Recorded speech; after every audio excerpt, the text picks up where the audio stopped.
best decision possible for the future of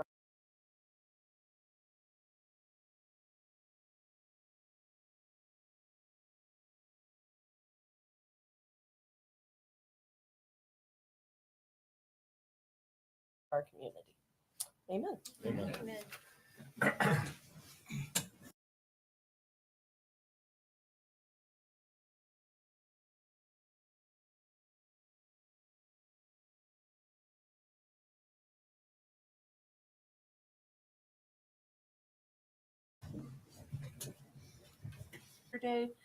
That was actually at my request after speaking with Nancy and Judith and Sarah the other day, simply because we didn't want to have somebody new here in the event there was somebody new here and have to deal with this on their first day. So if we could please delay this until our next meeting or even the end of the meeting, what would your preference be? So moved. For the next meeting? Next meeting. Okay. Second. So second. Any objection to that motion? Okay, that passes unanimously. May I have a motion now to approve the final agenda, which will just be a public hearing for the Seagate Red Coconut development, and Frankie will be here to talk about some things under the administrative agenda. So moved. Second. Thank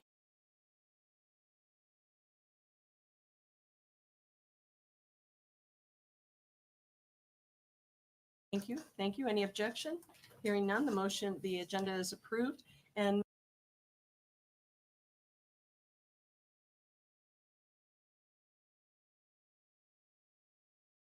Mr. Suddeth is appearing now. Hi, Don. It's good to see you. Hey.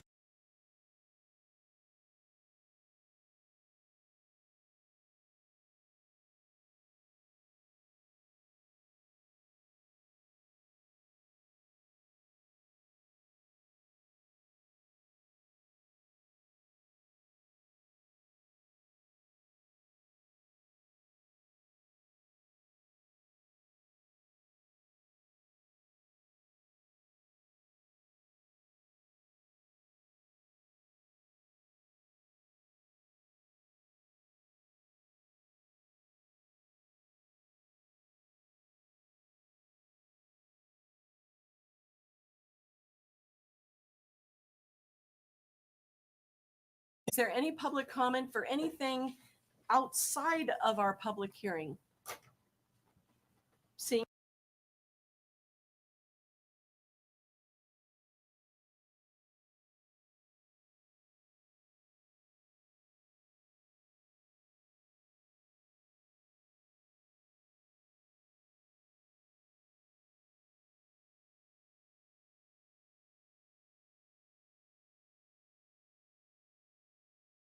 none, we'll move on to the Big Apple. Even before we start talking about that, as far as what your role and responsibilities are, I wanted to bring your attention to the agenda packet.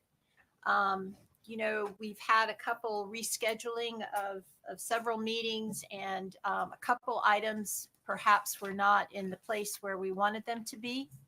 And there'll be a lot of discussion today on the documents, specifically the exhibits. So I wanted to take a moment right now and tell you what you have in your packet and where you might be able to locate it within your agenda. Okay. So of course, the development agreement is what is before you, and that should be on page 14.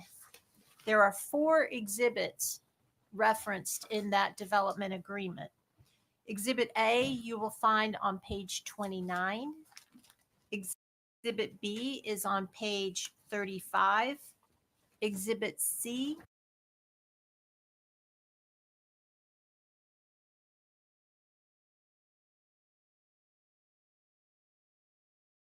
is on page 51, and Exhibit D is on page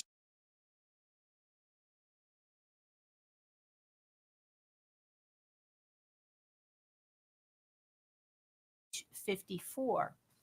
First glance of that document, what you'll see is when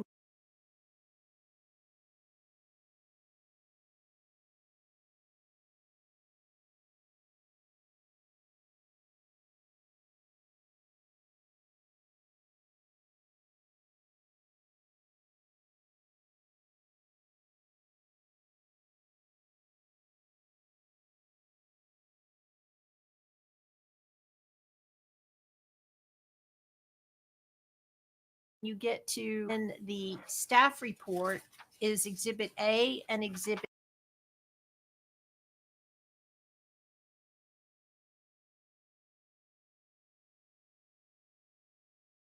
B. Exhibit A is on page 60, and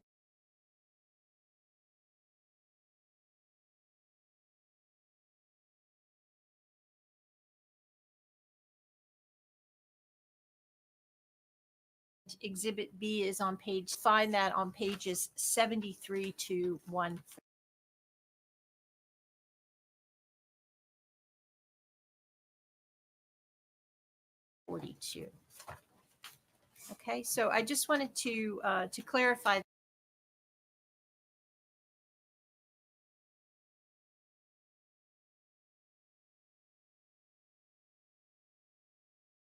that, because again, during your conversation, your discussion, your ordinances, you have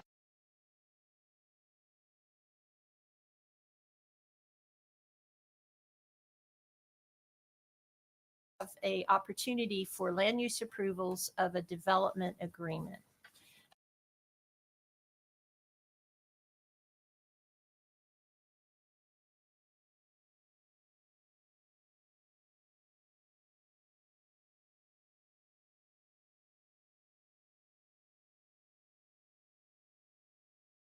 There are statutory development agreements that have certain procedures, administrative code procedures for a review of home rule development agreements with deviations. Just to bring you back to resolution number 24-73, and I believe, Sarah, this is your Exhibit B to your staff report. So again, if you want to look at what I'm referring to, that's going to be on page 63. So this was a resolution that was adopted by council back on the 12th of April of this past year. And this created the process. So in the past, you really didn't have any home rule development agreements moving forward because there was not a process in place. So the adoption of this resolution provided that additional tool in the toolbox for land use reviews. So with that said, I wanted to go through what that resolution actually says, because it really gives you kind of a framework to move forward. The first part of that resolution on page 1 of that resolution is the application procedures. And there is a list of 17 items that needs to be presented to staff. And that would be staff rendering a sufficiency review, saying that yes, their application is sufficient. They have provided the needed documents based on this. Paragraph 2, beginning on page 3 of the attachment Exhibit A to that resolution, Exhibit B, as you can see all these exhibits. This contains, again, let's see, 17 items that must be in the agreement. So before moving forward, staff working with the applicant, we made sure that we had something to address each one of those 17 items. And that's kind of where the debate begins, because the items are the substance of what needs to be in there. At a minimum, you can put additional terms and conditions in. The very last part of the resolution on page 6, paragraph 3, talks about the procedures. How did we even get here today? So first of all, you know that staff has completed a sufficiency review of the application that was submitted. And there has been a conversation, and that's where I will go ahead and jump to 3.1. The town manager or the town manager's designee, and Andy and Frankie will be joining us. They've had conversations, preliminary conversations, and then they have been joined by staff, Judith and Sarah, certain meetings. to review the proposed project and holding preliminary non-binding negotiations with the applicant that has been completed regarding appropriate terms and conditions on which the land can be developed.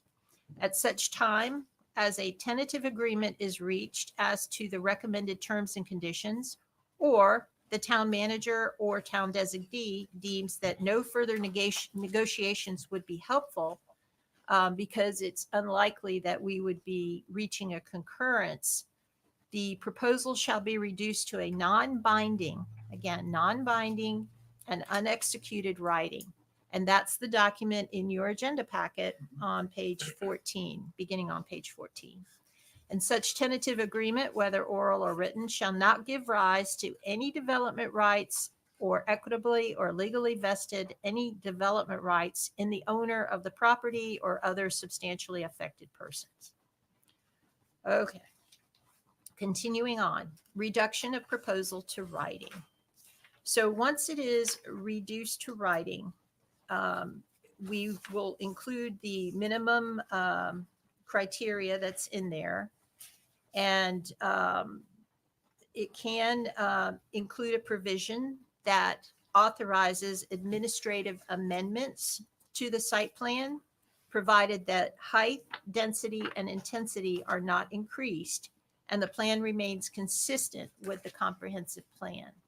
So subsequent to any approval of this agreement or any agreement, there is the opportunity, the authorization for staff to make administrative amendments to it. So then again, once it's been reduced to writing, moving on, the town manager, the applicant may prepare the proposed development agreement for review by the local planning agency. I also want to point out in the rules, 3.2.3, it is not required for the town manager or designee to make a recommendation as to whether the town council, or based on the recommendation from the LPA, should approve or not approve a development agreement. So you're not going to see a staff recommendation in your materials. That brings us to the public hearings. So at the time when the development agreement has been reduced to writing, which is what you have in front of you, we shall transmit it to the local planning agency. And at the public hearing today, held by the LPA shall issue a recommendation for approval or denial of the development agreement to the town council. And thereafter, a public hearing will be held by the town council as to the development agreement. The approval by the town council will be in the form of an ordinance. And we have already submitted a draft for required publication of an ordinance 10 days prior to the second reading of that. You know, a lot of things have been going on, but we do have a title. So I would like to go ahead and read that title into your record, so it's clear as to what a description of this development agreement is.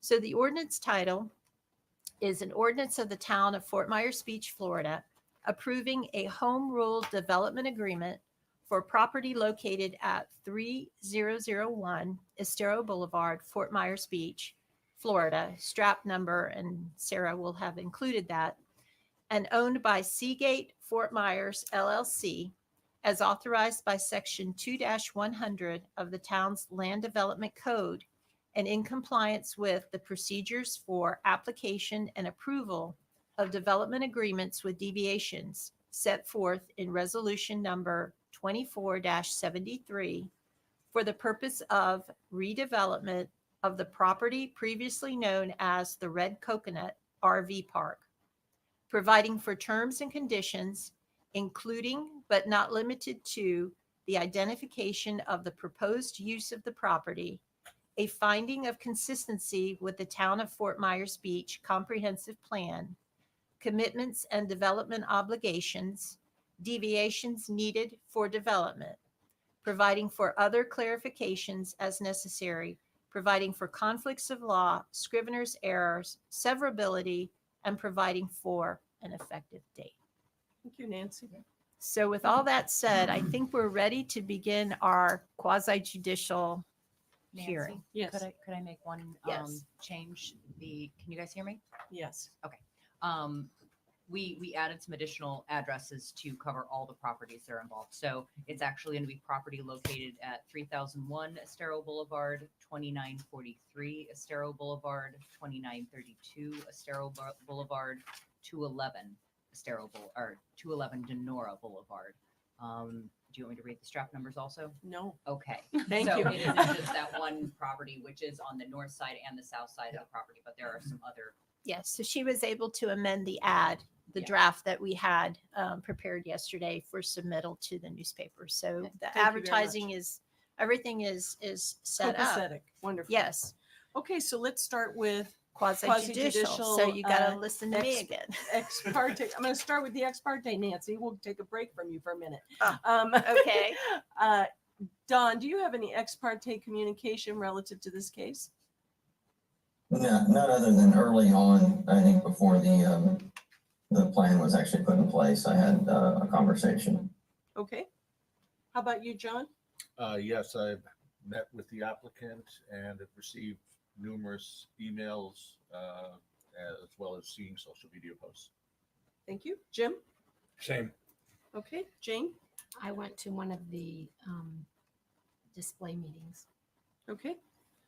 How about you, Doug? I had a virtual meeting with the applicant and reviewed one of the exhibits that's in our package. And I've received numerous emails from the public. Thank you. From the public. Jim? Same as John and Jim. Okay. I have had many conversations with Mr. Price. I have also, I'd like to include everything everybody else has said here between social media and the public demonstrations. I think everyone's pretty aware of what's happened here. Okay, go ahead. Okay, so I would like to go ahead and ask the applicant if I can. You've heard disclosures made of various emails. It is important to the town that you have a fair hearing today. Have you been provided with copies of these emails, or do you want to question any of them regarding their disclosures? We have only received Your one. name for the record? I'm Tina Ekblad, principal at Sage Entitlements, and the land use planner on this case. We've only received a single email from the town clerk yesterday. So if there are more emails than that, we would appreciate those being forwarded to us, as we are not in receipt as of today. So in the interest of fairness, those of you who do have received emails, because reading that email, you now have more information that the applicant hasn't been made aware of. And maybe the information is accurate, maybe it's inaccurate. So in the context of being fair in this hearing, those disclosures should be made. So we will follow up and provide those to you. Should I just forward what I was given to Amy? And then- Yes, Yes. yes, please, if you can, if you want to just Well, forward it. probably one person would make it probably easier because they were probably all the same because they were addressed to. Yeah, the we- same. I think we have three. Yeah, we all that- have the emails, right? We got Yes. three of them, I Forwarded think, by last email. night. Right? Is that- I'll forward them. Okay, just forward them to Amy, and she's unfortunately quite used to this.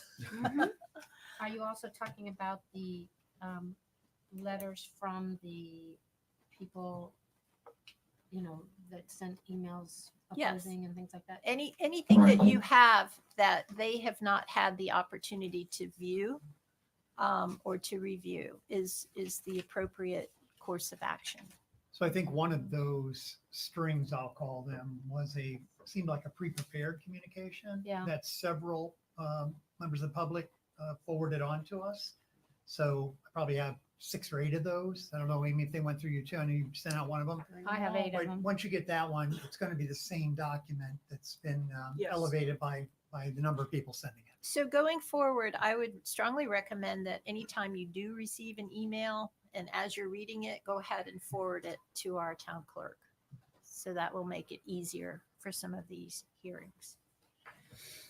Okay, Next, Nancy? you ready for me? I I've been ready since, what Okay. date was that? October? So 8th? again, so we talked a little bit specifically about the development agreement itself, but now I want to give you, for the record, a little bit more information about these quasi judicial hearings because they do impact private property rights, and it's important that we have safeguards in place to make sure that this is a fair hearing and review. So the development agreement is we're considering it quasi judicial in nature, and this requires that this public hearing comply with some procedural requirements that have been established in Florida law and in our land development code. So these proceedings are going to be less formal than the proceedings before a circuit court, but they're going to be more formal than your typical public meeting. And we will follow basic standards of due process, requiring certain notices, application of the correct standards and decisions that's made on competent and substantial evidence presented to the land planning agency in written documents or in oral testimony. So the LPA, you're going to evaluate the testimony and the information and draw a conclusion regarding whether the land development code and comprehensive plan or state law has been satisfied. So pure speculation or mere opinion that's not based on competent facts cannot legally be considered by the LPA in evaluating this item. So testimony by professionals who are qualified as experts in a particular area has been considered competent substantial evidence by Florida courts, as well as the testimony by neighbors and residents who have fact-based information such as minutes, surveys, engineering reports, or testimony that is based on their current personal knowledge. So anyone in the audience who is intending to speak, please keep this in mind. And when you come forward, state your name clearly for the record. In the event that your recommendation is a denial, we ask that you go ahead and place in the record the reason for your denial. And under Florida law, a denial of a quasi-judicial should not be based merely on the determination of public support or opposition. The reason also should not be arbitrary, discriminatory, unreasonable, but should be based on a lack of competent and substantial evidence in support of the application. So a couple more housekeeping items. I need to ask the town clerk regarding the noticing of this item, or possibly Sarah, if you want to chime in on, has this been properly noticed? Yes, we did send out postcards for the first scheduled hearing. Then that did not happen. Last week, we sent out postcards for this hearing. And the postcards also included the town council hearing dates. Okay. The next question I have is, again, in the, to be fair in this hearing, does anybody have a conflict, a personal conflict that would prohibit them from participating and voting on this matter? Does anybody have a conflict? No. No. No. Okay, so at this point, if there is anyone who would like to give testimony to the LPA, and the clerk will administer an oath. That means anybody who's going to speak during public comment. If you'll all raise your right hand. Do you solemnly swear and affirm that the testimony that you are about to give is the truth, the whole truth, and nothing but the truth? All right, all parties have been sworn. Okay, those Thank of you all. you that had stood up and that would like to be qualified as experts in a particular area before the LPA, this is the time to make that known. Tina, have you been qualified before? I don't remember. For the record, Tina Ekblad, yes, I have been qualified in this forum before. For the record, I am the principal of Sage Entitlements LLC. I was with a different company last time I was here. I am an AICP certified planner, and I would ask to be qualified again as an expert in land use planning. And I believe Mr. Price would also like to be qualified as an expert in land development, construction practices, etc. Okay. So could I have a motion to So accept moved. once again Second. Tina Ekblad? Thank you so you. Is much. any objection? None? None. Mr. Price? I'll flip back and forth between calling you Mr. Price and Matt. Call me I don't whatever know. you want. I'm good. Just call It's me. Call me for it's dinner. fine. I've been called worse. In fact, probably in the comments section. So, Matt Price, Seagate Development Group. I'm looking to be qualified as an expert, apparently. And you are the property owner, I am the correct? property owner, Okay. developer, builder. And your expertise is in A lot of things. How long you got? No, I'm kidding. Land development is really in Florida. in Florida. We're a local developer, been here 20 plus years. My father's here. We started Seagate Development together 10 years ago, but I've been developing in Southwest Florida for 20 plus years now. So May I have a motion to accept So Mr. moved. Price? Second. Any objection? Hearing none, the motion's carried unanimously. Thank you. you very much. Thank you Okay, very and much. Tina had mentioned another individual. If you want to state, oh, Matt. Oh, okay. All right. Very good. Also, I would remind the LPA that Jason Smalley, who's not here today, Yes, he is. oh. He is here. in the back. Mhm. Okay. And Sarah Prost, they have also been, Judith Frankel as well. So you have 3 staff members from the town who have previously been qualified as experts by this LPA. Any objection to continuing their course not. participation as experts? Okay. And I think at this point, we should be ready. Oh, one more question. So the applicant, have you received a copy of the agenda materials? Okay, very good. Thank you, Nancy. Madam Chair, I think Thank I'm you done. very much. So this is going to be our plan going forward, unless there's any objection from the LPA. We will, you know how everything's organized. The one thing that was forgotten is that you do have a list, a copy, the LDC text for the deviations. It's here on the table for you, just so you've got that to refer to.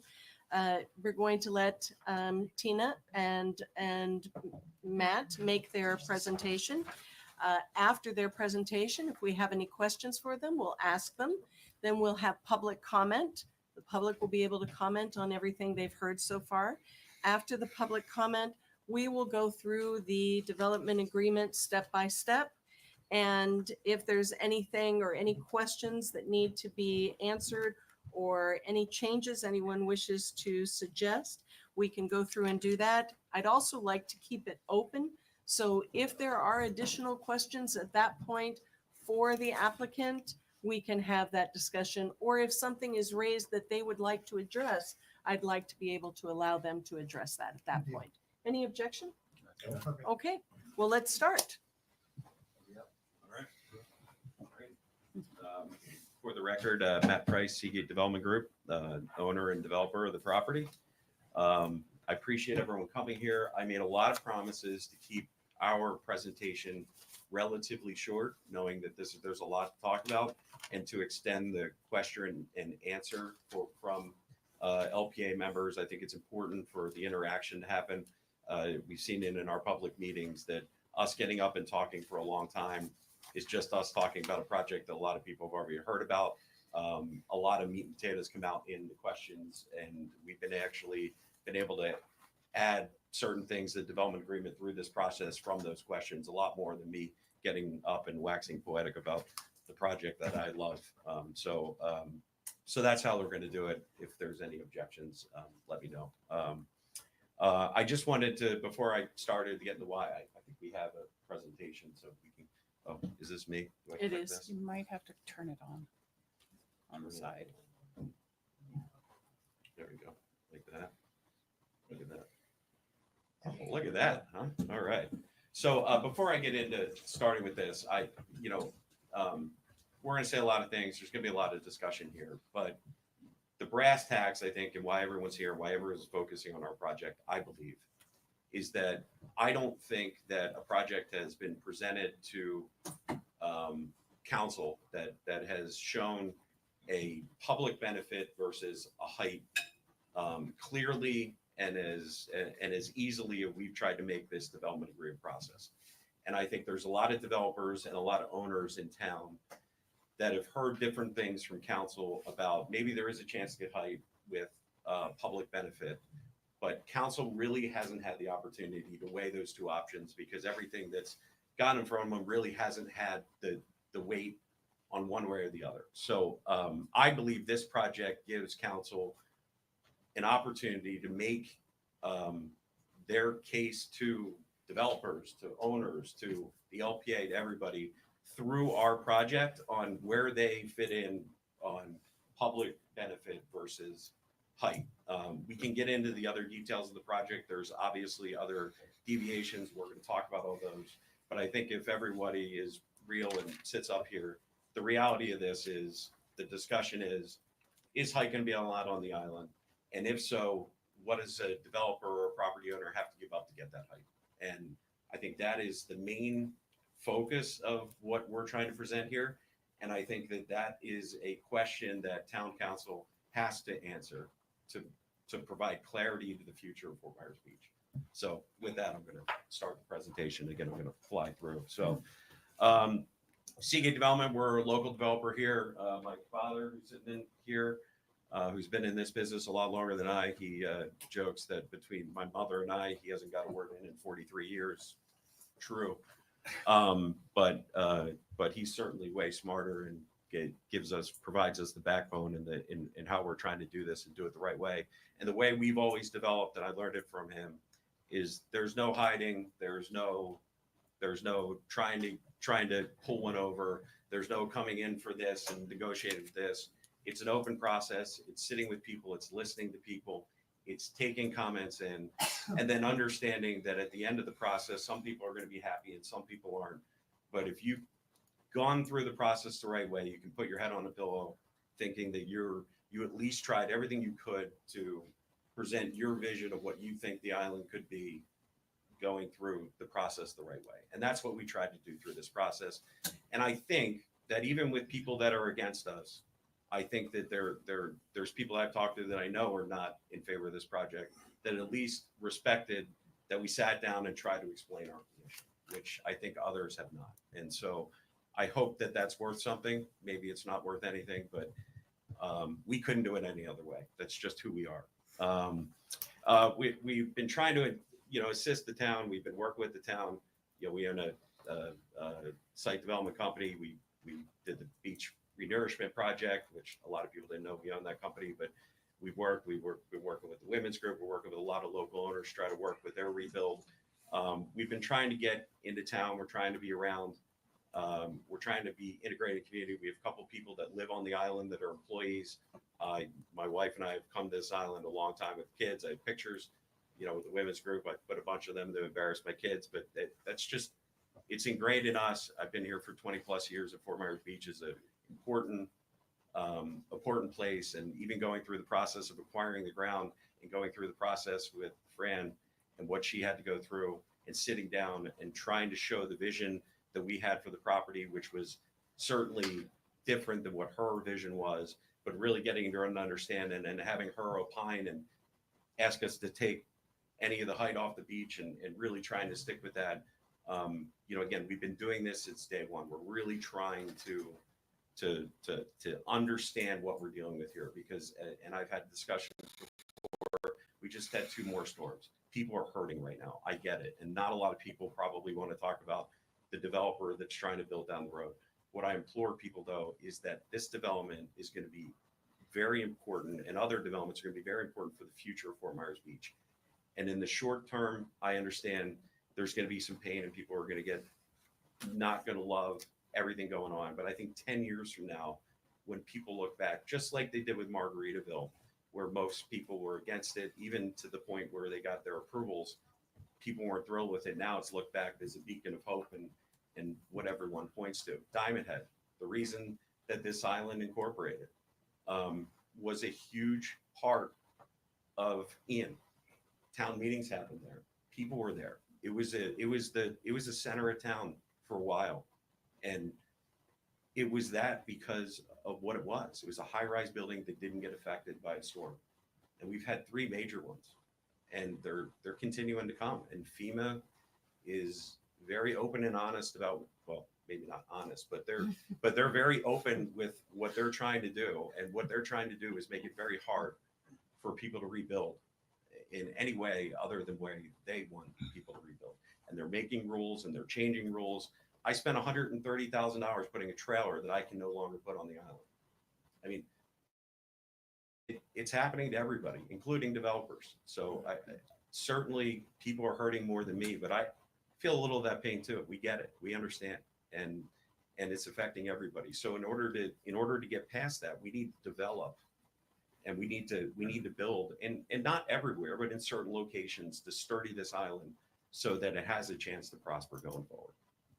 All right, process today. I'm so bad at slides. I don't know why I use these things. Tina told me I was going to do this. All right, the process today. This is the most important thing I'm going to talk about. I think it's very important that people understand, whether we get approved or denied, that there's a right and a wrong way to develop on this island. And from day one, we have been open and honest. We've met with everybody. I've given everybody my cell phone. I've picked up every phone call. I've answered every email.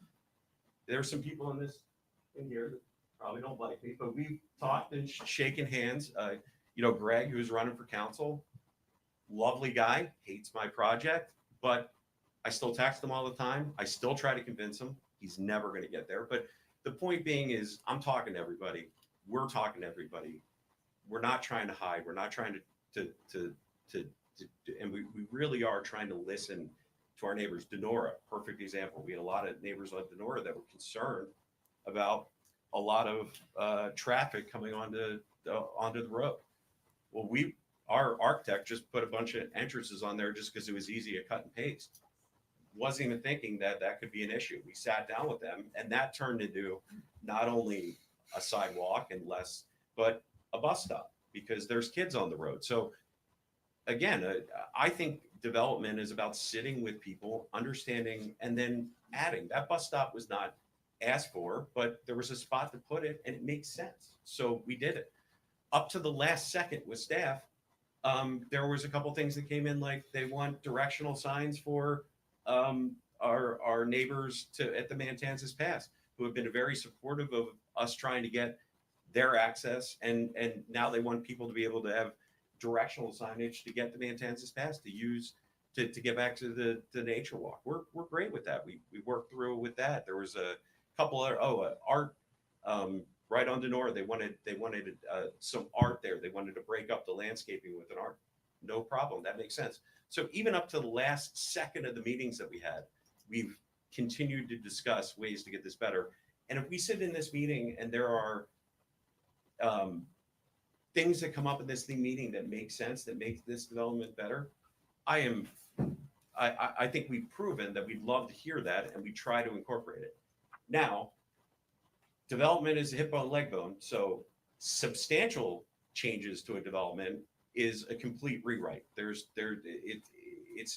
tough to move off of the design. And I want to make people understand that when we're talking through changes and process, changes are fine, process is fine, but there are certain things that if you completely change the project and make it a complete rewrite.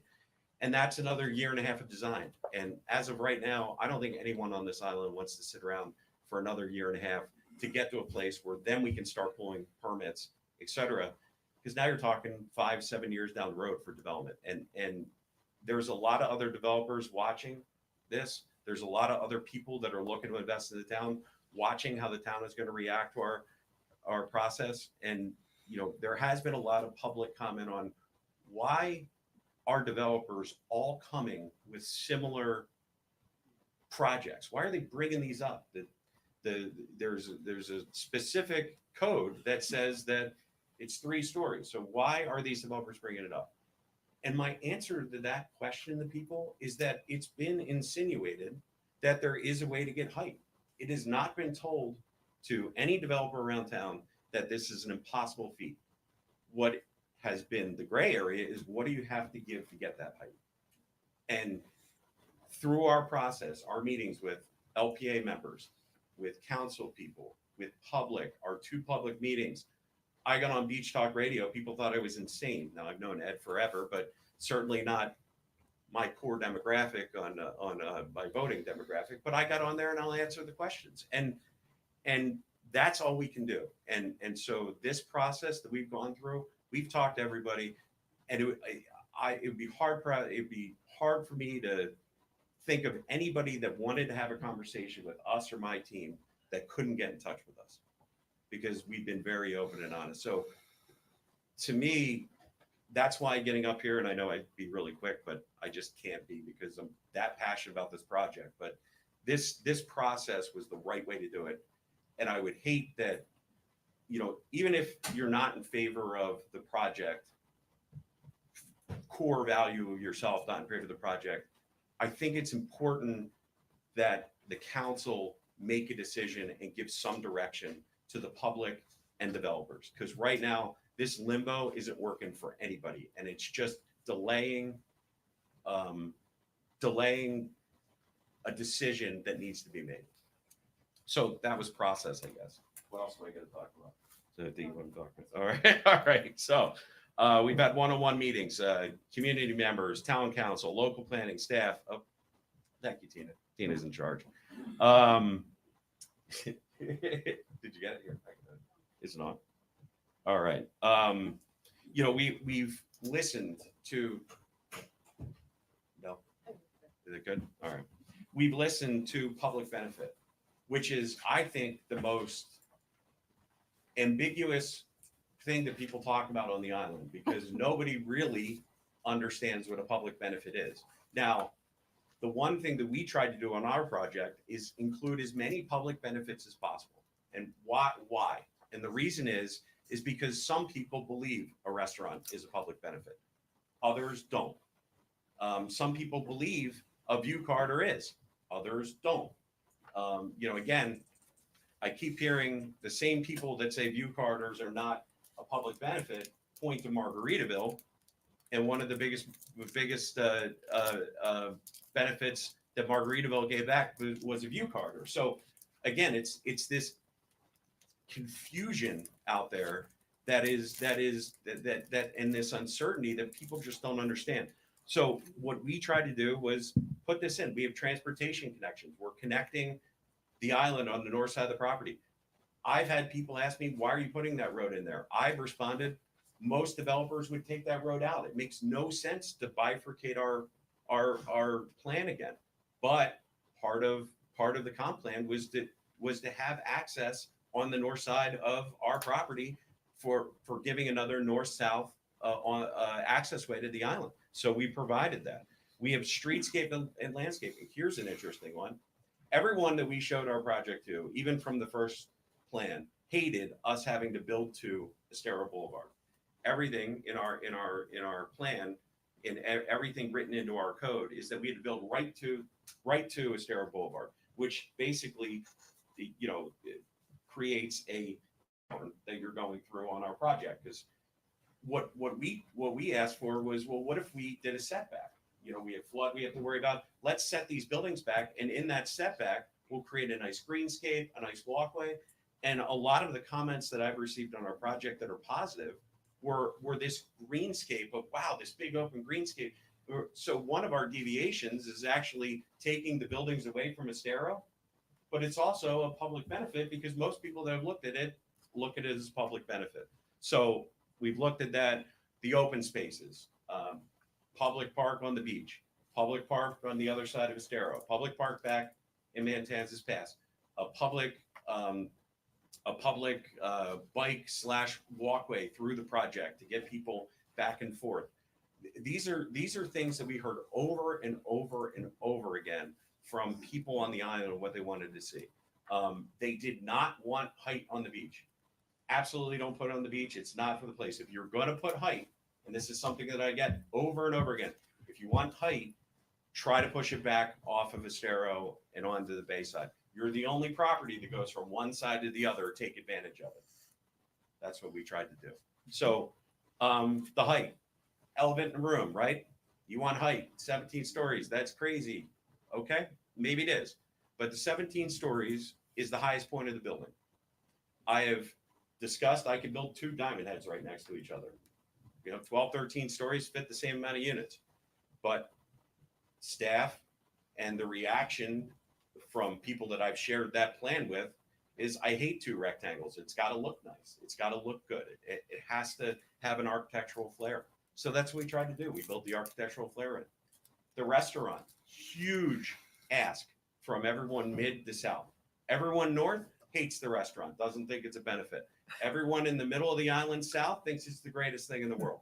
So these developers are hearing different things from different people. So when I hear that this isn't a public benefit, it is to somebody, or we wouldn't have put it on the paper. I can assure you that enough people brought it up to us that we put it in. And that's why some of our public benefits are for people on the south side. Some are people on the north side. It's all put together into one. And we try to put as many public benefits in as possible because we understand we're asking for a lot. I'm not hiding behind that. I'm not pretending that this isn't a big ask. I get it.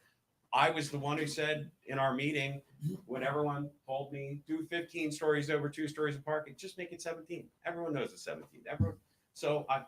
Let's tell them it's 17. Now people say, how high is it going to be? I don't know yet. I haven't designed the building.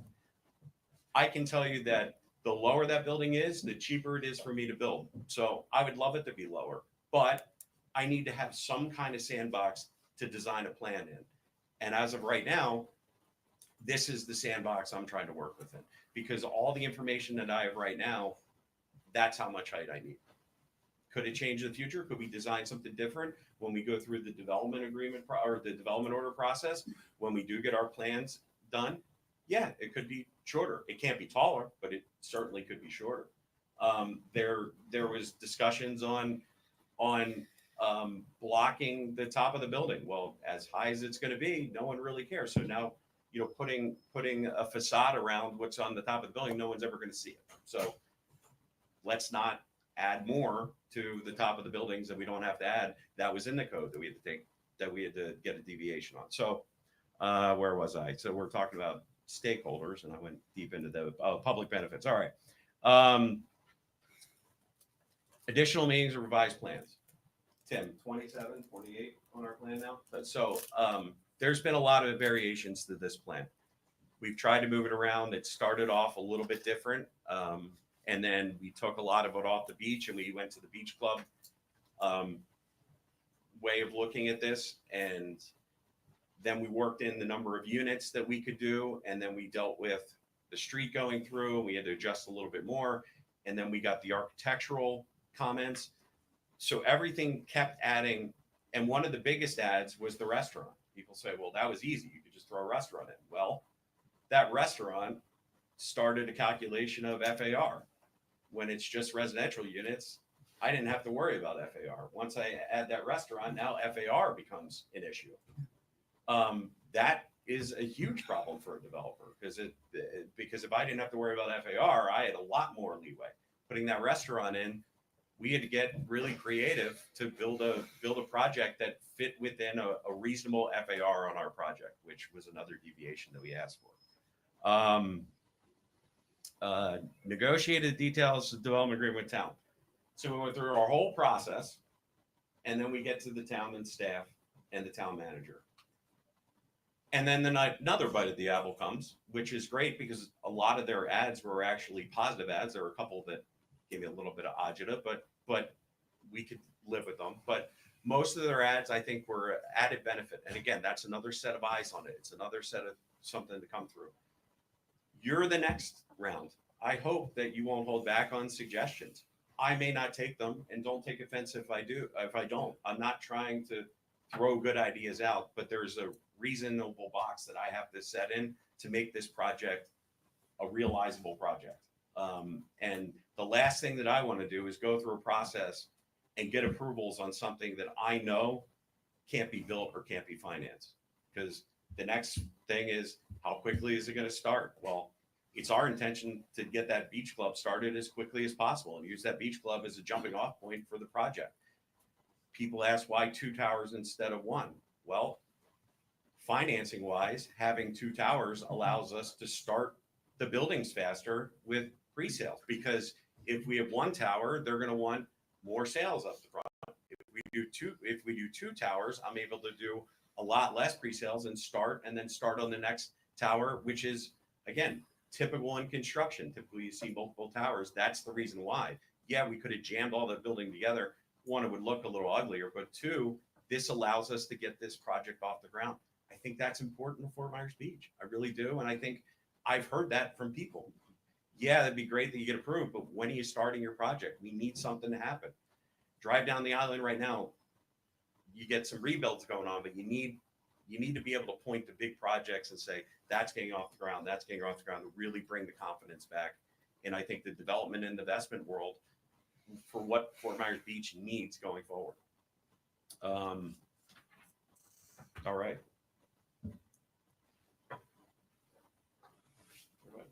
Boy, it's a laser. Jason? Oh, there we go. All I right. think that was good. Um, I don't think I did that. awesome. IT back there. All right. So my short presentation isn't going very well, huh, Tina? All right. I'm going to go real quick through the public benefits. This is our plan. Most of you have seen this plan.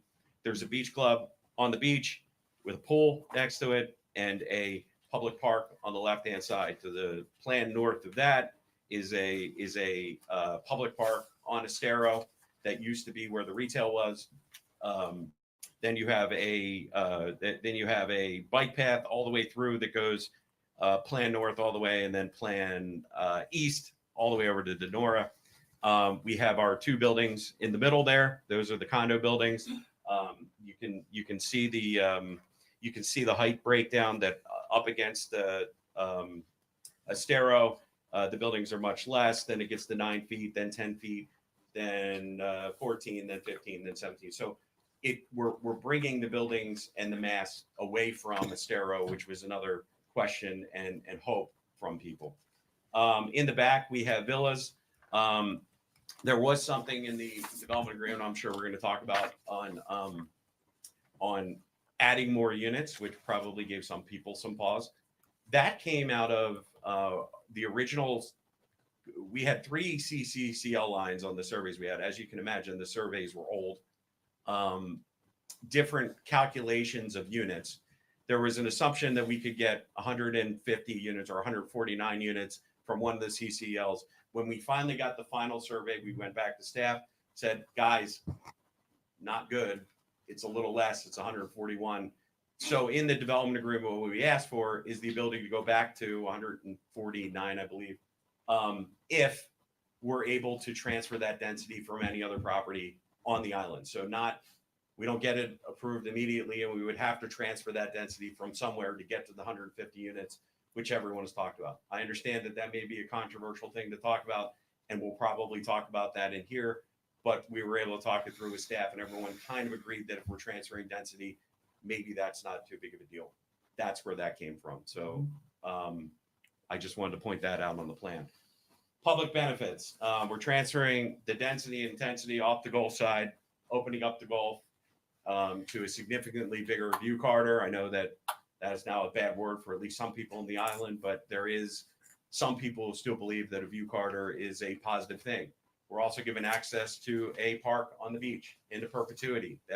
That will be an easement that will not be deeded over. The reason for that easement is because the town had no interest in taking care of that park, the landscaping on it, and we really didn't have an interest in the town having a different landscaping package than our project. So everyone was in agreement that it would be a really good idea for us to handle all the landscaping and taking care of that. That would not add any negative impact to the budget of the town, but anyone in the town would be able to use, and the public would be able to use that beach side. And same goes for all the parks throughout the project. So the parks will be 1,000 or 100% maintained by our project, and the public will be able to use those. One of the things we did talk about, just for safety's sake, some of the neighbors in Denora brought this up, is that they probably will want some time limits on the park. We talked about staff with that. I don't know if we got that into the final document, but it was a complicated thing to talk about, but that's something that we may need to discuss in the future. People didn't want to have all night raves and next to their project. So anyway, property. Let's see what else. We approved the streetscape. I talked a lot about all this stuff. We established conceptual layout buildings with architectural interest and character. I hope people see we put a lot of time and effort into that. You'll see some pictures at the end of this. Timely build back. We're trying to get this project off the ground as quickly as possible. These approvals are obviously paramount to getting that started. And so that's what we're looking at doing. Special benefits, the view corridors ranging from 90 to 120 feet. Originally, the view corridor necessity for this project was 50 feet. So that just gives everyone idea. We have the 3 public parks, which I talked about. Pedestrian bicycle interconnectivity, we talked about. New East-West Road, that's the road on the plan north of the project. Starfish, I think it's called now. We may rename that Seahorse, Starfish, whatever. It's not going to be that. I think we're probably going to go in for a road change. One of the things I've made a promise to the former landowners that we would have certain things in the property that would look back to the red coconut, and one of them hopefully would be a road name. I'm going to need help with that, obviously, with staff and council, but we'll look into that as we get in there. Public art along Denora, that was a long ad, and a lot of these Tina will get into of how it hits each part of the development agreement and the code on where to get height you need to hit certain aspects of gives. We have the beach club, the public membership. This was something that came up late in the game. We have a long list of people that live on the beach that said, that sounds great, we want to join the beach club. Originally, we didn't really know what the beach club was going to be, if it was just going to be members only. It was for just the members of the ownership group. We did talk about it, and we were okay with opening the memberships up. I think we did at least 20% of the memberships will have to be offered to the outside public. Because of that, again, this is the hip bone, leg bone that we discussed. Because of that, parking became an issue, because once we started opening that up to the public, we would need to park that. So we had to added an additional 75 spaces to our plan to be able to justify the ability to add more people to that beach club. Matt, one quick question on your thinking there. When you talk about the beach club and the open to other members, you're talking about the public or the residents? To the public. So the So public. anyone could join it? Anyone could join the beach club. Up to 20% of the members we have to offer.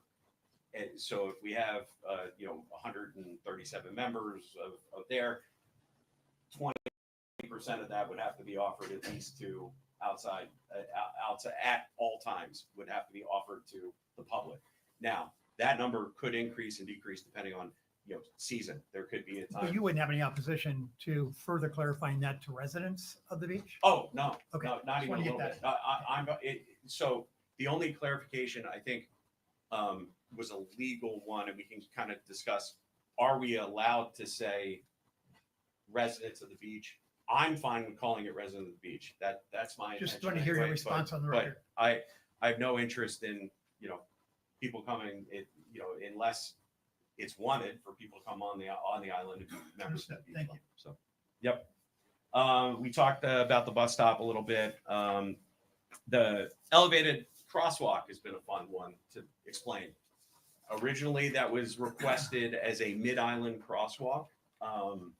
As we did a little bit more research on the crosswalk, there has been a concern that some of the public really doesn't use the crosswalk. Most of the people that are maybe staying in Margaritaville are using it, but the public really hasn't. Now, we don't have as much public crossing here mid-island, but we would have members walking back and forth probably a lot. So that's where the crosswalk came in, that we would have a private crosswalk over for the members so they wouldn't hold off traffic going back and forth to the beach club.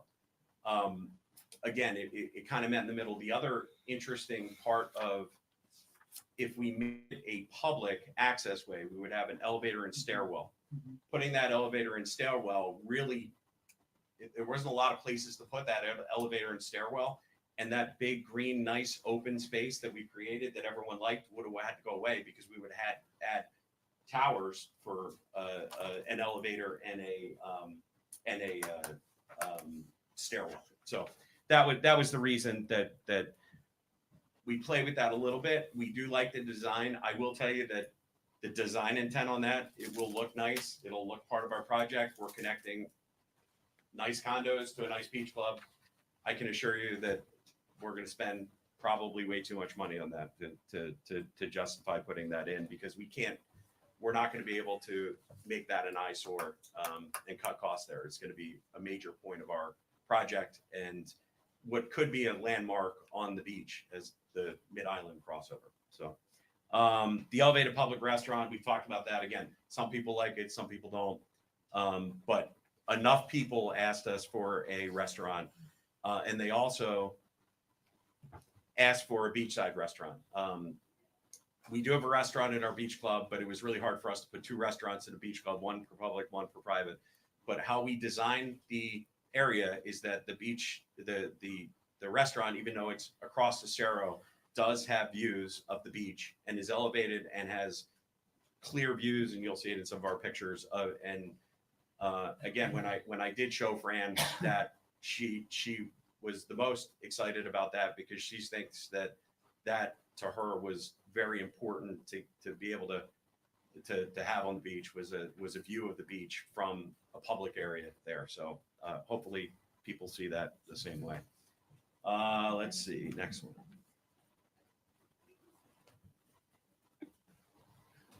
But the beach club isn't open to the public, is that correct? It's not open to the public, but public will be able to buy memberships in it. Yep. This is just another example of the parks. Just Do you go too far? there it is. Is that it? That's what you're on. One more. Yeah. One more. There we are. That's it. This is just developable area versus open area. Just wanted to show everybody the developable area versus the open area. Very simple, easy document. We're going to go through pictures now pretty quickly. I just want to show some pictures, and I'm going to turn it over to Tina because I'm way over what I told her I was going to do, but I can't on myself. Matt, would you? Sorry. Go back. Yep. So on truck number 1, it's not clear to me. Could you explain a little bit about that? It seems like it's represented both as a park, but also as a just beach access. So I'm trying to. So we haven't completely finalized the plan of what that's going to look like. I don't know if we're going to put that roundabout in yet. We have to really get out down in the design of that could all be green space there. We also have the access from our neighbors to the other side, which we're working on the best way to give them the access that they need through that area. And if it stays where it is, that's fine too. We can have it stay where it is and the park will go around it. So that cul-de-sac was just there for just an idea of what it could be, but that maybe couldn't be there. I mean, we may not put that cul-de-sac there. So we still haven't dove into that plan, but our vision of that is that it's going to be big enough where we believe that we're going to have certain, that's another area where we're looking to do some throw-ins for the red coconut. Tom's bench is still there, putting some stuff there. So a nice entranceway, so it'll be an access way, but it'll also have some sitting areas and stuff like that. That's the vision there. We're not done with that vision, but that's the idea. Okay. And then there was, you mentioned that there was actually a second south beach access that was John, mentioned. Yeah. can you come up on the microphone? Oh, I'm sorry. Second There- south there access. is. So on the south, on the plan, let's see. So on the other side of the pool, between where our project is and the Single homes, families that are shown there. the single family homes that are shown, that is actually an existing beach access that we did not ask to take away. So there'll be an access on both sides of our project. We were okay with that. There was a discussion of, do we want to just say that we'll get rid of this one and we'll do it here? And we had no intention of taking away beach accesses. We actually think having 2 of them isn't the worst idea there, because some people may not want to walk all the way to the corner. And again, traffic not as busy Mid-Island sometimes as maybe downtown. So we're going to keep that beach access as well, but that would not be a public benefit from us because it already exists. So No, but thanks for the clarification. absolutely. Yep. So Matt, one more follow-up on Yes, number sir. 1, public park. Yep. Because you seem to be in just a static design phase right now, just for Yep. demonstration. Would you be open to some sort of a public input opportunity to help design and or to emphasize the local pieces and parts other than red coconut for that? Absolutely. Kind of put that in as part of the agreement? Absolutely. I mean, to me, the public areas are the public. I mean, obviously, we would want them to be tasteful, Of you know, course. and look like it should be part of the community, but the public portions are public. If someone wants to come to an idea that the local school kids want to do a mural and Right. great, that's interesting to me. I am not married to anything in any of these local. To me, this is basically us giving the land over to the community within reason. I just wanted on the record that the Yep. design is just for demonstration. Just it's for not a- demonstration. yeah, Okay. We needed to show something, and the reason we put the cul-de-sac there is we may need to put some kind of, you know, one of the things we heard was getting people off of Estero. So if you look at our plan, and we didn't list all the public benefits because you know we can get in, but one of the things was getting as much traffic off Estero as possible. So if you look at the entrance to our buildings, we're pulling everybody off one entrance, pulling everyone way off of the road and pushing all that traffic to the middle of our project. So there isn't a big line sitting on Estero. So one of the things for the beach club we said was we may need an area to stack cars just in case. So that's why we put that there. Now, what may end up happening is we may have the employees park under here and the valet parking will happen on the other side and it would just be a drop-off area. So if it's a drop-off area, maybe it just is a drop-off area. So we really haven't finalized that design, and that'll get in under the development order and what we're even allowed to do.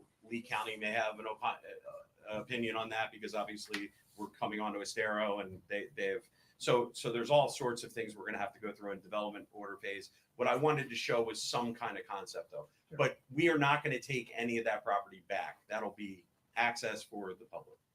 I have a question for you. Yes, ma'am. In the Estero Boulevard part of where you have your access, is there a middle lane? Because to my recollection, there is no middle lane. The middle lane. For Turn lane. turning, The 3 lanes there. there's not 3 lanes. No, there. no, there's no 3 lane there. No. So that would be a big problem. Is there there is a middle lane to turn onto Denora, but there isn't a middle lane in front of where you're having the entrance to the hotel and to the park. Right, and that's why, and one of the reasons we did that was there was nobody wanted an entrance on Denora, at least the people on Denora did not want the entrance off of Denora for our project. In fact, they didn't want any connection from our project to Denora. That couldn't happen, but we minimized it, and I think we got past that. But the most important thing that we heard was get the cars off. So if you look at if we go back to one of the other plans, because this is whited out, that access road goes all the way up and around. So if we're bringing people into this building, they're coming all the way up and around into the middle of the building. The stacking that it would need to get all the way down to the road would be significant. I mean, it would, I would venture to guess there would never be a time where we would stack that many cars. But the stacking would happen out on Estero Boulevard. No, it would So it'd be stack on the interior. road going Continuous in. right turn. But if they're going to turn left, It's a service road. great. But if there's no turn lane here, it's going to stop Estero Boulevard. 141 units coming in. It's going to stop Estero Boulevard. Okay, well, Okay, got it. Understood. Next, it's a traffic concern. next picture. There we go. How about that? And a lot of these, the public has seen, these aren't really new. This is a picture of what that beach park could look like, open area, trying to open it up, give people the ability to walk onto the beach in a nice area. That was just kind of the picture of this. Obviously, and I've had this discussion with a lot of people, the plants are there because it was the easiest thing to click in. We could click in new plants. I have had certain conversations with some environmentally impactful people on the island that really want to keep a lot of the landscaping to local and landscaping that would survive in this area. And that would obviously be something as the developer we would look at too. So I fully understand there's probably not going to be rose bushes up against the building. There's an understanding there, but again, to show it some color and to give it some life, that's why that's looks like this. Can I ask a further question Yes. about this? So the sand behind that park, is it envisioned that that'll be used as part of the beach club? Yeah. Oh, you mean behind this park? No, the Correct. beach club. The way we're looking at the beach club is the beach club will be the beach club, and then the sand behind this will be the sand to walk out So on. that would be public It access. would be public for- access to go. Now, again, we don't own the sand, but we own some of the sand. No, But the deeded part would be the part on that side. What I'm not trying to say, here's this, but you got to walk on this little small dirt. That's not We've the all intent. seen what's happened in other parts of the Exactly. state That- where that you is have an not our access and then there's absolutely no That is place not our for the intention. public to. It's not our intention to plant a lot of bushes to keep the path. That's not the intention here. Thank you. All right, next one is, this is the park directly across the street. This is on Estero Boulevard. Again, we have another interesting ability here to do something nice. Now, this is maybe not what it's gonna look like, but it's just a general idea of what it could look like, but wanted to show green area. Again, I think, Jim, your point of, is there ideas? Could we have ideas from the public? Could we have ways to do it? Absolutely. Again, I'm looking at these areas as the town's areas, even though we're gonna own them and maintain them. So within reason, that makes sense. But this was just an area to show that if it was a green area, I don't know who's sitting in the grass in Florida, but. Now we're coming up. The next picture is, this is looking from the restaurant over our little overhang to the bridge, looking north. Just looking at the sunset. This guy's taking a picture of it, I guess. Good for him, but kind of showing a view of what it could look like looking out from that restaurant.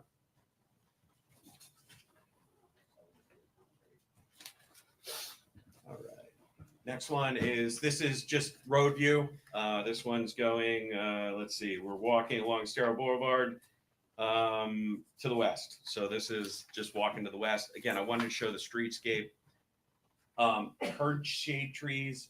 So they put some shade trees in. Then I hear, we hate the root system on shade trees. Again, this is all stuff, landscaping we can work through with staff in the design process and the DO. I'm just trying to give ideas of what it could look like. So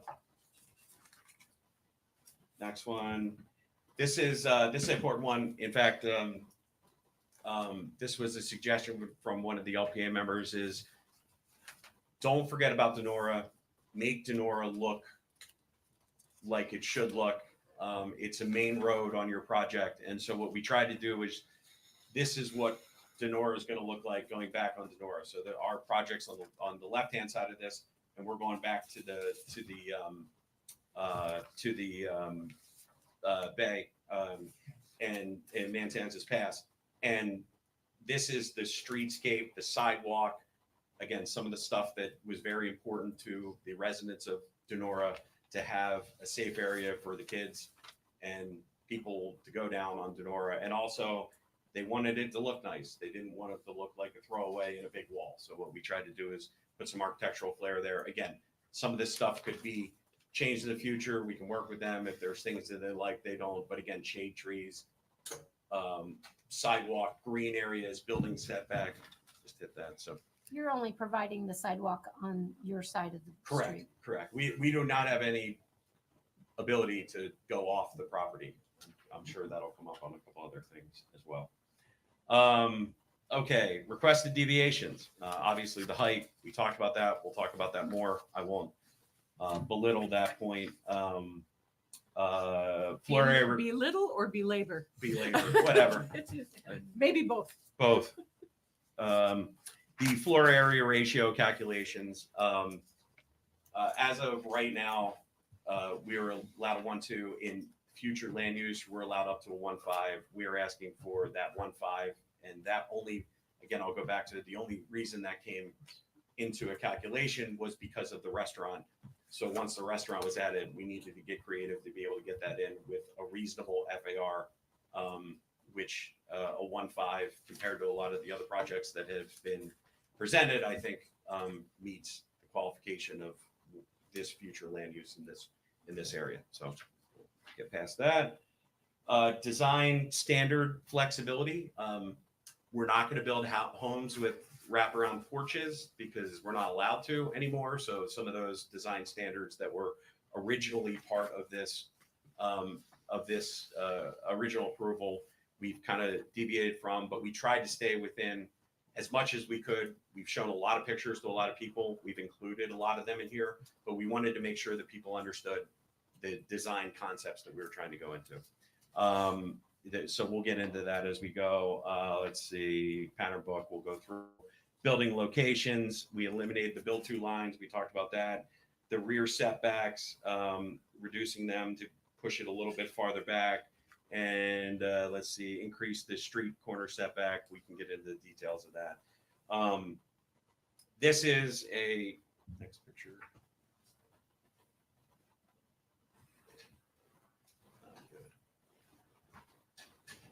I'm almost done. We could just fly through the rest of these pictures really quick because one more. All right. This is looking north, trying to give an idea of the streetscape. Beach Club on the left, buildings on the right. The flyover's there. We go to the next one. Another streetscape look, again with the restaurant up above, showing the setting those building backs and the amount of area it's creating, setting those buildings back, which I think was important and people liked in the streetscape. We'll go to the next one. This is, where are we looking now? Public Park East. So this is a bicycle access. Okay, so we're looking from the bicycle access. And then the next one, the height one, everyone's seen this one. One of the first images we went out, again, didn't hide behind it. We have the Caper Beach Club, which is direct down from us, that has a couple 11-story buildings, and then farther down Mid Island, there's a 15-story building that exists. So just wanted to show that there are comparable in the island. I have been asked the question a lot. Do you think this fits in to Mid Island? And my argument to that has always been, this is really the start of Mid Island, and this project has always been looked at as a special project because it went from the beach all the way into Matanzas Pass. So while I agree that Mid Island going down, if I owned another piece on the beach in Mid Island, it would be a single family home because that's what makes sense there. But I think on a project like this, I think because owning the property all the way from the beach to Matanzas Pass, there's an ability to do something here that's special and an iconic project, and that's what we presented today. Going next, the next couple slides are just design slides, just ideas of what we picture these properties to look like, thrown out ideas. Again, the designers aren't certainly done, but we tried to get everyone's understanding of the design concepts of this and what we're trying to picture as we build. And I am going to turn it over to Tina. So my 20 minutes took a little longer. I apologize. But again, I'm passionate about this project. I think it's the right thing. And I think we need council to opine to tell us if we're going in the right direction or not. So I'm going to let Tina talk about all the smart people stuff that she understands, to go through the comp plan consistency, et cetera. And then we can open it up for questions. And I'm looking forward to talking to you. Thank you. Thank you.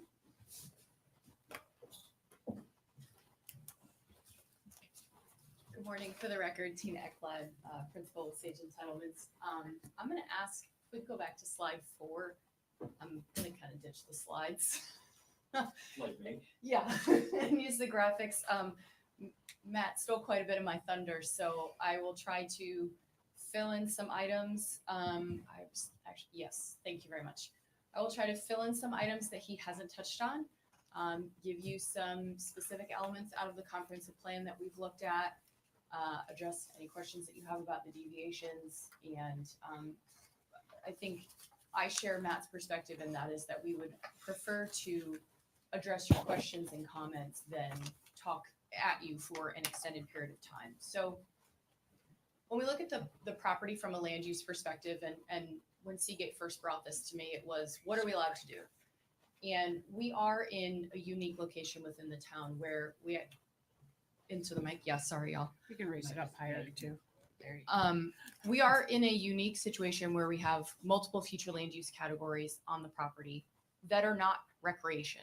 So we have excluded the recreation future land use and the EC zoning district from the development agreement request because major structures are not allowed within those districts.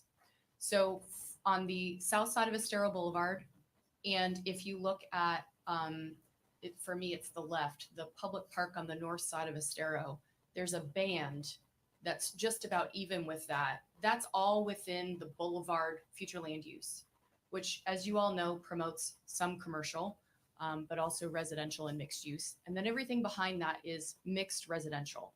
And the descriptor policy for mixed residential does acknowledge those high-rise structures that Matt talked about and the opportunity for additional high-rise structures in the future, along with some appropriate commercial and single family. And so then we looked at what was there before. We had 27 units to the acre from the perspective of recreational vehicles and mobile homes. We had a strip commercial plaza, and then we obviously had access to the beach through the former RV park. The property is within a redevelopment area that is specifically called out for Gulfview Heights next door, as well as the Red Coconut, to promote redevelopment at 15 units to the acre. So we are approaching this design from the perspective of 15 units to the acre. And there are actually multiple concept plans within the land development code and the comprehensive plan for that. And unfortunately, as a result of multiple FEMA floodplain maps, a significant portion of the property south of Estero and a small portion north of Estero is within the VE zone. And so what that means is we are required to elevate anywhere from 12 to 17 feet. And we are significantly limited on the enclosed space that we can provide at the ground level. Those regulations have changed over the years. I believe you've had 3 maps that have adjusted various elements of the floodplain. Most recently, we now have the limit of wave action to deal with and those additional requirements, which means construction must be frangible. If we enclose space, those walls have to be able to blow out so the waves can move through. What does that mean for the design? It basically means the first 2 stories cannot be enclosed and cannot promote that pedestrian-oriented commercial square footage that was originally desired in 1998. And I agree that that is very unfortunate, but that is where we are at. And so when we look at the commercial that was there and retaining it, to Matt's point, we shifted it east within the concept plan, elevated it, and provided a restaurant, which we have heard mixed reviews, might be public benefit, might not. That is consistent with the Boulevard future land use category. That square footage was there before. We're just shifting it on site to continue to provide that to the town residents. We've done that in a way where there's open space to promote hopefully an interaction from those patios to the street so that they can also see the Gulf. And so we've really tried to take the intent and the vision that was there in 1998 and implement it under today's current standards. When I talk about the band of the Boulevard future land use, those structures, the beach club, the restaurant, the architectural feature of the water and the landscaping up against Estero, those are all within the height requirements of the LDC.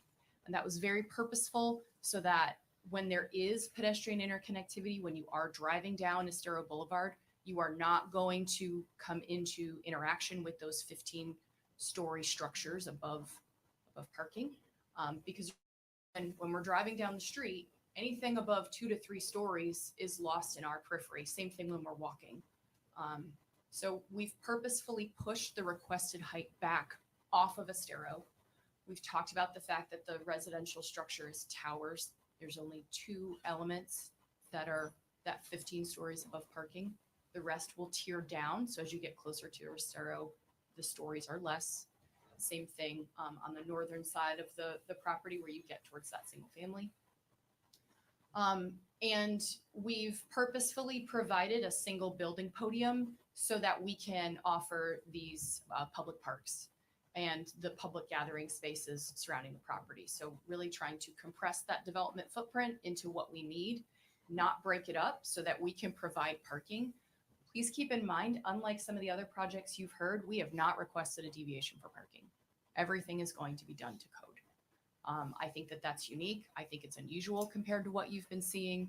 We are, however, asking that the parking not count against us towards FAR because that's the only opportunity to use that space. Unlike back in 1998, we cannot put that commercial space on the ground level. And so initially including parking in FAR was a bit of a ding, right? We don't want parking included in our commercial square footage. We want usable space. Well, now we can't do that. And so we're asking not to be penalized for that. That is a deviation. And that's part of where that 1.5 is coming from. Matt belabored the point, so I won't. But when we add that restaurant, we become a mixed use structure. When we add those public memberships to the beach club, we become a bit of a commercial use. Previously, that was a private recreational amenity for guests and residents only. So it was a residential accessory use. We've added those public memberships. We now have that commercial element. We now fall into FAR. To that point, we have offered, I believe it's a minimum of 75 spaces will be provided in the parking structure to offset those public memberships so that, again, we're not asking for a parking deviation. We can take care of what we're offering on our own property. One clarification, Matt mentioned that it was 20%, and I think in the documents it all Says 25. 25%. I'm the worst negotiator. I keep saying yes. I'm going to say we're going to go with what's in your printed Yeah, documents. Just for clarification. Thank you. Forgot I agreed to that. My fault. And so when we get back to the site design and thinking about how are people going to arrive at this property, I am really, really hoping that residents on the island that come to enjoy this property through these memberships are walking and biking. And they are using the linear pathway that connects the northern portion of Denora to a fallen art park. Your comprehensive plan talks about hidden pathways, specifically in this location and throughout the island. Specifically, to give you some references, policy 7H10 talks about reducing driveways and access points on Estero Boulevard to the minimum number necessary. That is another deviation is our street layout, so that we only have one access point on the north side of Estero and one on the south side, rather than 3 or 4. Please keep in mind that if I am a resident, I do have the opportunity to enter and exit the parking garage off of Denora. If I am a guest of a resident or there's some type of event, yes, I am using Estero. I am using that internal drive that you see on the north side. It is a very long internal drive that will be shielded from Estero Boulevard by those architectural features and the restaurant. So you will not see those vehicles coming in and stacking for that drop off. But we have, in recognition of the policy to reduce these access points, yet provide that stacking for the number of units, made this internal drive as long as possible. It does not interconnect to Denora because, again, we're really trying to promote that walking and biking, which is the true intent of your comprehensive plan. You have an entire community design element that talks about getting out of a vehicle and walking and biking through this community, not just on Estero, but interconnecting properties. To that point of an interconnection, the property to the west of us is also within the village district. The linear park is purposefully oriented so that it can extend to the west. So can that internal local street at some point in the future. And so this truly is that catalyst to start that previously conceived redevelopment and really push forward that multimodal opportunity without a vehicle. There were questions about the parks.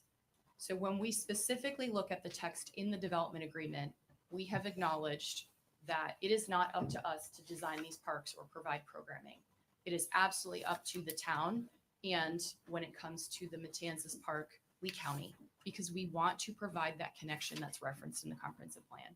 And so that is an element that we have to work through prior to development order. What is it? While we will maintain it, and there will be an easement for public access, we acknowledge that this is going to become part of the fabric of the community, and we want it to reflect that community. So that was written into the agreement very purposefully to make sure that we lived up to that commitment in the future. That was the other question on public design. And there were some questions about height. Height is not set in stone. Your comprehensive plan, specifically policy 4C4, sets out a process. It gives a minimum level that is anticipated and then sets out a process for multiple opportunities for property owners to request flexibility. One of those is within a redevelopment district that is identified in the comprehensive plan. You have a few of those. The Times Square in downtown core is one of them. That project has gone through, to Matt's point, it has become a part of the fabric. It's demonstrated the resiliency of this community throughout Hurricane Ian. And this property is within the Red Coconut and Gulfview redevelopment area. And so that is the basis that we are starting from that is slightly different than some of the other projects that have come forward to you prior to this. That redevelopment area gives us the opportunity to ask for flexibility. It also gives the town the ability to amend the land development code to provide a different height should they desire that at some point in the future. When we look at that flexibility coming from a private property owner, it specifically references view corridors as a benefit that is anticipated to be provided. You actually have 3 of them on this property. We focus very much on the view to the Gulf. It's talked about a lot, but there is also a view to Matanzas that is prioritized in the comprehensive plan. We have chosen to maintain that view from the previous development and provide a public park for the future. So when you stand on Estero Boulevard and look down Denora, you will be able to see the bay. You will also be able to turn around and have 2 view corridors to the Gulf of Mexico as one of the public benefits for this height request. The policy goes on to state that other public benefits should be offered and should be weighed by the LPA and Town Council, and that is the process in front of you today. Matt has talked extensively about the other public benefits, whether it's landscaping, bus pull-offs for school buses, safe access for kids, things of that nature that are all public benefits. I would add the fact that we're not asking for a parking deviation is also a benefit to the town, because I know that that is something you have all struggled with for a very extended period of time. Tina, could I Yep. stop you for a second? Sure. I've got 2 quick questions for you. One, do you know what the FAR calculation would be if the parking was included? Off the top of my head, I do not. Okay, maybe you could figure that out between, and then my other question is, one of the big themes of our comprehensive plan talks about small town charm, that character, and a human scale to our Mhm. community, which is mostly spoken about relative to height. So how do you, I understand the processes of asking for height and what the developer and the town needs to go to achieve that request or give that request, fulfill that request. But how do you justify that against the comprehensive plan's desire to maintain this feel that Fort Myers Beach has? Yeah, so that really gets into those those design standard and building location deviations that Matt was talking about a little bit earlier. And so along Estero Boulevard, when you are walking as a pedestrian, to maintain that scale, the structure of the building is consistent with the land development code. It is also proposed to be set back further than the build to line so that we can offer those shade trees, the enhanced architecture of the tiered landscaping and the water feature. And what that does is it means that the interaction that you have with the structure is at that 2 and 3 story level desired by the human scale and the land development code. And the taller structure that we are asking for the residential units, let's be clear, it's only for the residential units, is up and back. And so if I think about this building and what I can see, if there was a 5-story structure next door, that 2 to 3 story perspective would be shielding it. And so as a pedestrian, there's not going to be that shadowing and that enclosure of the environment that I would feel walking down the street. That's very purposeful in the scale and the design of the building. Does that help to answer your question? Yes, but the other common element that we all have as islanders is Estero Boulevard and moving back and forth from Estero Boulevard. And the height element and that the scale of our community, I think, has a lot to do with the view you have up and down Estero Boulevard. So I have tried to imagine 17 floors at the Red Coconut, and where could I see that from? Would I see that as I'm coming down the boulevard from Publix? I just trying to envision that that change to our current landscape. So that is a hugely important thing to people who live here, how they feel on the boulevard, how they feel in their neighborhoods. I happen to live in this neighborhood.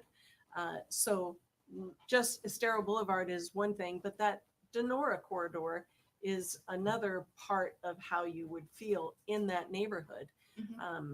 And I think it changes that dynamic tremendously. But okay, I have thank you. another question since you brought up the public benefit of buses.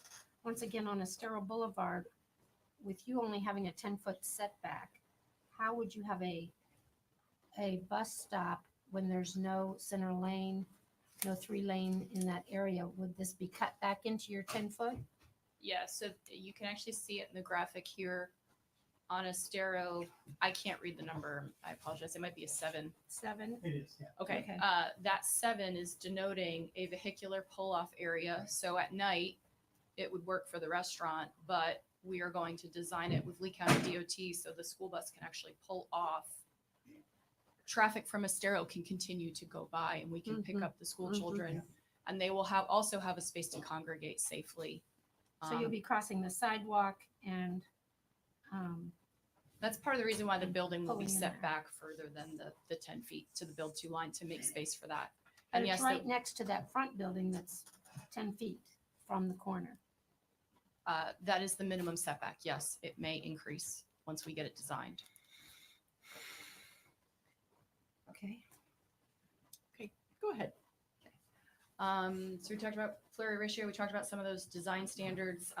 One of the other things, because we, as Matt pointed out, we don't have wraparound porches. We are trying to provide that outdoor patio space through the beach club, the restaurant. The individual units will also have balconies and such to try to promote some of that interaction with the street and that outdoor livable space that was desired. When we talk about this process, we touched on it very briefly, but this is very much a conceptual plan. And so you heard me just say the setback off of Estero and Denora is a minimum of 10 feet. We may increase that based on actual structural engineering design later. And so we've requested deviations to eliminate those build to lines, to eliminate the building frontage requirements. That's also because we can't provide public parks on Estero and Denora and meet the building frontage percentages. So if we want those benefits, then we need the flexibility on the frontage. So just so the words that people will capture and repeat, Mhm. it's a conceptual plan. Correct. That's going to have some challenges. Will it be any less than the things you've already represented would be? You say it may be larger. Will it be smaller? Actually, it's in reverse. It- What it we're could be asking smaller. for is I the understood. maximum, Just wanted and to it get you may on the get record. less. I understand, because those type of, they're in here telling what you do. How will you know they will really do it? We can't ask for any more than what's on the table in front Want of you all today. that to be in your words. Yep. And so with that, we've provided a pattern book to address the architecture because we do not have firm structural plans yet. Parking garages are a very specific structure that must meet very specific elements, particularly in a flood zone. We have not gone through that design process because of the negotiation that is happening right now.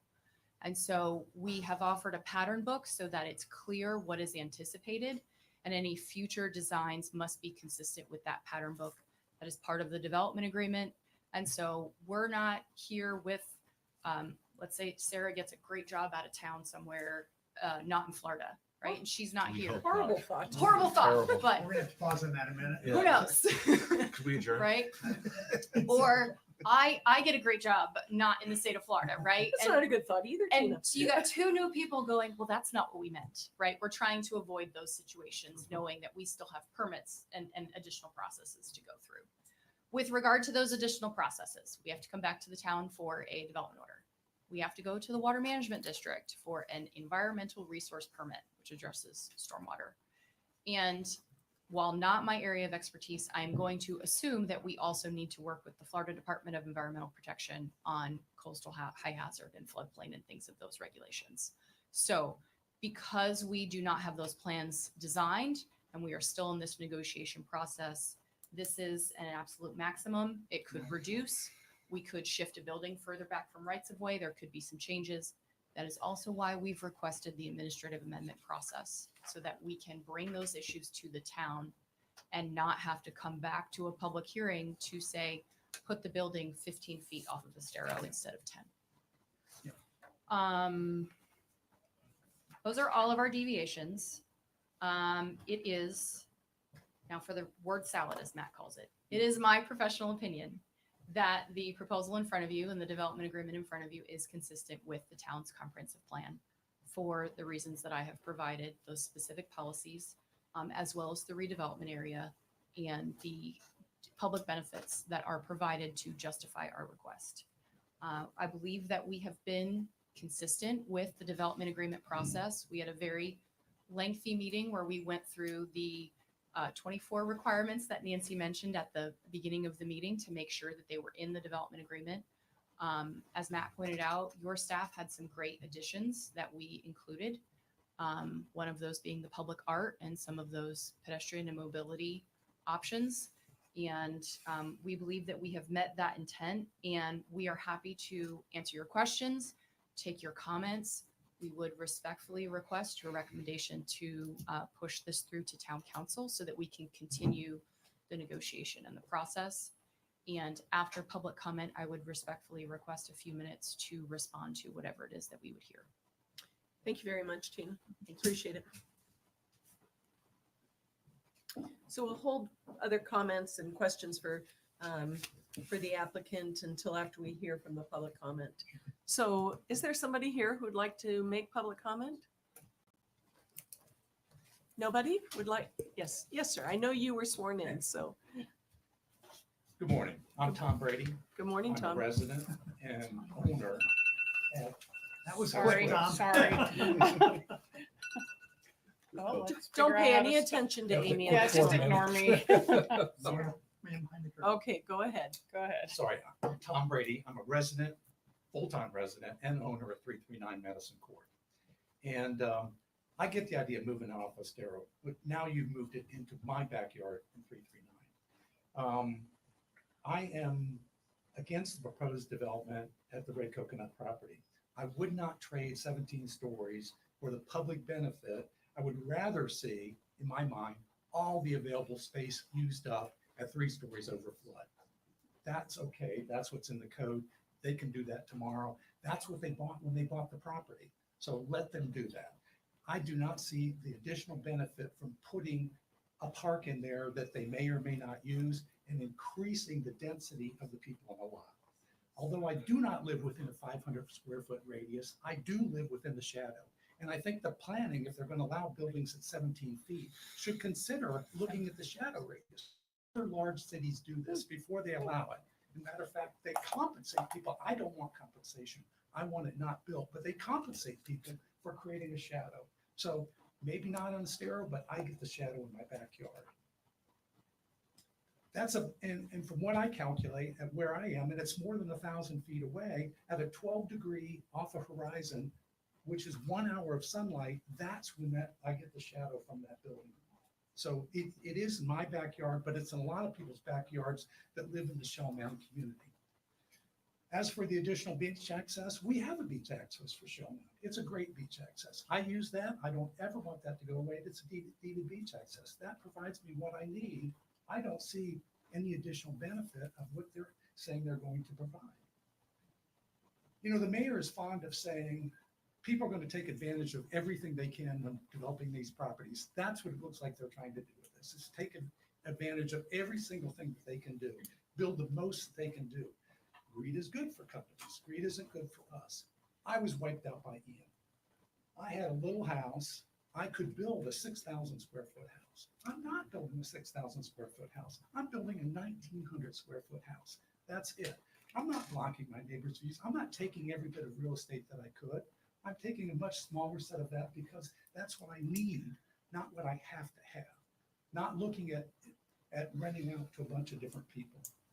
So, I mean, from their aspect, some of it is they're asking for 3,000 square foot units. I'm asking for a 1,900 square foot unit, and that's for an entire family of people. If they were to reduce, what if they asked for 6,000 square foot units? Then would this be 34 stories tall? Why not give them 34 stories? Because that's what they asked for.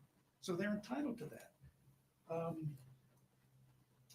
The math doesn't work out because the math, they say 27, down to 15. Well, that doesn't equate because at 27, those are 400 square foot units. Now they want 15, 3,000 square foot units. 27, 400 square foot units takes up a quarter of an acre. Their 3,000 foot, 15 units takes up the full acre. So they're using a lot more space than they say they are, and the density is increasing because of that. Thank you. Thank you very much, Mr. Brady. Is there anyone else who'd like to speak? Yes, sir. I know you were sworn in as well. Thank you for being here. First of all, I'm going to apologize. I do not do public speaking, so. No if I apologies fumble through this. necessary. Our home was destroyed.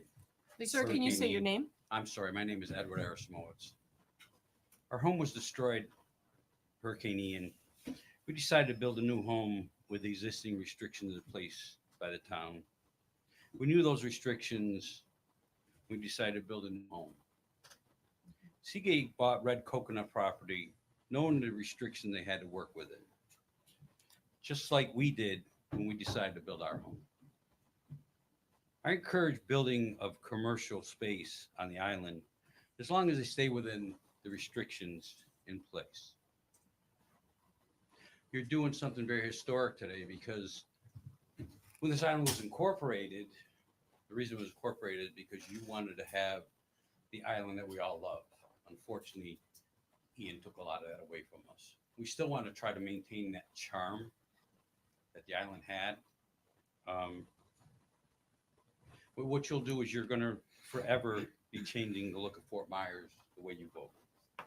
So I'm asking, as what I'm assuming, many residents on Fort Myers Beach to please stay within the restrictions placed by the town.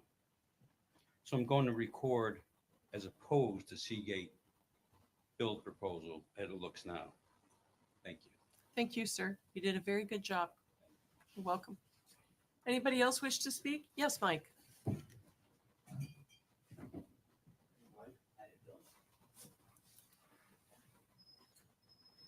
Hi, I'm Mike Dagnese. I live on Shell Mound, right next to Red Coconut. You know, if you look at what Red Coconut was, they had all these properties. They had 170 sites or whatever, but their sites were small. You had a camper and a truck. That was it. The height was only what, 10 feet tops. So you take that land density and then ask them what they're doing. They're taking that little 60 square feet that they had, the people had, or 80 square feet, and asking for 2,000 square feet. You're doubling, tripling, you're doing everything. Okay, now here's the question. All their parks that they're putting in, who are they for? They're for their guests. They're not for the beach because there's nowhere to park to get to any of their beach, any of their parks.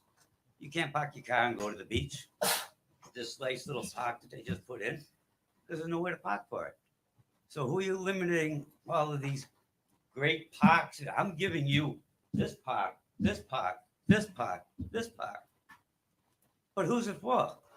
It's for our guests, their guests. Because nobody else can go to them. You put one on the beachfront. Who's going to go there? You get a little roundabout. Does that mean that's going to be parking? They have actually no parking for any of these parks. What are they doing? They're just trying to sell you oh, we'll give you this if you give us all the height. That's not how it works. We have a 3-story or whatever we have in the comp plan. I lived here for 41 years in that same house. And we voted for this because we liked our little beach and the way it always was. It was a friendly beach. Everybody knew everybody. Now it's not getting that way because everybody's trying to build up. They're asking for so much. You know, they got 4 little houses in the back. Why wouldn't you put one of these taller buildings in the back and put the 4 houses on the side of Denora, where you trying to put a 17-story building? Put 4 houses there and put the big stuff behind it. But it's still only going to be 3 stories. You know, you can only go so high to keep it within our restrictions. They knew that when they bought it. Oh, we know you can only go 3 stories or 2 stories, but we're going to go for 17 because we're exceptional. We're the new and the modern way to go is higher up. I can see the sunset in my house. Ask Kim, and I've asked him many a times, would you like to look out the living room window and see a 17-story building? I don't want to because I can see the sunset. Now I'm going to look at a concrete building. That's not the way it should be. And I've got pictures of my granddaughter in the backyard with a beautiful sunset. Now it's going to be a beautiful condo. Not. Thank you. Thank you, Mike. Anybody else wish to speak? Yes, Alex. Alex, were you here to be sworn in at the beginning? Stood up at the end. I stood halfway up. You only stood halfway up. Well, let's give you a full swearing in then. Okay. Amy? Do you solemnly swear and affirm that the testimony that you're about to give is the truth, the whole truth, and nothing but the truth? Yes, I do. Okay. Thank you very much. Alex King here. The past 6 weeks has been a multi-generational moment for all of us. We thought Hurricane Ian was the transformational moment, but truly the past 6 weeks has been. I've been out handing meals out to folks on the streets, hearing their stories. But I would venture to say we're going to see about 40 to 60% of those folks in the ranch homes, the split level homes, will be moving away. Now, why do I bring this up now? Because we've already been seeing the new people coming in. Who are the new people coming in? Do we know? We do. We've seen them. We've seen them 5 years ago and 6 years ago. They were already asking for 4-bedroom houses and an elevator. I built a spec home 6 years ago, 3-bedroom, 2-bath. I did not understand who's coming in. They have more disposable income. Half our condos are not ready yet. The HOA fees are going through the roof. I did a basic research. They're 40 to 80% higher across the board on the Gulf Front, ballpark. And so the average homeowner that came here who bought these ranch homes 10, 20, 30, 40 years ago, and these condos 10, 20, 30, 40 years ago, it's going to be hard for them to afford it. Okay? That's the reality. So the new buyers, how do we attract the new people coming in here? What do they want? Well, we've seen that over the past few years before Hurricane Ian. They want 4 bedrooms, 5 bedrooms. Why? Because they have more money, they have bigger families, they have more kids, they eat out 3 to 4 times a week, they have 3 cars, they have 3 or 4 houses because they're able to.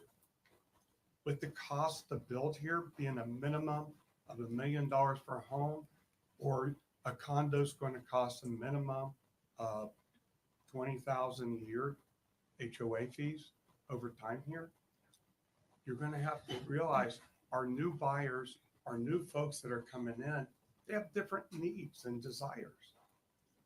And so even though all of us are sitting here in our homes that washed away or different accommodations, we need to think forward. Remember our classic Fort Myers Beach. I lost my 58 cottage. My ranch home, I lost everything. Fixed it back up. But I got to keep all the memories in my heart. So I suggest start thinking forward, build forward to the new people that are coming. We need them. We need to make decisions for it. We need progress. We're going to need a lot more restaurants. We're going to need bigger condos than we're used to. We need 3-bedroom condos on the Gulf front. That's what everybody's asking for. We have none of them. Thank you, Alex. Thank you. Thank you very much. All right. Anybody else wish to speak?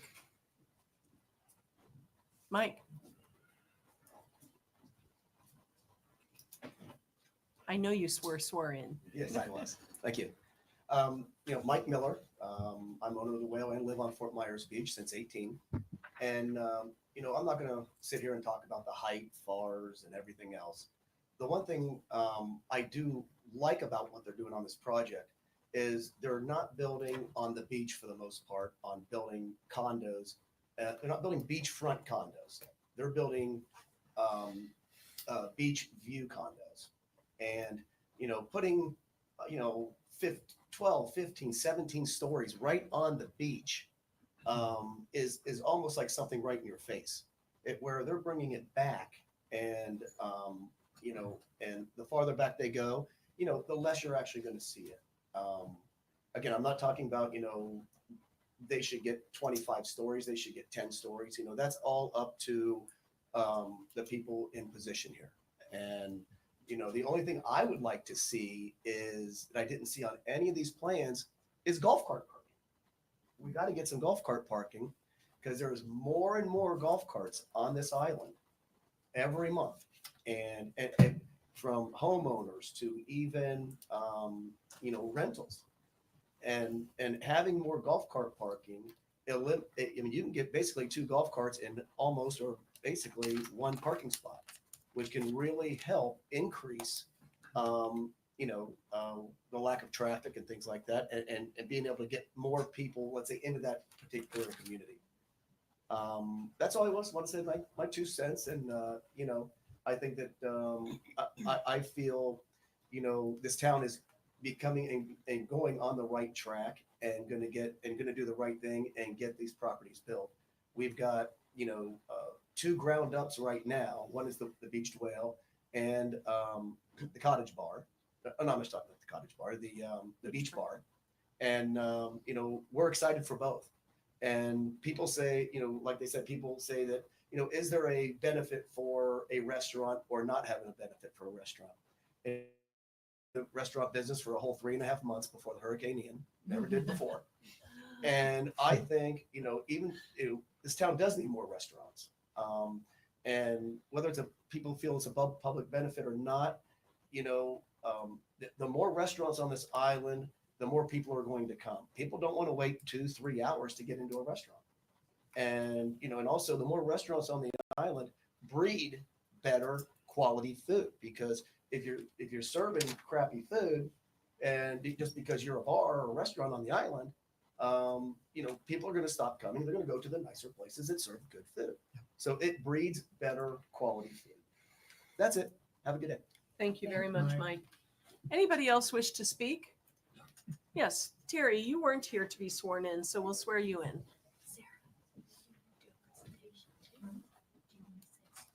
Barbara, are you going to speak? Sure.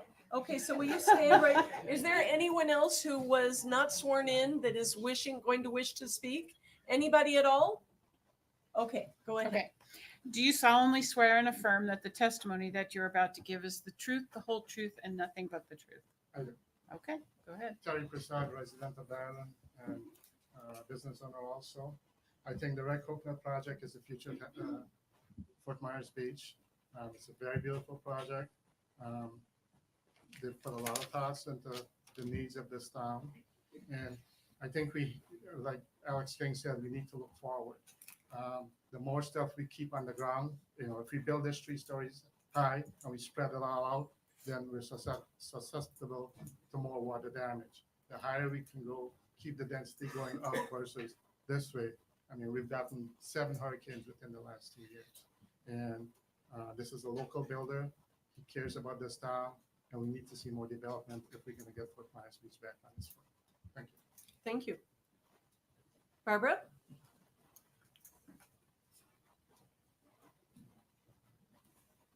Good morning, LPA. My name is Barbara Hill. I also live in Shell Mound Park, and my neighbor Tom, who's building his house across the street from mine, I thought was very articulate in terms of the concerns that we have for our neighborhood and that shadow, and I think MD had talked about that as well. I'm here, I really like the concept in general in terms of the quality of the developer's work in the past and also the concept that he's got with this proposal.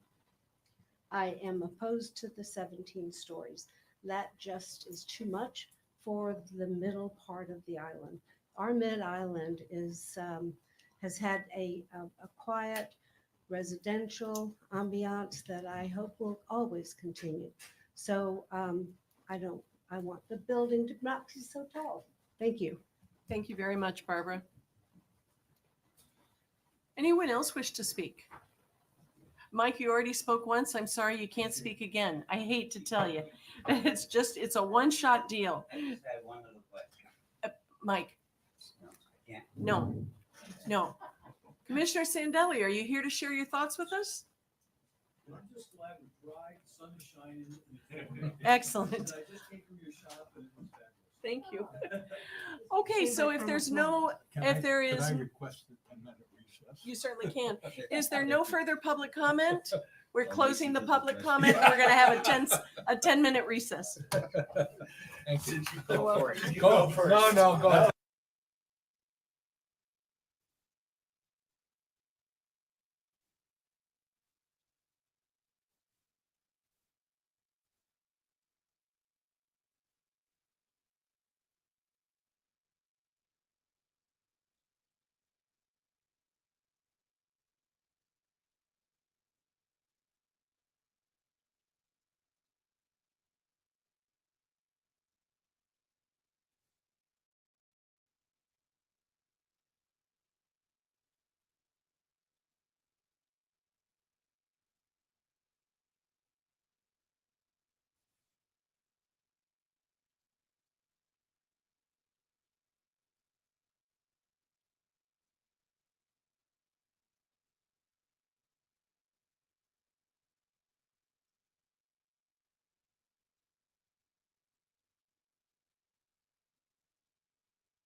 Thank you all very much for that little break. Okay, Sarah, do you want to just say for the record or say anything about the staff report? Sure. Am I on now? There we go. So because this is a different process than the CPD process, this is a development agreement process. It doesn't have the same criteria as commercial plan development that I would normally say, you know, it meets this criteria, we recommend approval or conditions or denial. The development agreement process doesn't include criteria for staff to evaluate. Therefore, the staff report contains, you know, the ways that it may not meet the code, the public benefits that they are offering, suggestions and thoughts by staff, but it does not give a recommendation. And if I may add, Yes. the criteria that we do have in our resolution are the minimum requirements of what needs to be in that document, and that has been satisfied. Okay. Okay, so the public comment portion of the meeting is complete. And what I would like to do now is invite Tina and Mike to come sit in this chair. It'll just make it a lot easier than having you come. Matt. Well, now I'm going to call you Mike for the rest of the meeting. You've had a Smarty. long couple of weeks. I've had a long 2.5 years, Mike. Okay, so what I'd like to do at this point is to begin with the development agreement. And as we go through, if somebody has a question or an issue with anything that we go through, let's just talk about it, okay? So, What page are you? the development agreement, which starts on 14. page 14 of the packet, okay? So let's just deal with, and actually it's numbered page 1. Okay. You got it, Jane? Are we all on the same page? Did anybody have any questions here on this very first page? I had some procedural things. Okay. It just bothered me that the fourth whereas clause says the town and the developer desire to enter into this agreement. The developer wishes the town to engage in this agreement. I don't know if it means anything to change that or if it doesn't, but it didn't rest well with me. So it's not, in my opinion, it is not, I think it's needed. Let me go in that direction. I think it's needed because this is an agreement. And an Between the agreement, town and the developer. right? Okay. And an agreement represents a meeting of the minds. So it shows the agreement on both parties. And ultimately, this Perspective. is what would be adopted by the town council, in which case they are the town. Okay. Correct. I read that as an attitude of conversation. Okay, There's a desire to have an outcome. that Okay. Both parties fully participated and engaged in, and that's the way I read that when you wrote that way. Is that still legitimate in your mind? Well, ultimately, if the town council were to approve this agreement, yes. yes. Again, the yeah. intent is to get something. that can The be intent is to accomplish Correct. something. Okay, okay. The next whereas clause has a date change that needs to occur. Yes.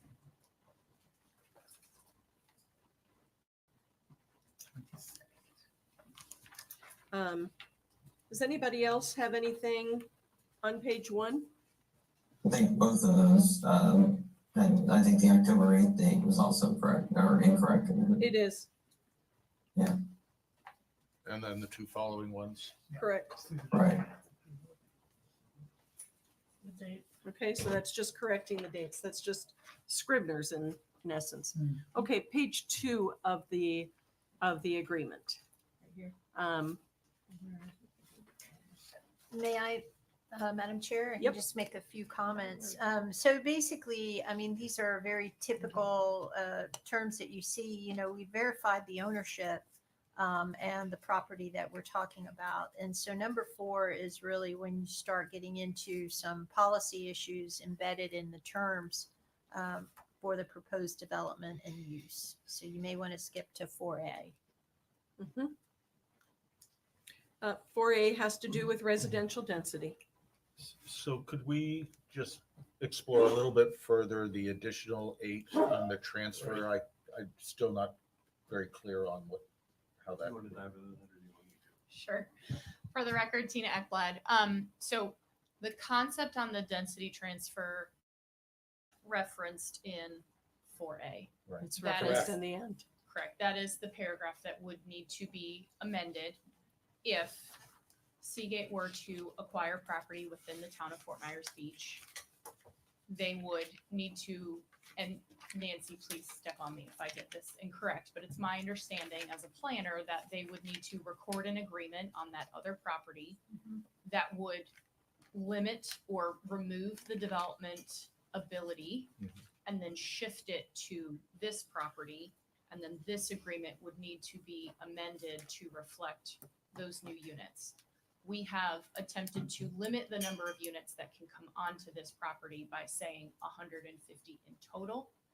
To be very open and transparent, if construction has started, if this project is approved and construction has started on the towers, the only place those additional units could go would be the single family in the back. And so the size of the lot would get smaller to add the additional units. And we actually agreed to not even increase the towers ever. So the tower is going to be the tower units, and none of those units will ever go into the tower. It's not the intention to add them to the tower, because the original plan, if some of you saw the original plan, there were more units in the back as we laid out, and as the final CCCL line determination, it cut out 8 of the units. I think it was 8. We're at the 149.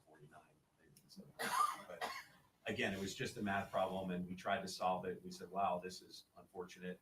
Is there a way that we could, because again, we didn't want to increase density. So it was decided that we would go with the transfer density. As of right now, the partnership, or we do not own any property on the beach, even though there's rumors that we own property on the beach. We do not own any more properties on the beach. Obviously, we've thought about ways that we could do this, but we just wanted to put that in there. We understand that it's an ask and it's something that we'll talk about, but it was something that we requested and we worked through with staff and the town manager, and everyone seemed to get comfortable with the request that it was just transferring density and it was just adding, it wasn't adding to the towers, it was adding to the back of the property in single family.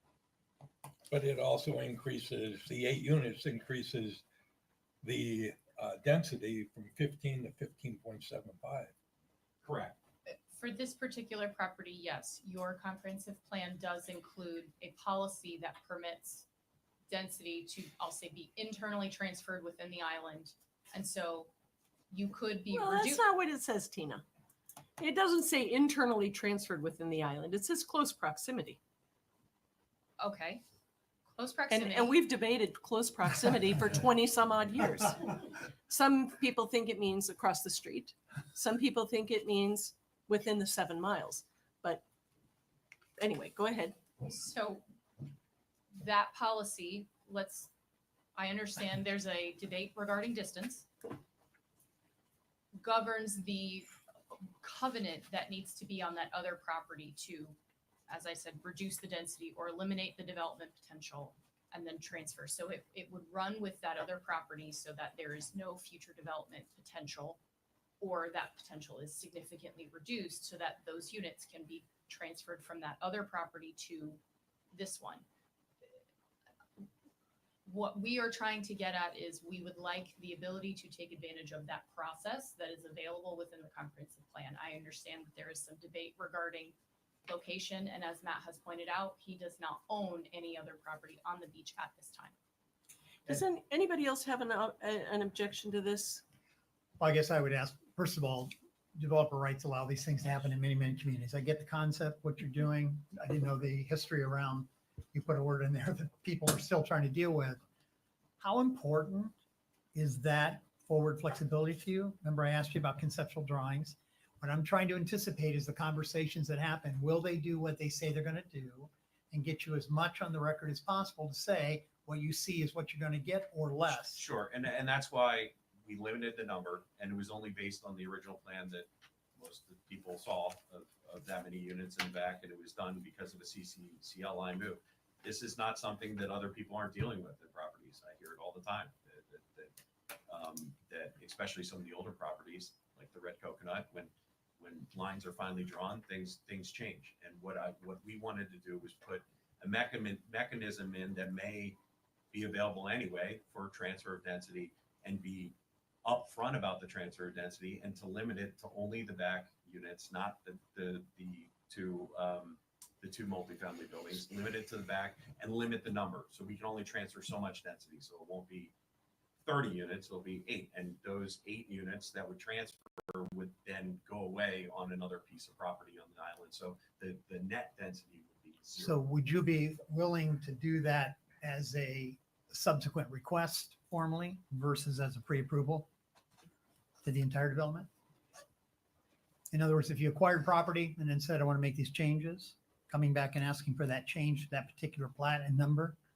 Yes, the only thing I'll contemplate on this is part of what staff's thought process of this was limiting the available ability for us to increase density in the building with height. So that's the reason they put, I believe, that we all put the stipulation in that we will not add density to the 2 taller structures. It would only be, we added density, it would be in the back. So if we didn't put this in the agreement and I asked for more density, again, the legal minds would have to figure out, would I be allowed, if I transfer density of property, would I allow them to be able to put them in the tower? I don't know. I didn't Matt, ask. it's like you're asking us to bank some units for you, and we don't have that. But you're asking for the ability to, in the future, transfer 8 units. If in the if future. they're available, again, we still have to hit all the other And ability. but to it's from transfer. unknown property. So And maybe we don't want to transfer it from an unknown property. Maybe that's not the desire of the town. Or maybe we just want to deal with 141 units. Right, so let's get back to the words on the page. The recommendation to council would be 141 units. We do agree with that. The provision in the back is if there. What paragraph is that? It's paragraph 13. Okay, there you go. Thank you. You're welcome. So let me be clear here. It's page 11, Tina. Thank you. You're welcome. Is so the first thing that would have to happen is Matt would have to acquire property. The second thing that he would have to do related to that is execute this other agreement with the town regarding the density transfer. So there is a review of that property, and as you pointed out, Anita, those limits, and is that appropriate? If he gets through that hoop, then he is asking to come back and amend this agreement to address the density at that time.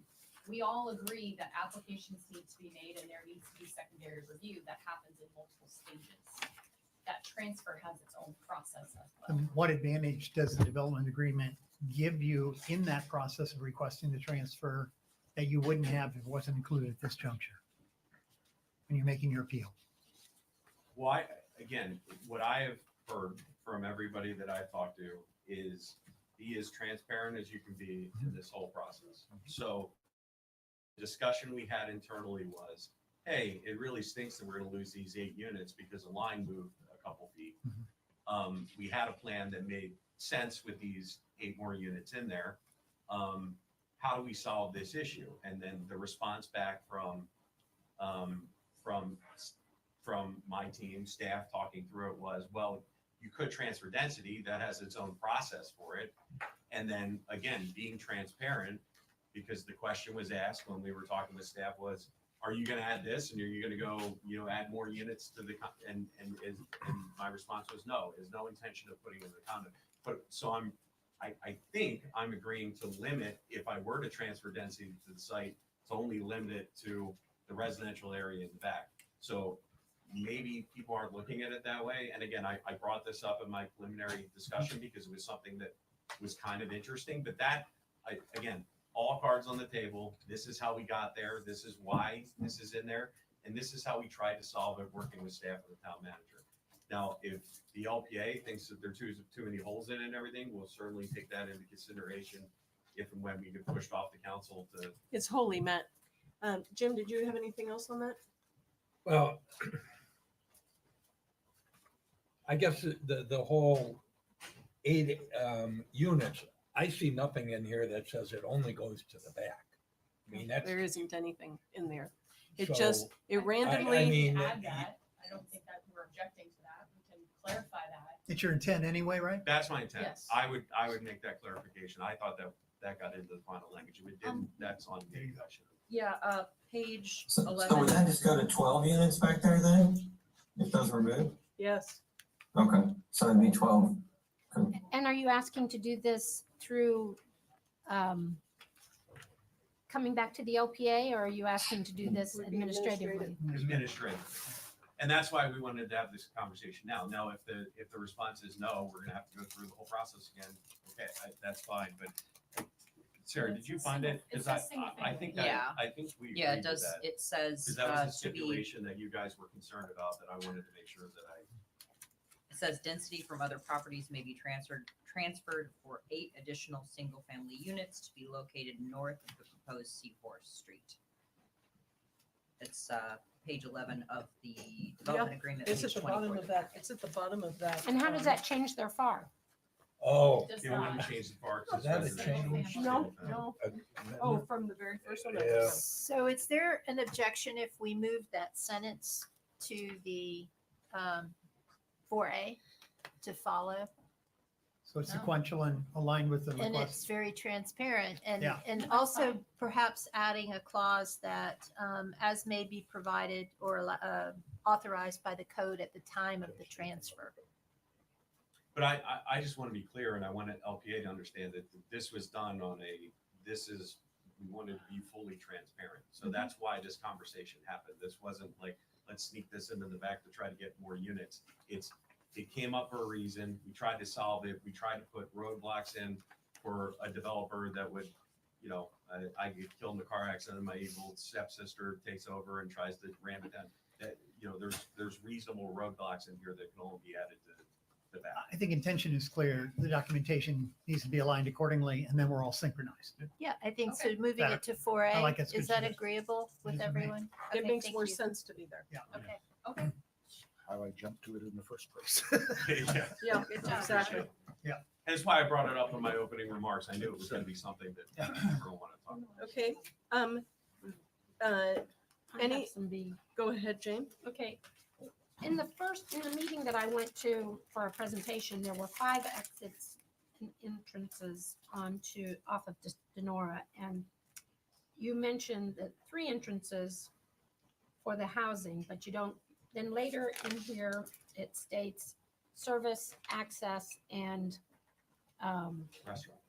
restaurant access and trash. So are those 3 more?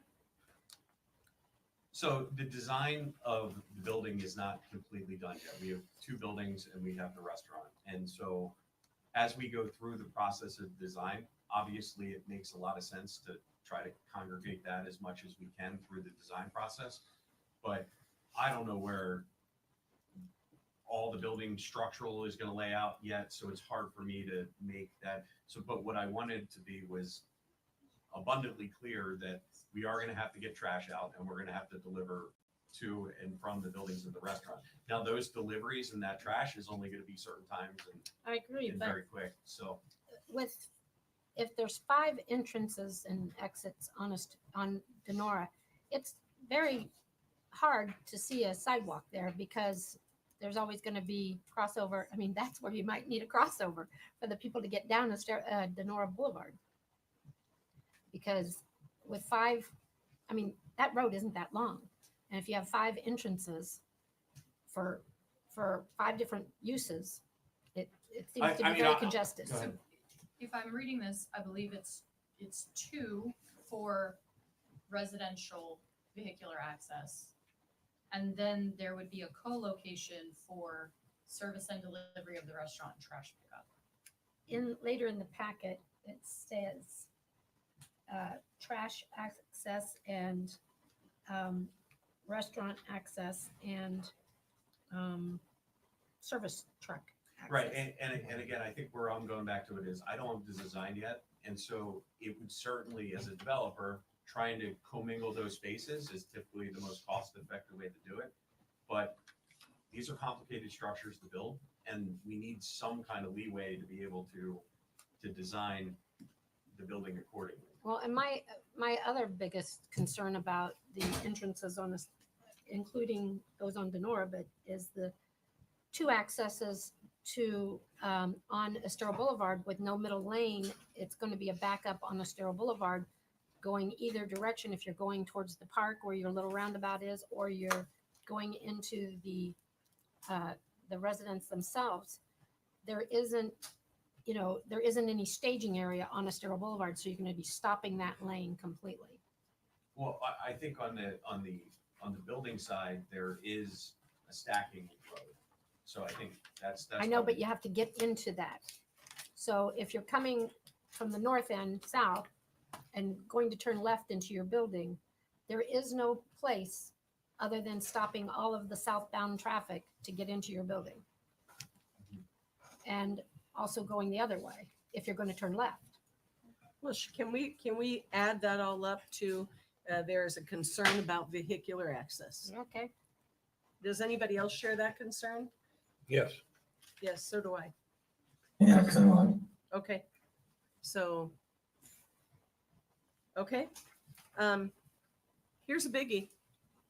Rentals. So I will just tell you all that I called, or when I spoke with Matt yesterday, he said, is there anything you're concerned about? And does anything stand out? And I said, yes. He said in a public meeting that there would be no rentals. And now we have rentals. And it says, actually, just so everyone knows what it says rental of any permitted dwelling unit will be limited to a single renting entity during any 1 month period with a minimum of 1 week stay. So it'll be very much like our neighborhood, Barbara, where or my next door neighbor or whatever, they can rent every month. They could rent a minimum of a week. They could rent 10 days, 2 weeks, but one rental per month. And I have a concern about that because the neighborhood expressed so many concerns about that. It is also updated on page 81 where it says they're allowed 1 day or longer, but they plan to limit it to a week or longer. So that description doesn't limit it to 1 per month. Correct. You could have 4 per month. Yes. Right. Okay. So, and I had this conversation with Leah, she disclosed it, and I've had a conversation with a couple other people on this discussion issue. And you are absolutely correct. In a meeting, I did say, because it was brought up that you're going to have all these renters and you're going to have different people every week coming into this, and it's just going to be like a hotel, because in our existing zoning, we can do nightly rentals, right? So, and my response was, no, that's not how this is going to be. We're not going to be doing rentals. And when I met with staff and we sat down, my request to staff was, give me language that is reasonable language that you think could replace the language we have now, which people would be happy with. That was the discussion. And it was, well, when we go through this, people are trying to limit what I know is short-term rentals, which is, someone coming in 1 week, someone coming in the next week, someone coming the next week. Anita explained to me that on the island, the short-term rental is looked at differently. So the concern that I had listened to was from people that were worried about this turning into a glorified hotel. What I heard from Anita and some others is that that's not necessarily maybe the case. It's certainly It's not the only case. Right. So I am certainly okay with looking at the language. Now, here's the other thing. I'm making an agreement into perpetuity here. So forever, this is going to be in. So I need to understand that what today is not necessarily what happened 14 years from now. So what I want to make sure of is that any restrictive language that I'm going to agree to is reasonable restrictive language that other similar type properties would have, because my property shouldn't be overly restricted maybe compared to other properties, but the intention and the HOA docs, et cetera, are certainly not going to allow what I was told was the concern was this is going to turn into a glorified house. So are you able to, do you believe, create an in perpetuity document that would override a formal HOA formation after these units are sold from changing those rules within their own bylaws? Yeah, I think that the HOA will have their own rules governing rentals. What my bigger concern is that just like we talked about, this is the most we can ask for. So if there is a concern on this rental language, I'd like to understand what that concern is. Is the limiting factor a week? Should it be 2 weeks? Should it be a month? I just need to understand what. My dear, the concern is that you said there would be none. Yeah. That's the concern. So you understood. represented there would be none. You went so far as to say the HOA would prohibit it. Which they You will. were adamant about it. Which they And will. so everybody was like, oh, okay, well, it's just going to be a residential community. Sure. But now it's not. I lost. Agreements can always be amended. So the word in perpetuity is probably extreme. I mean, if in 15 years the market has changed, you could always come back to the council and ask for this agreement to be amended and make your case that the rental market is different or whatever the case may be. I was going to ask, like the current ordinance for rentals, like in residential areas, like where I used to have a house, was you could rent your property once a month to like a family or something. Well, And is this different? I mean, No, wouldn't that- that's what this is. there are weekly rentals and there are monthly rentals on Fort Myers Beach. I'm talking about property zoned residential, single family residential. It can be either. Mhm. And being abutted to Estero Boulevard typically would make it a weekly rental. Yes, you're But right. we Understood. need to understand what they're asking for because it's written differently twice and it was verbalized none at all. But if the applicant in this situation agrees to a condition of no rentals, and then subsequent ownership is transferred by individual units, they have a formal HOA under Florida docs. I don't know what prevents that HOA from adjusting what you can do with those properties. Because you put it in as a So condition. I don't know if the developer can ensure anything in that regard. Yes. Granted, it was said, but holding the one that's building it accountable for what ultimately the people that own it are going to do with it, I don't know why that's transferable in a conversation or a document at this moment. I just need somebody to help me with that. Because it can be a Well, condition. You Yes. can, but it can be changed by the own governing He's- docs so of the it's the HOA. difference It's happening in my between neighborhood in between Estero. government Not and if the HOA. town, What were you gonna say, Don? I was just saying, not if the town has an agreement with the developer and the Right. parcels is established as a no rental property, then the HOA could never change it. Okay. I mean, they can appeal to town council, but This is a underlying approval for the development. The HOA can't override this. No. Yeah, So- think about this like a Good to have zoning clarity. approval, like Exactly. whatever Right. zoning uses are. that's right.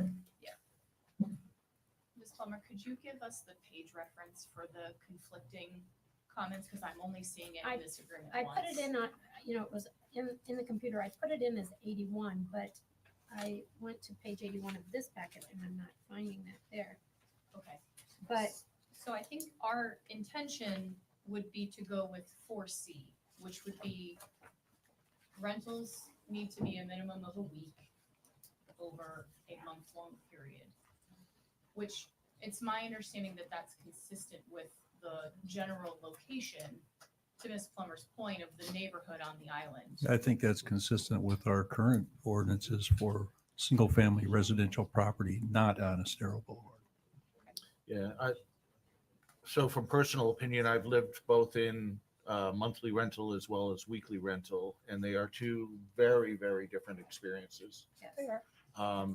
And I've had in my monthly rental, people that have rented weekly during the pandemic when there was a lot of demand for it.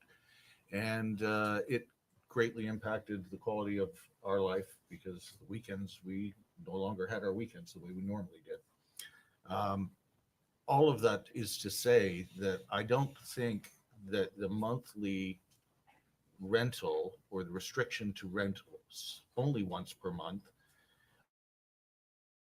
impact on the neighborhood, because quite often we see seasonal rentals, multi-months or 6 weeks at a time, or is just at least been my experience in the monthly rental district, and I felt that it had minimal impact on the neighborhood.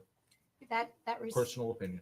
that location is on the applicant's report, page 9, and also page 81 of 149. The first paragraph states, dwelling unit to be rented periods of 1 day or longer.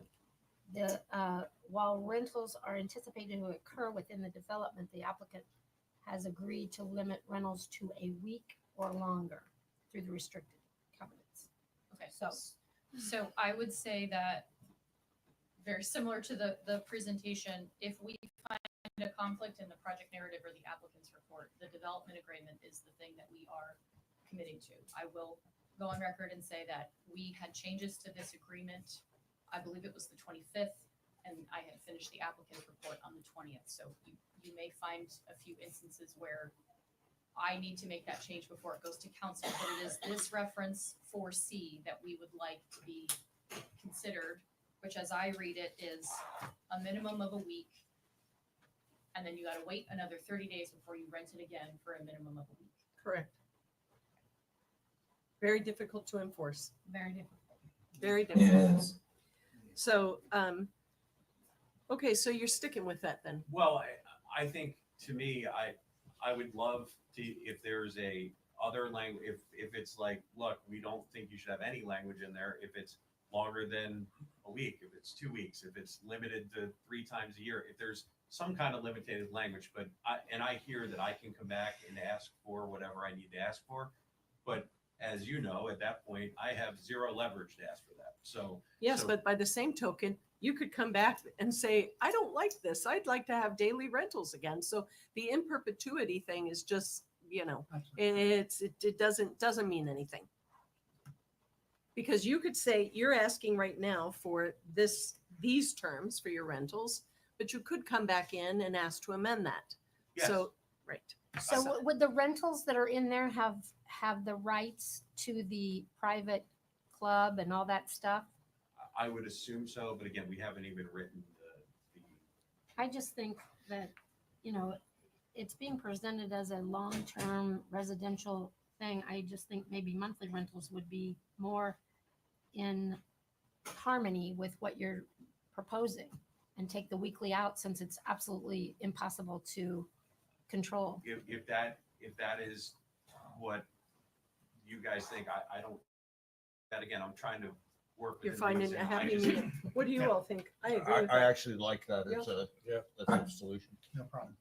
So I basically, think I'm- what we're saying is, the units could be rented up to 12 times a year, That's right. basically, and leave it at that. Don? Don, did you want to add to that? Yeah, I was gonna say a minimum of 30, and I think of a place up in San Key that had minimums that I looked at years ago that had a minimum of 6 months, and it was much more residential focused, so. Yeah, If I were, in my opinion, what I think, whatever comes out of this, at least in the short term, when this first starts, my assumption is that the HOA's rental language will be a lot more restrictive than this language. But again, going into the future, I don't know what people would want, and I want to make sure that, we're open because Okay. it could change. Anything else from anyone So on? can I get clarification then? Yes. Because I've also heard renting it up to 12 times a year, and I've heard a minimum of 30 days. I So there's a personally, difference. I personally prefer a minimum of 30 days. That way they Yeah. could rent it for a year or they could rent it for 30 days. They could rent it for a month. But if you say 12, up to 12 times, you could have 12 weekly Weekly rentals. rentals. Correct. Okay, So, a minimum of 30 days. yes. So they're likely to be seasonal rentals, which seasonal rental people become part of your neighborhood. Right. Yeah. Okay. Anything else on page 2 of the development agreement? Okay. Going on to page 3, the first section has to do with commercial area.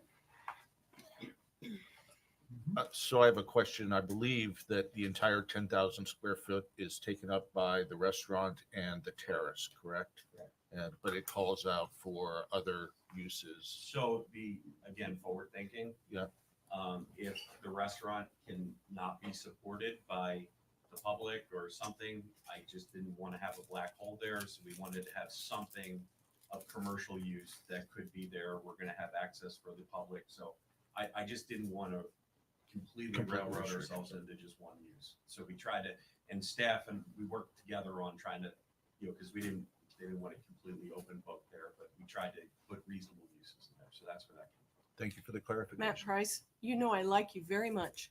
I am grateful that you are at the table for the town of Fort Myers Beach because you are a respected person in the development community. But I dislike this development. This was my epiphany in the last 24 hours. I dislike this development order process immensely because there is no assurance for us. None. I think you have said we may, we might, we haven't yet so many times that quite honestly, whether this is approved or not, I have no idea what might happen. You might have some 17-story towers. You might have a restaurant, but you've said your restaurant is a public benefit. So if it's not a restaurant, and instead it's a nail salon, is a nail salon a public benefit? I don't know. So do we keep that in your public benefit pile? This is so willy-nilly to me. I get why you would like this. I totally get it. It gives you flexibility. It ultimately probably allows you a way to build a better project and especially to answer to the needs of the market. I totally understand that. But what I don't understand as a resident of Fort Myers Beach, as somebody who's worked on this thing for however many times, I don't feel like the town has any assurance with this product of other than the fact that Matt Price and Seagate Development are A+. Great.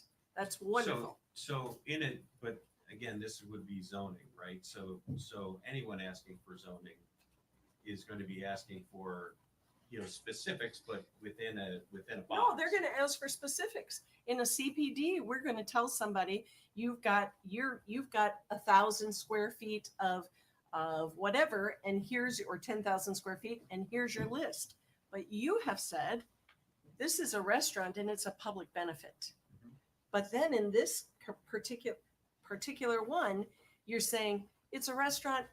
If it works, it's a restaurant. If it doesn't work, might be a nail salon, might be a convenience store, might be.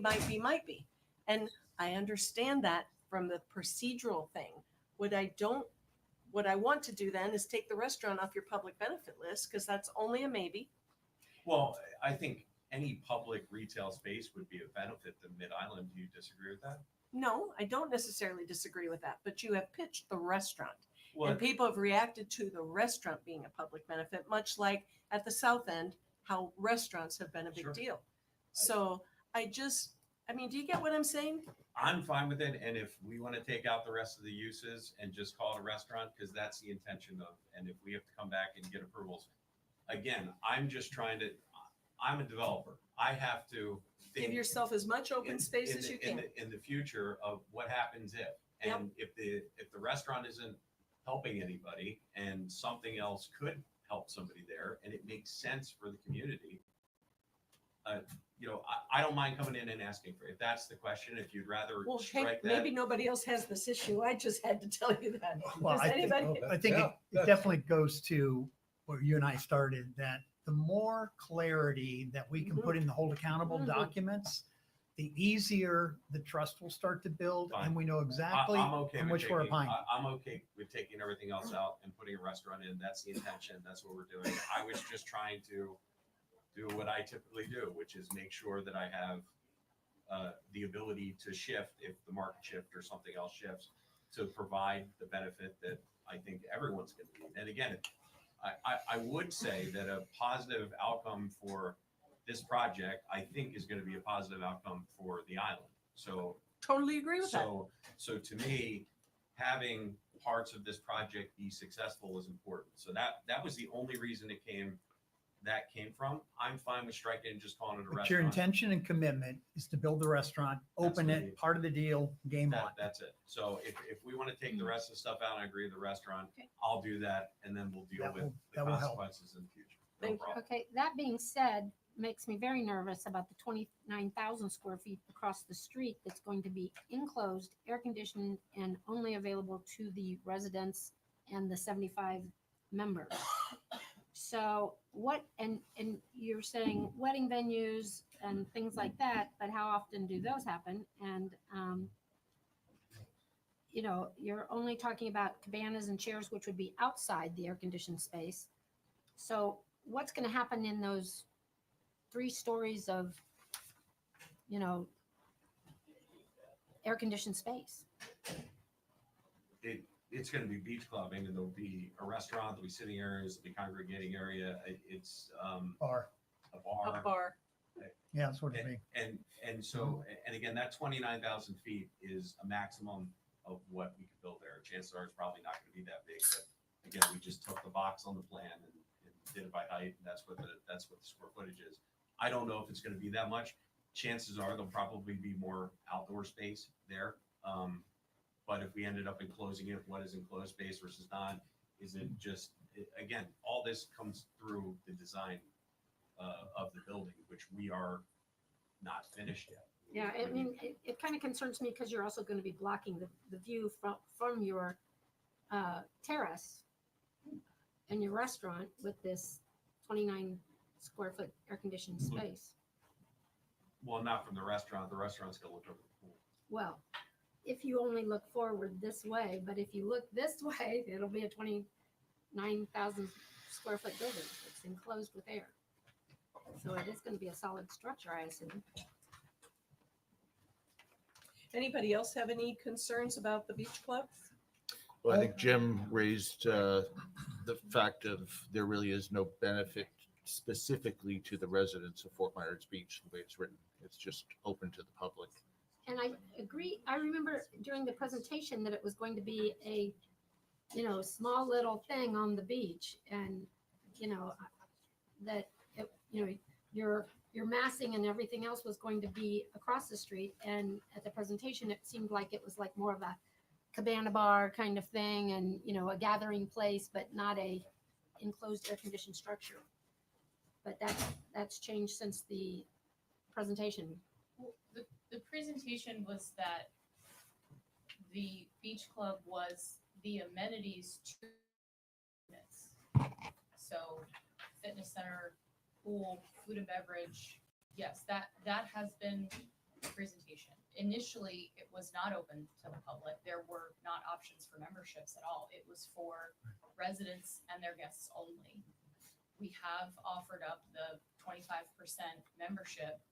We can say that that's for residents of the beach. We left it open to the public so that we could have this conversation. If you want to restrict it further, we can work through I'd that. certainly like to start there.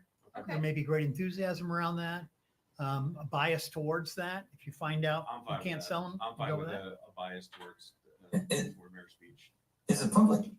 Is it a public benefit when you have to buy a membership though? No. Well, it's Well, it's not a public benefit in my mind if it's limited to 25% Right. of their members. So, Right. I mean, if we're creating a restaurant that's available to the public on residents or non-residents of the island, then that's a public benefit, I think. If it's limited to residents and a small portion of people who will buy in, like a country club, then that's not really public to me. Well, I would say that most country clubs don't allow people to buy in. So this would allow people to buy in, and it's not. So there is. It's a private club, right? It's a private club with a private membership, right? Yeah. Right. So the ability to buy in is certainly at least I have heard it's a benefit, again, from certain people. well, it's a benefit for maybe up to 75 people. Yeah. Or maybe more. I mean, it could be more. I mean, depending on. Well, you it only could be- have 75 parking spots, so.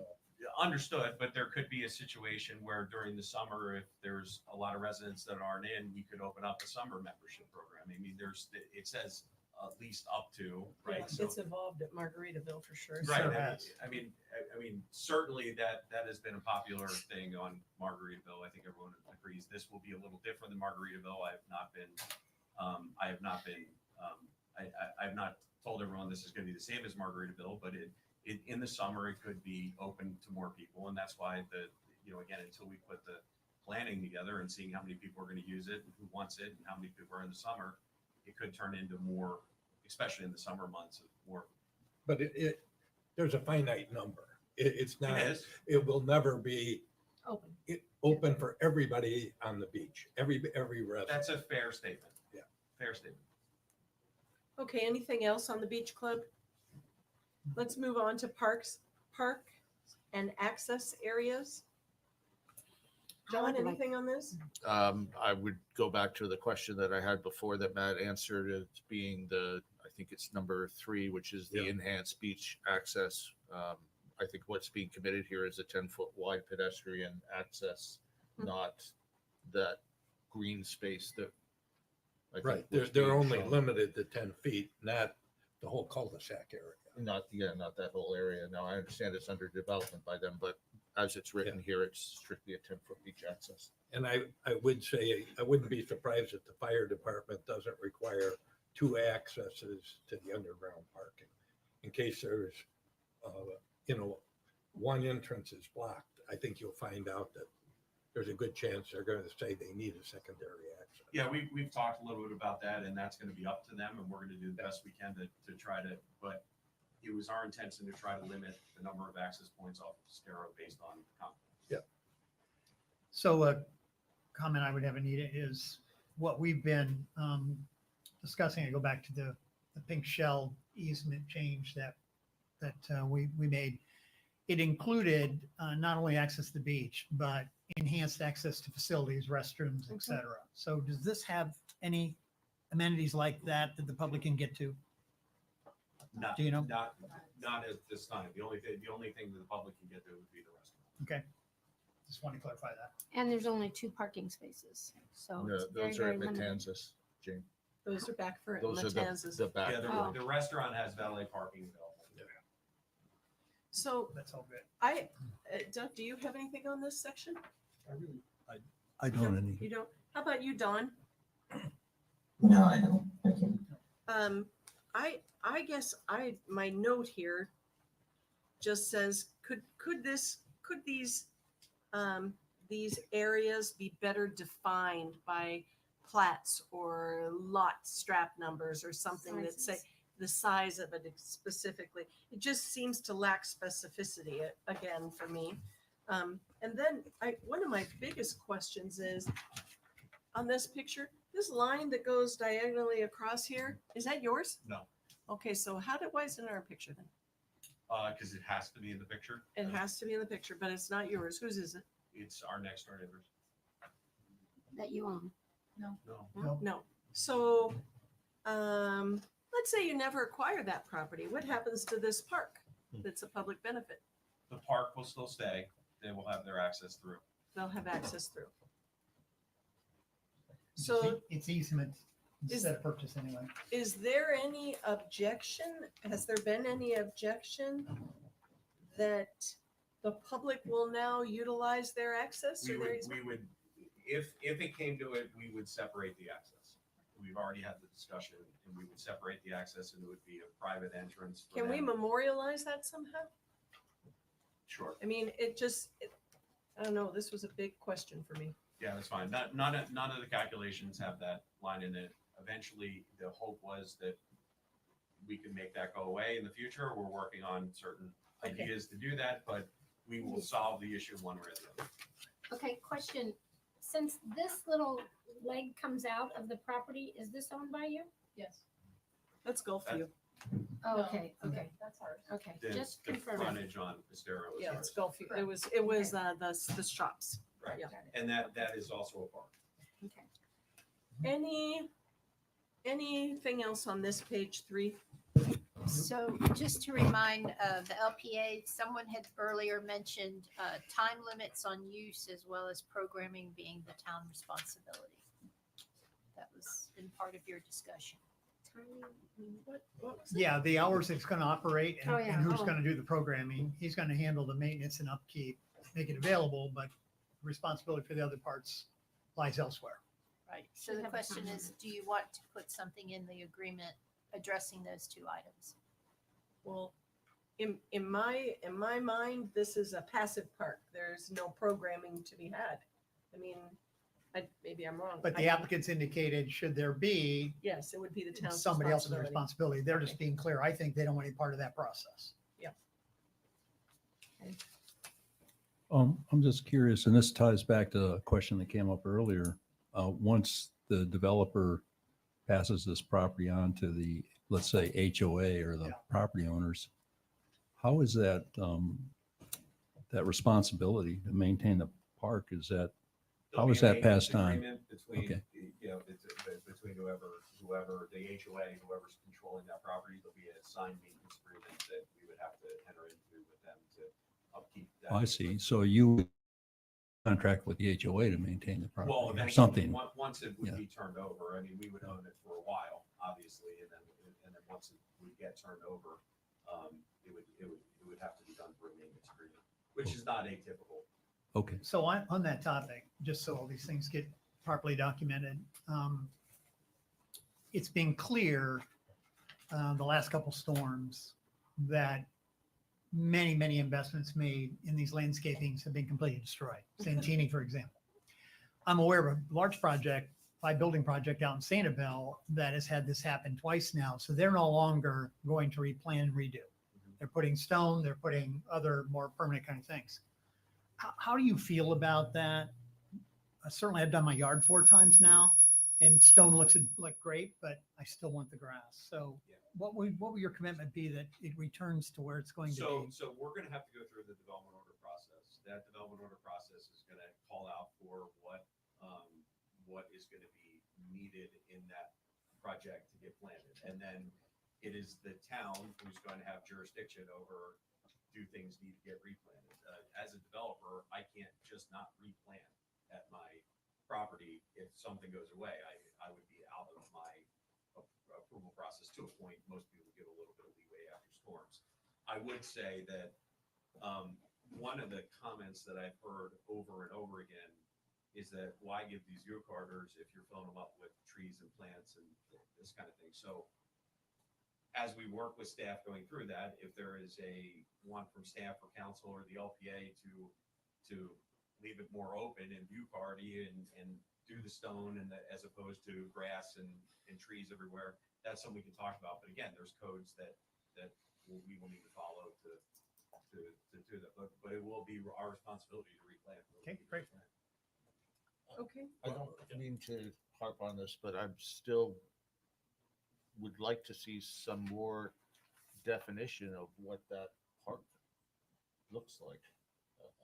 I don't know if I'm You're the talking only about one the with, beachside park. yeah, I'm Oh, not no, sure if no. I'm the only one that's got a concern about that, but the way it's written, as I read it, it is strictly a beach access. So Which number? John, that was actually, it's G3.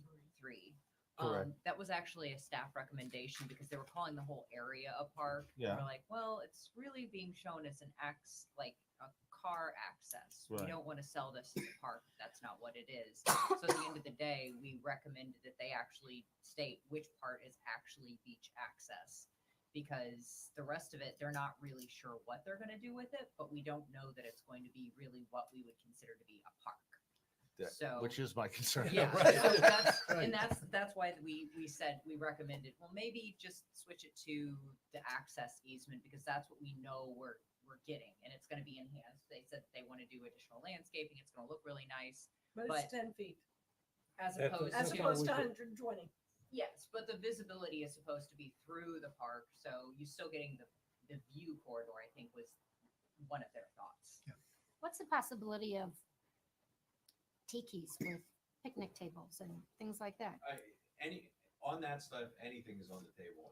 You know, again, we can discuss putting whatever we do there. Now, again, we certainly have to understand the storms and things like that. So anything we would have to put out there, we would have to probably be able to collect in. It probably. Well, it can be cemented in or whatever. Well, cement probably isn't gonna work, so it would have to be a portable structure, I would assume. Right. The- John, what's your concern? What's Well, your, my big concern is that there's uncertainty as to what that piece of property, that but it's the portion single biggest is. selling point. And it is a big selling point, and there's I heard comment that said, will that even be used? There's no parking there. It's strictly a pedestrian access.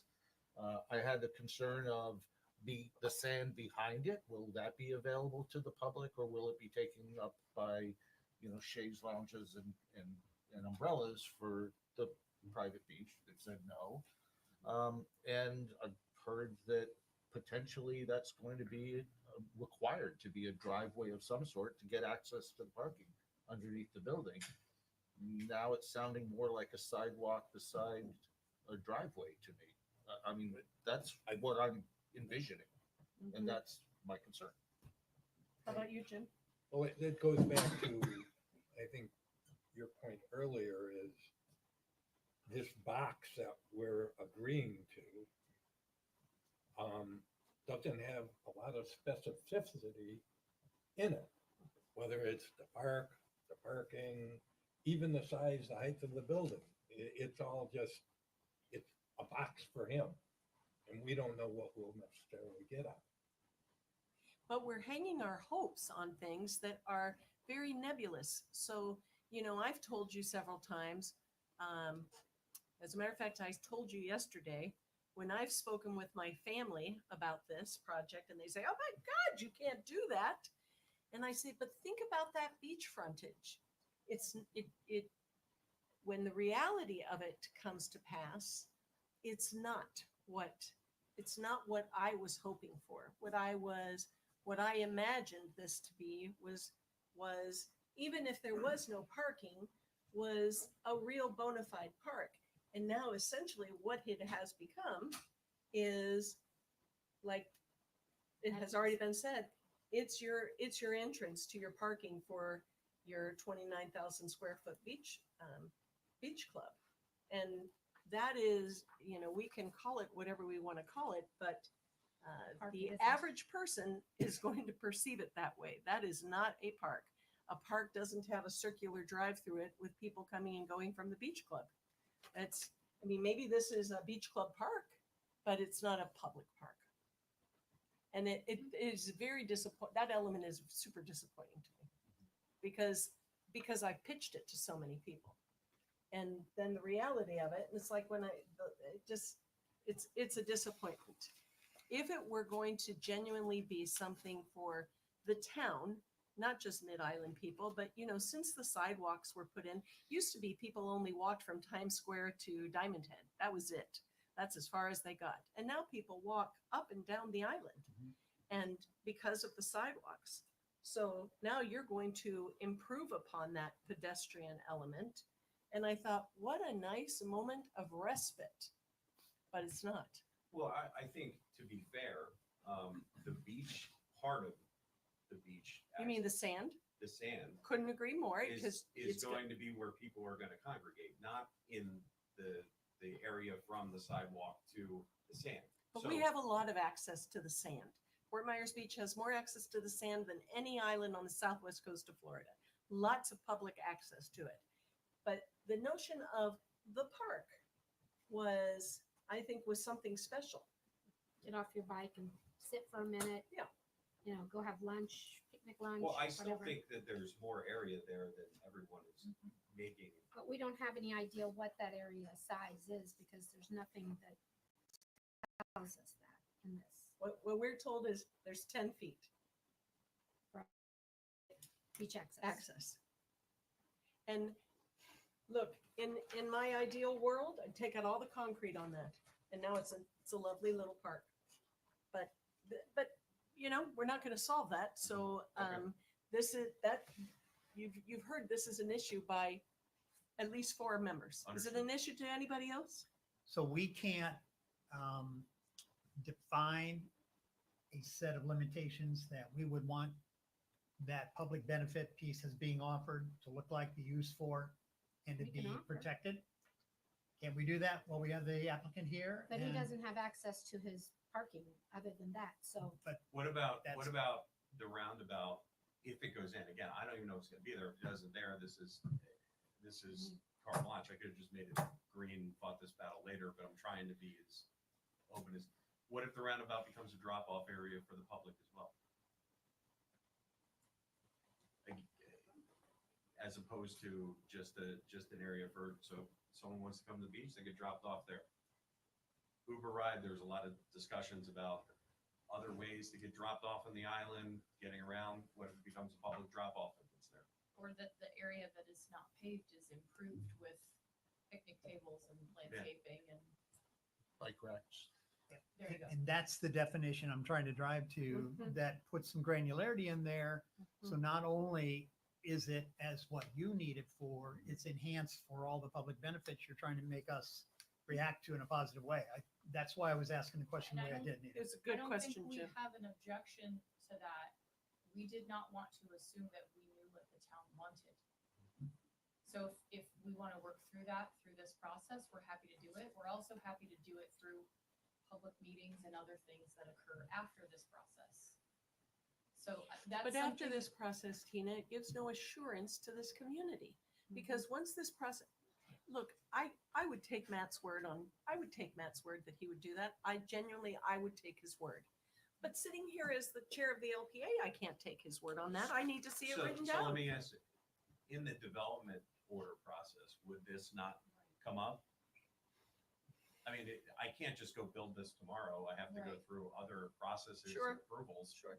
So That's wouldn't, why I wanted to build some specificity in I there don't that they think can the react to. requirement would come up. Yes. I think the development order process would be more to see that what you're proposing is actually so what if consistent we, with what if this. what if we put language in the park side that said something like that they'll provide beach access because that's what the town wanted to say, but will also present park-like features such as, and then There we go. when we go through the they development look area different. Yep. process, But you now, get now enforced. I have to check some of the, because at that point you would have to look at that stuff, So- right?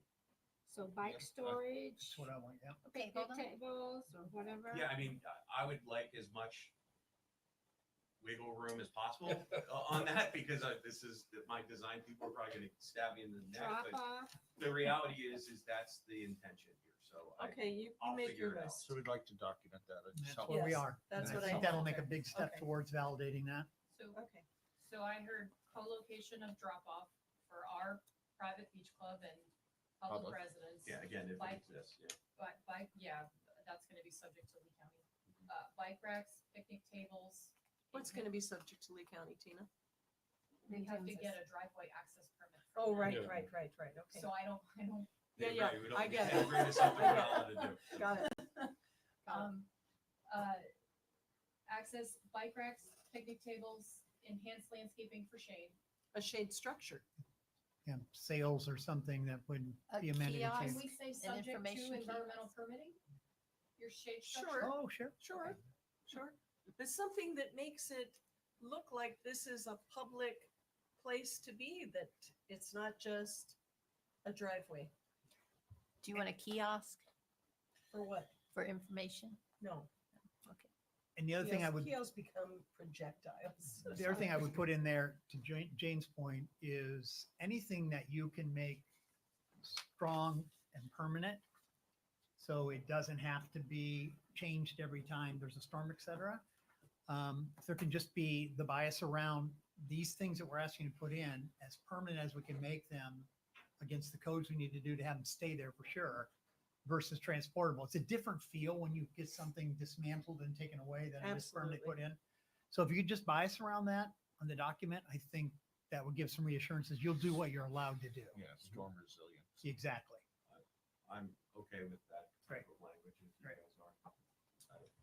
Again, it was the intention to provide an area for the public. We're going to get Not there. the other way, so. Okay. Now let's move on to the next page, and it is H for height. If you thought a park structure. Okay. So it says, no building shall be more than 15 stories over 2 stories of structured parking and height. The maximum height of the tallest tower shall not exceed 235 feet above base flood elevation. But it doesn't say what the height of the other buildings are. It also doesn't say that all buildings could not be that high.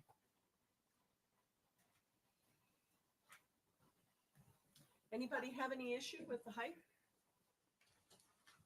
No, let's move on. All right, let's go. Good. Absolutely. Anita, I have some thoughts about Please. the go whole ahead, issue Doug. because this is, first of all, I'd like to compliment Matt on his initial presentation. And obviously there are a lot of thoughts gone into this project, and at least there's an appearance that there's really been a lot of effort to accommodate the town. And I have to write, we moved to Fort Myers Beach because it was more old fashioned than other places that was nothing but high rises on the beach, like Siesta Key, Longboat Key, places like that. And we liked it.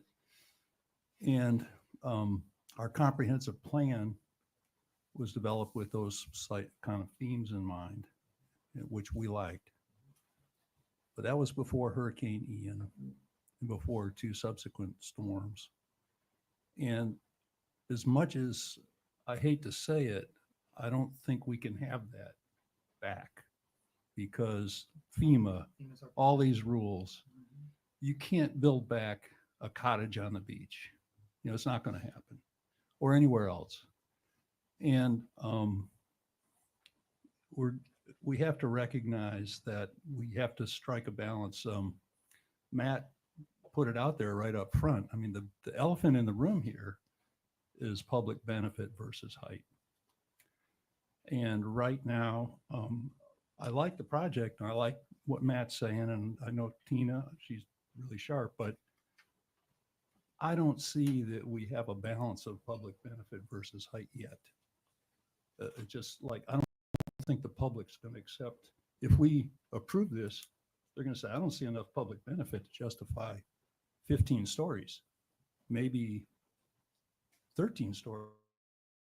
We don't have a formula to compare public benefit to height, which is really a challenge for us because it really makes it hard for us to make a decision. Can I respond to My that? comment. So, and I appreciate that, and we've all had this conversation, all of you with me, and I've told you since day one that I completely understand if the vote is no, because that's not where your head is, going forward as a town. But I think that this is something that the council needs to decide, and they need to give direction on, because it's obvious to me after watching all the meetings that I watch and the feedback that I get and the feedback on both sides. I know there's plenty of people that are loud that don't love height. I hear them, but there's just as many people that disagree and think that it's time to move on. They don't talk as loud. I totally understand. And so we're in a part of that we're looking to go into the future, right? And so to me, council has made statements that there's opportunities to get height through public benefit. I think our project, compared to any other project that has been submitted to the town, has more of a list of public benefit than anybody else. Maybe any people will disagree with that, but we certainly have a pretty long list compared to most.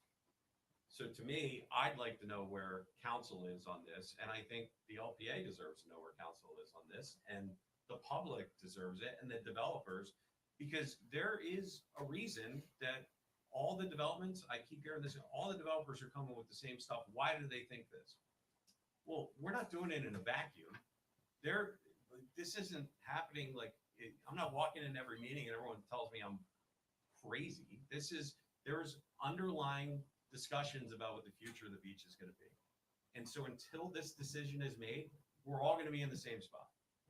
And that was why I said what I said in the meeting today. I appreciate what everyone's going to say. I'm going to take a lot of this into account. We've already made some changes. But to me, council needs to make a decision based on, here's a list of public benefit and here's height. What do you think? And we haven't heard that yet. Even Well, yesterday. several months ago, Anita requested meeting. It's really two elephants tied together, and that public benefit and height. And I think the reason she requested that meeting was to get direction from the council. And, you know, everybody has a different idea of what public benefit is, and we need to get The on the list. same page. Yeah. Would you disagree that this project, the way it's laid out in the development agreement, how easy it's laid out is this is what we're trying to do and this is what we're asking for, that this is by far the easiest way for council to opine on that? Other than having the No. meeting? No. You know why? Why? Because you may do this because there's no certainty to this plan. There's no certainty, man. And again, I mean that with all due respect. It's floopy. It's maybe you're going to build this. Maybe But it's, that's the process, the development agreement process. Yes, that's is what I this don't like. process, And that was, That's but what- that was important. I agree. So I know, but the end result gives us something that, you know, I honestly thought the end result would be almost like a checklist of this is what I'm going to do. Yeah. But it isn't. It's given these are our parameters. And parameters give you the flexibility that you need as a developer, but gives us, the community, no certainty as to what will be developed. Right. And that creates unease and unfortunately will create mistrust. Now, Because that the council needs to make these decisions, we couldn't agree with you more. We wanted to have this discussion prior to you coming in. And I understand we have another big case next month. Would be nice if we could have had this discussion. Maybe they don't need the LPA to have the discussion, as we can see the writing on the wall. They're going to have the discussion with you, with your case in front of them. And then it will be cast in stone. Yes, so there is, Doug, back to your point. I remember this, my second meeting, I brought this up I know.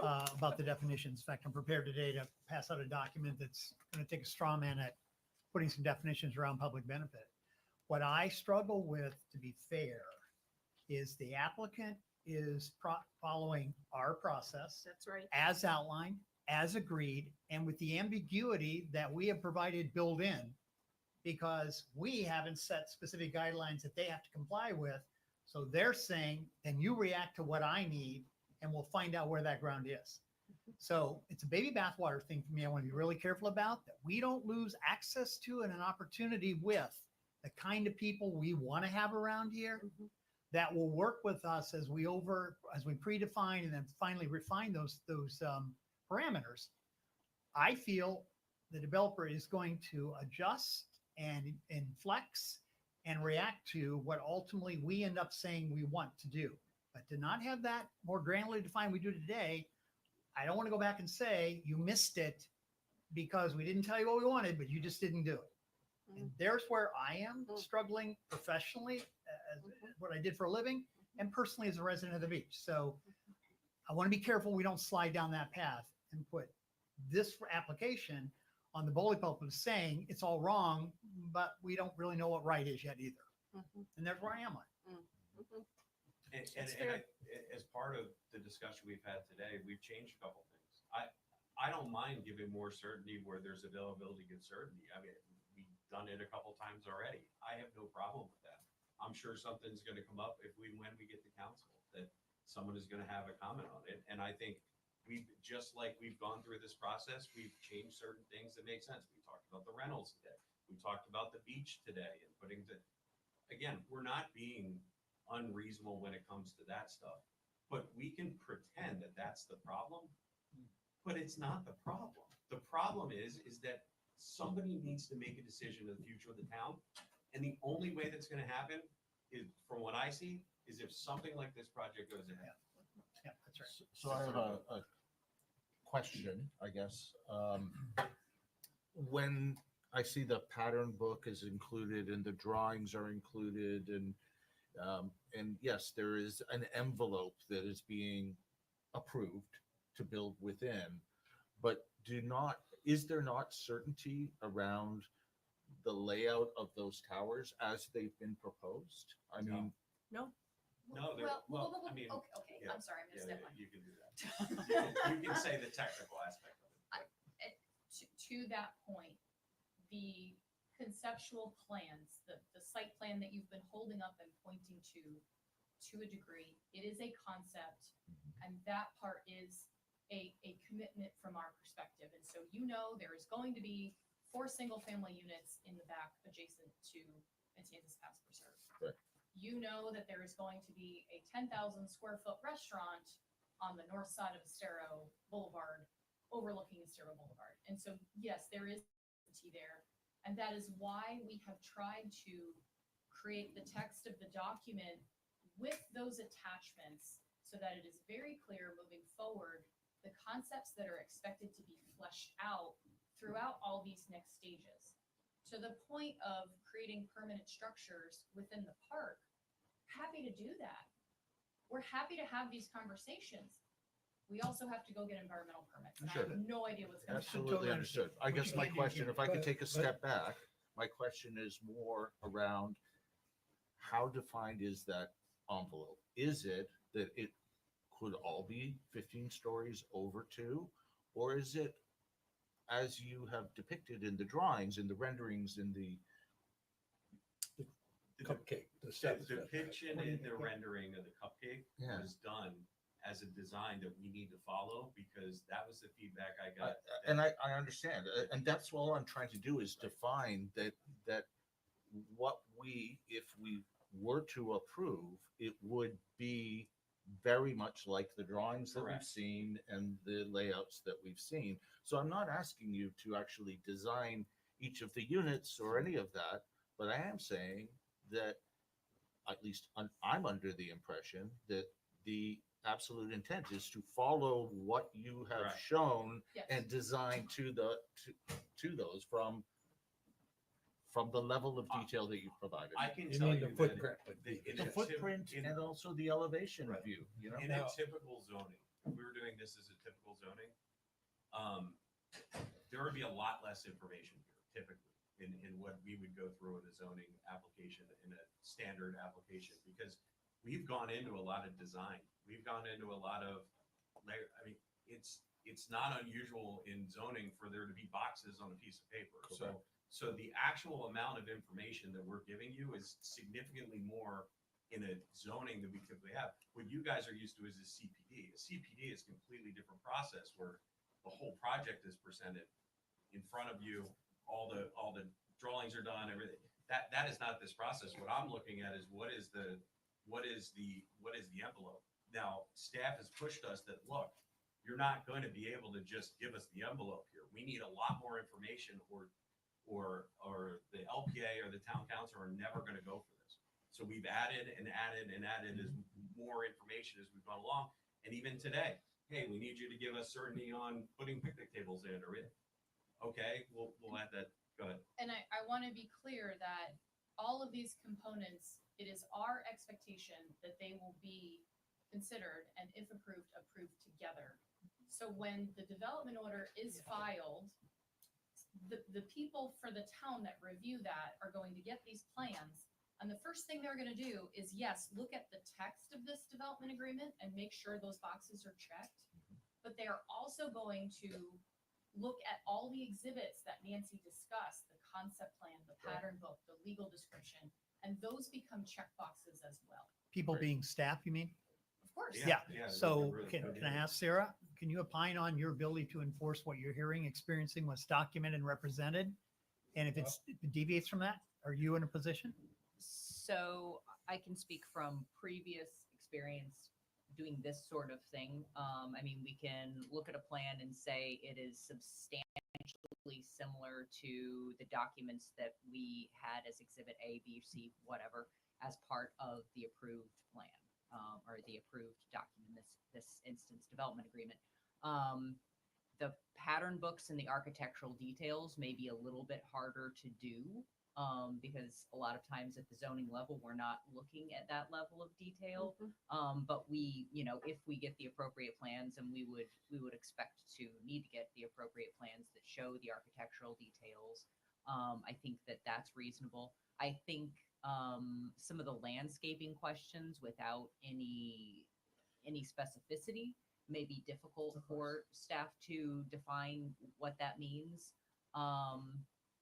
Park design, I think that will be complicated. So, you know, if there's an intent for some specific thing or some look, or if the LPA and town council determine that it's appropriate for the applicant to work with a member of staff that the council would trust to coordinate a park plan, something like that. So I think that there are ways to do it. Okay. And that we would, especially with all the exhibits attached, it could be done. If I can add, maybe one strategy or opportunity might be simply to add additional text to H, because the height is based on the conceptual plans, and what I see, you see, we might see something different. So by adding more text where there is agreement as to what it depicts might help, especially at the staff level, then when the document comes back.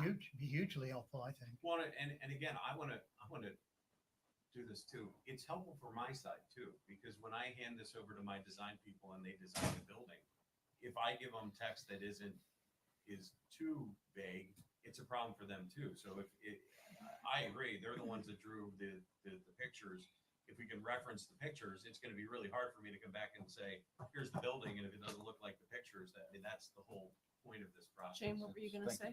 The elephant in the room to me is the fact that in height, we have two buildings that are confirmed. They're going to be 15 over parking and a maximum of 235 feet high. We don't know what any of the other buildings are. We don't know what the size of the units are going to be. And based on the size of the units is how many floors they need and how high they need to go.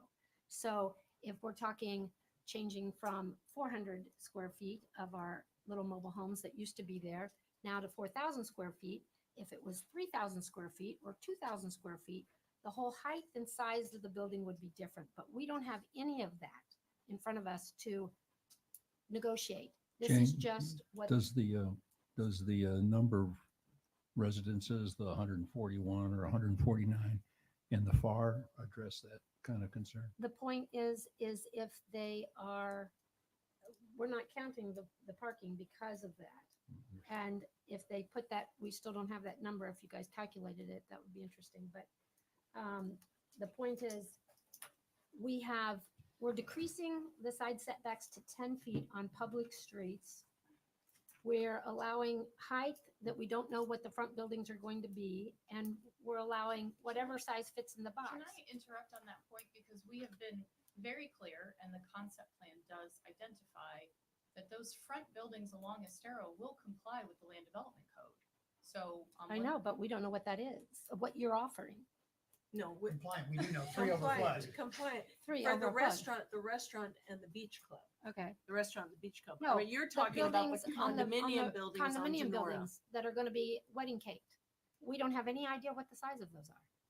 Okay, so we do have a general understanding of the range of those towers. You're Yeah. free to kick me, Yeah, no, but that's we put those stories into this agreement. Well, I think they are. I think the one We, plan has them on we there. feel that they're in the conceptual plan that we will be held to, but if you want them also in this text, we're happy to add that. Yeah, the floors are on the conceptual plan. Right. It seems real easy to me that this is what we're gonna rely on. But why, Well, so instead of us counting them and Either we do or we hoping don't. that the picture is right or that we're not missing something, So why like isn't it Nancy discussed? suggested, perhaps there should be in H. There should be back to the conceptual plan. Totally fine with that. That's Again, fine. The uncertainty story. is When you just talk, as you've bad. got to come up on the Oh, microphone. 'cause Sorry, otherwise nobody's gonna uncertainty hear for you. us is just as bad for uncertainty as you, because if Okay. we have uncertainty and we're sitting in this room, if we go to staff and we have new Got staff it. there, we go in, it's a problem. So the more Okay. certainty for me, the better. So Would we want help. to underline that. So perhaps something like the number of stories as depicted in that I exhibit. think it needs more of that. Yeah. Conceptual plan Is- is flexible. Okay. If I we can't put it- count the stories enough in those language in pictures. here, Yeah, they're It- very tough. takes that conceptual plan and makes it enforceable. So There what you would go. you So- suggest, Jim? It needs to incorporate the, This is 15. whichever plan, whichever pages or exhibits we want, and to say that it'll be in substantial compliance with those plans. And I'm okay, and I'm even okay with limiting it as well, because limiting language, there's heights there that are Yeah, maximum. and I think that heights. goes to Jane. If we say 235 is the max for the back building, but maybe we have, the front building is maxed out at 150. I don't know, whatever. that Well, the is. front building is based on the code, That- but there's. The front residential building, not the restaurant tiers. building. Got it. It- And nothing has been discussed about the square footage of the units, which everybody is wondering. We don't have floor plans. Well, you have a box and you've determined the height and the size of the box. You have to know. We don't. Yeah, what? You can't take divide 141 units or however many are gonna be in the tower. Units are gonna be 2,800 to 32. I mean, it's gonna be somewhere. Sit up. That would be Sit up easy. Oh, To the sorry, microphone. Supposed to talk to the microphone. If I'm not you're good at Eight this. hundred to what? 3,300. Yeah, 3,200, right? I mean, depending, I mean, there may be some penthouses that are bigger, there may be some units that are smaller. But on an average, that average is probably gonna fit somewhere in those ranges. So Jim, back to your challenge here. If we say, I think I heard him say this, as the conceptual drawing, it shows their stories on each one of these. Yes. It therefore the language of not to exceed each individual unit as depicted on the concept plan, that nails it that down to me. particular- Yes. And then we're good to go. And if they want something different than that, then staff should trigger a conversation. Yeah, and we know then each of the towers is And a their maximum of cake this. gets Yes. preserved, we can What point to page is something. that That for is, reference? It's this picture. it's the first one past their presentation. Oh, let's see, Okay. it's page Not to 38 of exceed. 149. That's right. So not to exceed the number of stories of the Per individual buildings As shown on, as shown on. You okay with that? Okay. I'm fine. Okay. in Throw one more Exhibit wrench B. into here is, Yes. you got your 4 single family, but if you take your 8 It's- transfer, you now The have title of 12 it single is family. Site Site Big and plan and small. development I mean, it summary. would probably Right. be a middle of product. That's a whole different plan.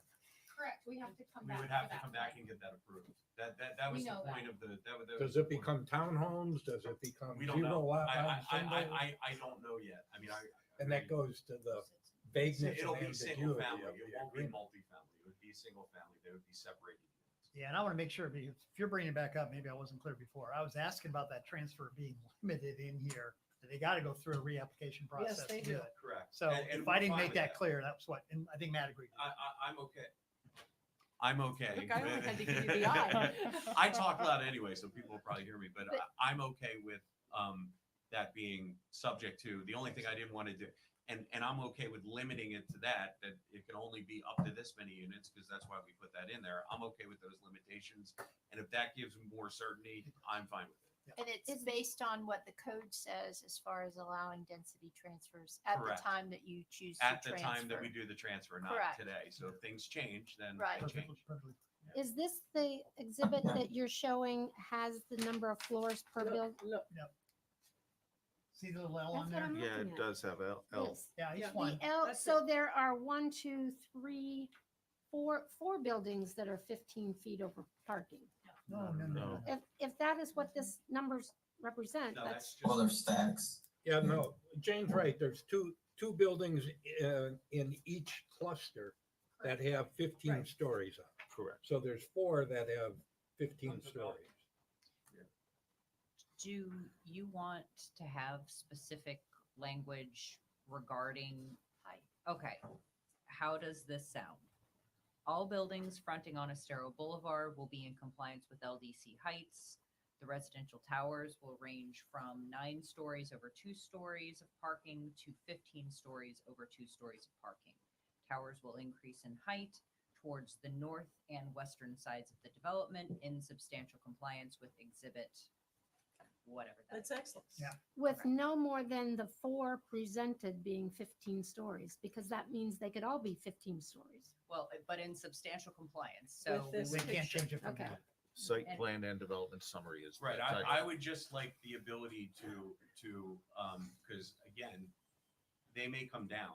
So I Right. don't, so Maximum. I would, so the Not only, to what we're exceed. talking about is height, right? So I just want to be able to make sure I want to bring it down one more story that we don't have to come back and get Not to approval. Or exceed. 5 or 7. Not to exceed, yeah. Yeah, Don, do you have any comments? funny, isn't it? Yeah, just a couple. One, just to echo what Doug said. I think, you know, you guys have done a lot of work on this, and it's evident, and certainly appreciate that. Also, can appreciate from my professional life what developers go through when they look at buying property and how to develop and those kind of things. So, on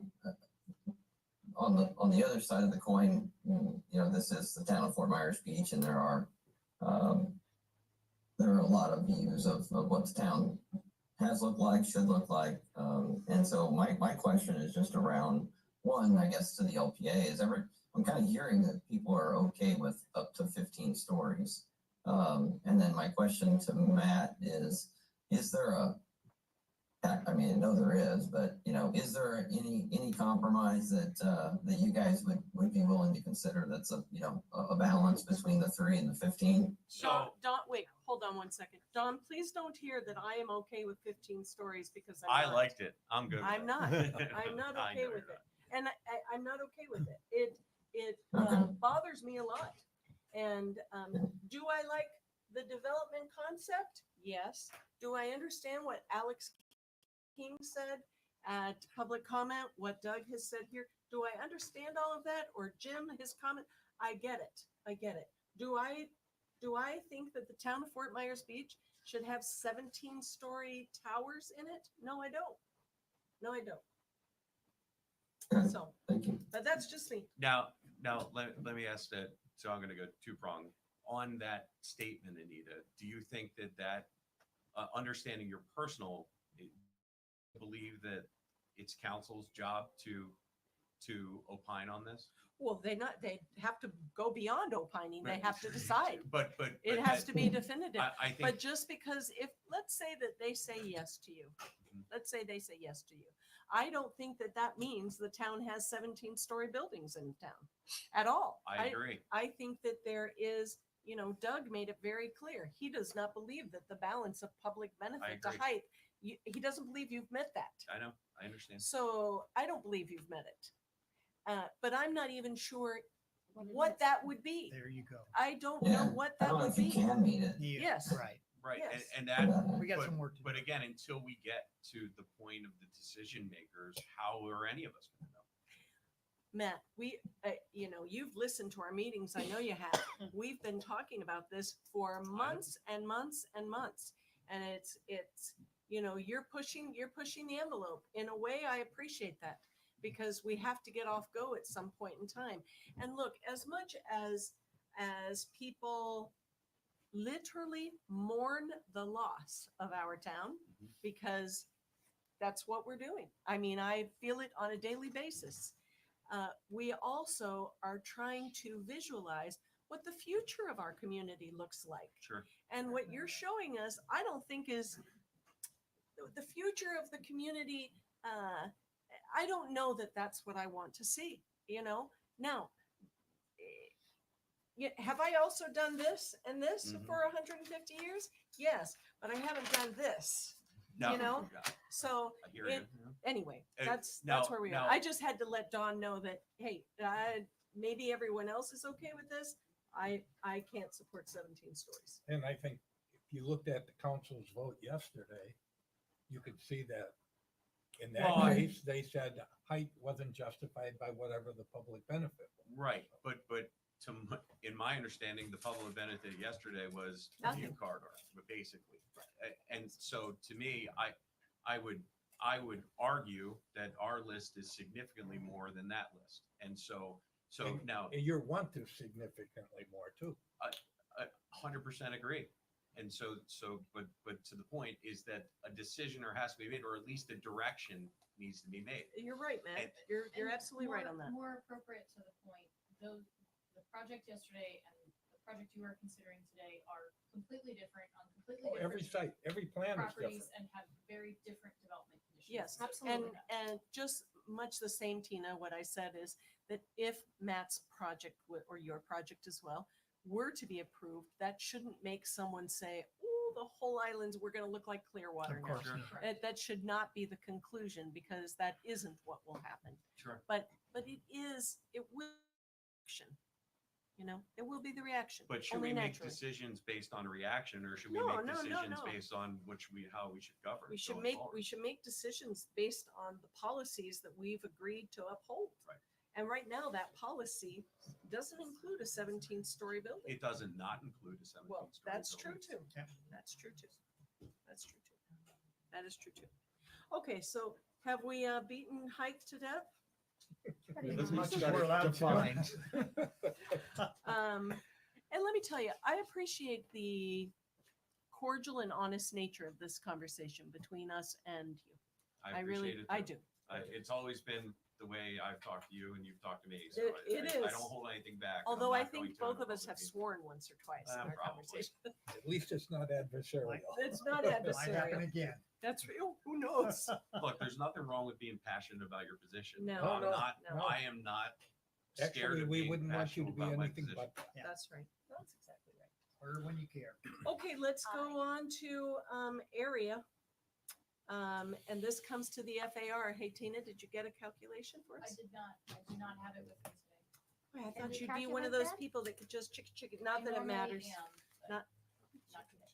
Okay, And well, a follow-up on the additional 1.3 acres, was that used in the calculation? I'm sorry. You have 9+ acres No. you're No, it developing, wasn't. but you have 10, so, okay, So the FAR is calculated off the 9.4. yeah, okay, Only that what you're was the building on. question. and this FAR doesn't also contemplate the potential for 8 additional units. Those would not be included in FAR because they're single family. Okay, Residential. If they are single family or two family residential, Right. because that's how our Okay. code is written. But we're already agreeing to single, so it shouldn't. Be an Okay. issue. I just wanted to make sure, like, if you made them townhomes in there. okay. Yeah. Anything on mixed use structure setbacks? Yes. Yeah, you had something on that If- earlier, didn't you, Jane? You know, I have a real hard time with 10 feet off of Estero Boulevard and Denora. And I also have concern about 5 feet from each other in the back. If you're going to add more housing back there and they're already only 5 feet apart, you know, how can you get another building in there unless you make them just They'll be super smaller. skinny? They'll be smaller and skinny. I mean, they would be villas. They'll be elevated villas. There's product of that. I mean, the grand vision would be, you know, I think it's no big secret. We're working on trying to put a beachfront property together. I think most people know because Ed brought it up. And that would be the higher end beach stuff. And then we'd have the condos would be the middle, and then the back would be the more affordable. There, what is the proper setback for Denora and Estero Boulevard in this location? In the village zoning, Mm-hmm. That's the thing. It's a build to line It is. of, I believe, I think 0 to 10. yeah. So we pushed it back as We pushed it from 10 or more. And what about Denora on the side of Denora also? I believe it's the same, Yeah. Because it's still all zoned included in village. that they overlay. wanted us to build it. right on Estero. Yeah, I personally saw this as a benefit, not a Me benefit, too. but Yeah. as an improvement to the design as opposed to a Same way. deviation that had a negative connotation. Totally agree. And it has the rear setbacks is 20 feet. And they're Yeah, asking the- for 5. The 5 is for an accessory, so if we put a Yeah. pool in and screen the pool in, it would be Okay. 5. The structure, it's the actual livable structure Will be 20. Correct, yeah. And what is the setback for the street, for the houses? That's 10 also? Yeah, Yes, 10 from feet. the right of way, yes. And those, we added those in for the single family because the village district is actually missing some setbacks, so there would be nothing. We And didn't these, feel that that was these appropriate. streets are wide enough for 2 real cars to go through, right? Trucks. Correct. Okay, so- And that was actually, they added additional setbacks in for the single family because we wanted to clarify that it was its own separate Yeah. type of structure. Right. You said additional setbacks, but it's still 10 feet, right? Yeah, it is 10. So it's not like anywhere else on the island. No, That's but right. it's the village zoning from Red Coconut. Downtown Right. is, downtown is zero, Yeah, those- 0 to 5. Yeah, well, that was an RV park, Yeah, right, agreed, the zero, I mean, for the red coconut. right. In with the single family lots, does anybody have a concern over lot coverage? Well, So, single family homes Yeah. have There'll be 40, probably 40% land condos, lot. So there'll probably be land condos as well. Oh, okay, so you'll sidestep that, okay. Well, I mean, but you could do building coverage to clarify how much of that specific separate piece of land, if you call that its own different piece of land, what that area is, if you had a building coverage concern. Not knowing what it's going to be, I Right. know, it's hard to define that, Whether it's you know? 8 Well, or 4 or 12 And units. if they keep the entire project, one development, which I think is their intent, they will have to go through the water management district for, environmental permits Okay. for, No, that'll so cover that. their drainage plan will have to be cohesive. Okay, Wouldn't that also be like our larger lots having side or setbacks that are required? The water management district doesn't look at it the No, same way. not the water management, but just from the side, so like on Oh, our so like larger, exterior exterior setbacks setbacks. from, I mean, you could require additional exterior setbacks if you felt that they, that the single family residential was going to be too close to the park. Yeah. Or I mean, are we gonna let them build right up to the park? 5 No, feet. I believe the concept plan has a perimeter setback, so the lot starts in from that, from the park and from Gulfview adjacent to us. So there's a perimeter setback, I believe, of 10 to 15 feet, depending on which side. And then you would have your structural setbacks from your lot lines. The rear setback is 20 feet Right, on this drawing. right. So the intent was not to encroach on the neighboring property and the proposed park. And as much as I want to say that's for a public benefit, that's also for the benefit of a homeowner who's going to live there because they're not going to want to be right on top of a public park. But there's a 5-foot setback for accessory structures like a pool. Mhm, Correct. from the back, which is. Okay. normal. For code. Anything else on this, on this page? Threatened species are okay. I'm good. That was where I was. Okay, let's go on to the next page, and this has to do with Of course. consistency with the comprehensive plan and all the public facilities, which Doug, I figured you might have comments on, do you? No, as a matter of fact, I don't. I Okay, think good. they look fine. Don, anything from you? Nothing? No, I read them, Okay. it's all good. Okay. Does anyone want to talk about the consistency with the comprehensive plan? Well, I don't think it's very consistent with the village concept of what was put out there. I mean, Yeah, I think we should talk about it. It was very prescriptive in the comp plan as to what was expected to be built. If you go by the comp plan, it also, I don't think is reasonable under our current situation. I think it's outdated. I believe circumstances have changed considerably. And I believe that, and please don't take this the wrong way, I think you've tried to thread the needle as far as the pedestrian walkways and things, interconnectivity, these different elements that are mentioned in the comp plan, that you've tried to at least provide elements within the design that address them as concepts. The issue I have with the narrative is it certainly isn't, I think, what any of us would picture in our minds as we read that portion of the comprehensive plan. And although there is the connectivity around the property, et cetera, it is absolutely a private development with a perimeter access for the public. It's an enclave. And I absolutely appreciate the public access points. But as I was thinking about this, knowing what the property once was and how it was envisioned in the comp plan, I expected that public would be able to traverse the property as opposed to stick around on the perimeter.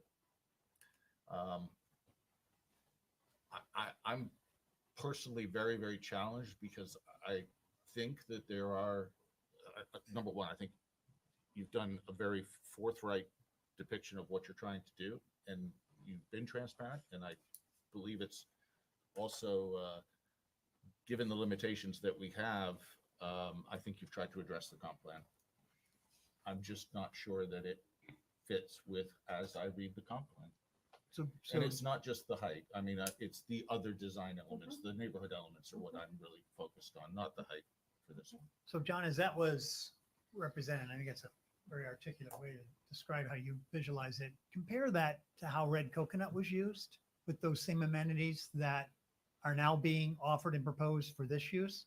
Were those concepts in the comp plan available to the public in Red Coconut's property? You know, that's a really good statement because I don't think I ever drove through. I did. I'm sure you guys. You know, I mean, my point is. Oh, you didn't personally.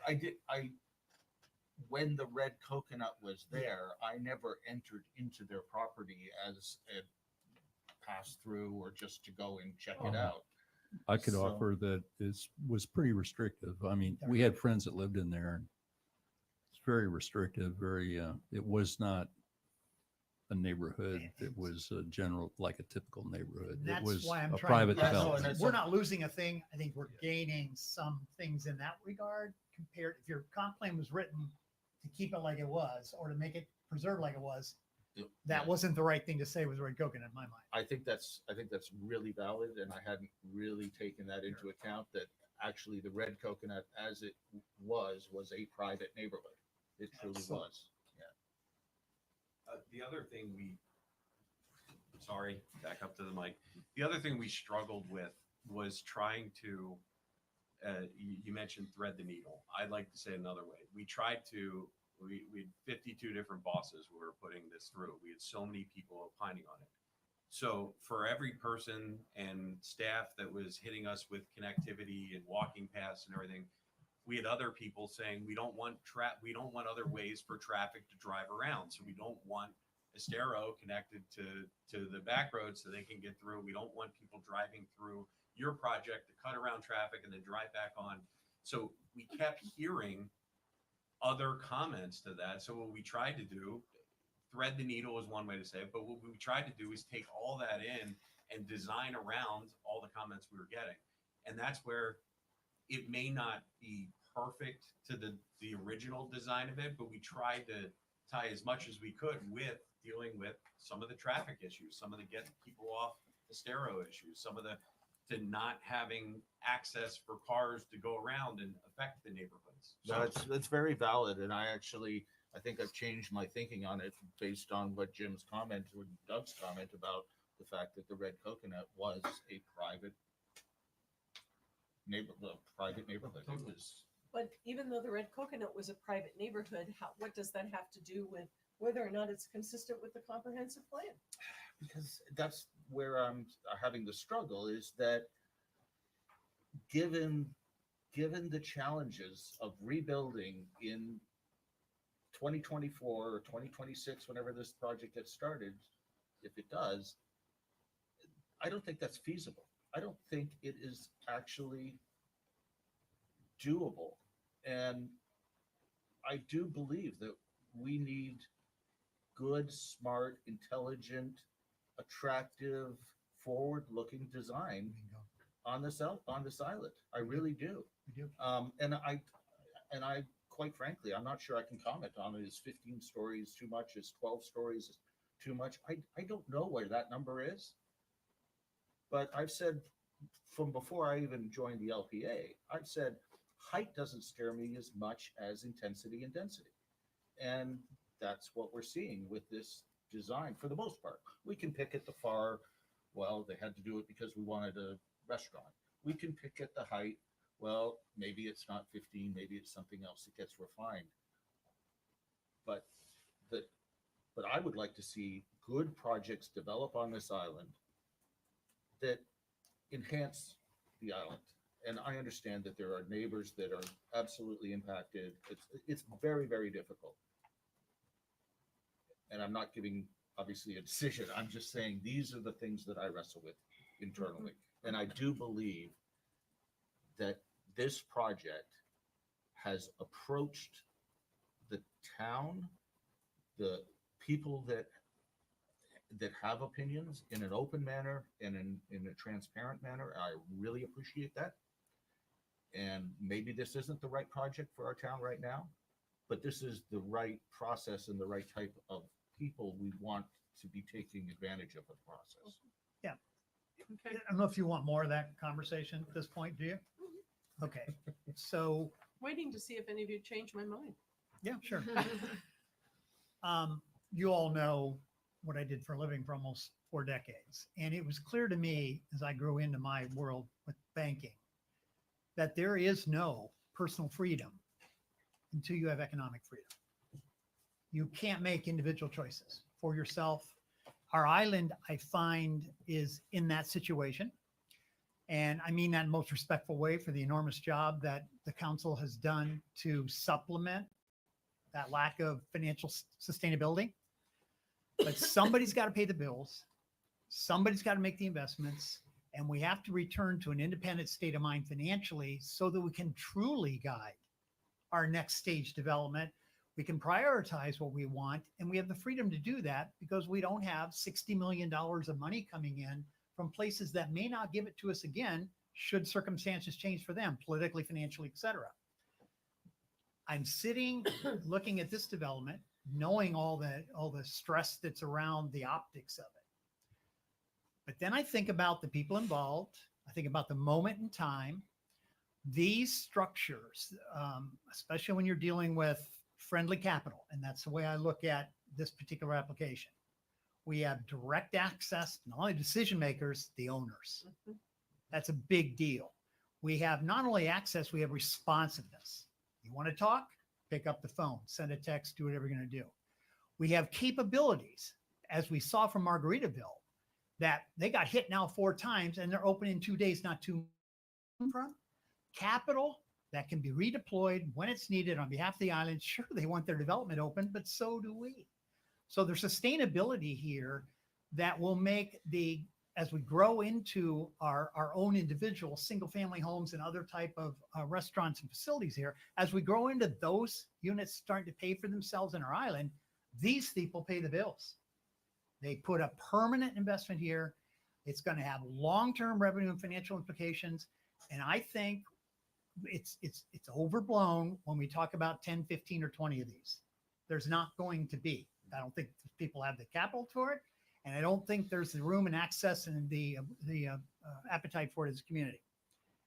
And when we get to intensity and density, and I mentioned this to you before, Anita, and you think about, I hear Gulf Side 12 talked about a lot. We like it. It's short. It's done all the things. There's 12 units and they're $4.5 million a piece.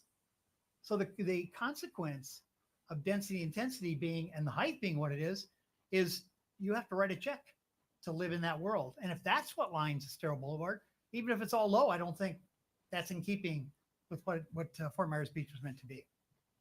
So I look at this as an opportunity to call a lot of questions. Is this what we want? Get it to the decision makers so they can determine whether or not this is what we want. They're elected, we're appointed, and they'll have to opine on this. If the worst outcome for this is everybody finds out we don't ever want to see another one of these again, it's worth the effort in my mind to get to that point.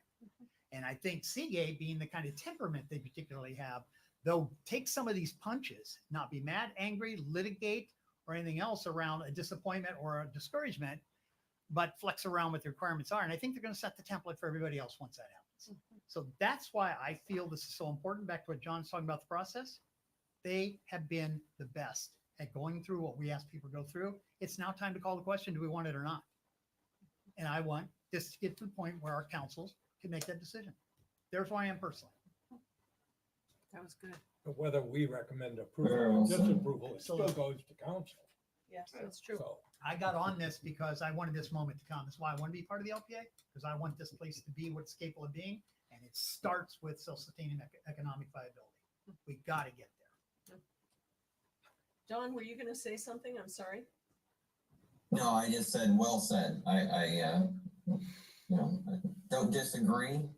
Still always, I think I've said since I've been on the LPA, trying to find balance, and I still struggle with some of the extremes on this project. I like the project. I want the development, but and I certainly understand why we are where we are. We certainly, Matt and his team have to kind of push it to the edge to understand what the town will allow. Can I ask a question? Is there a way for the LPA to approve the document to be reviewed by council and not necessarily approve the agreement? It's exactly what was just in my head, that because based on what Jim is saying and thinking that doesn't really matter what we say. I mean, it does matter. It matters to the public for sure. It matters to the public what we say. But do we ultimately, and we'll get to that point, but do we ultimately say we approve or do we not approve, or do we just say we've reviewed this, we've given the comments that we felt were necessary to give, and we're forwarding it on for your answer. But, okay. I Jim, like, Did you have something? Were you going to say, Doug? Yeah, I think I would really endorse that because Much like the staff did. You went through it. You did. Like what I you had said, to do. I don't have a formula that helps me make a decision of public benefit versus height. And it shouldn't be no because of that, right? And if I can hedge, if we have to vote on this as it stands, I'd have to vote no because there's just too many unanswered questions. Not because I don't like your project, but I think we're really talking about policies. Yes, absolutely. Which is talking about outside. policy. We're not supposed to set policy. We're supposed to make our decisions based on facts and ordinances and all of these rules we have. The LPA doesn't set policy. So we don't have this Hard as we public, try, Doug. we don't have a public benefit versus height formula to go by. Jim, did you want to add anything? I think sorry. No, go ahead, Don.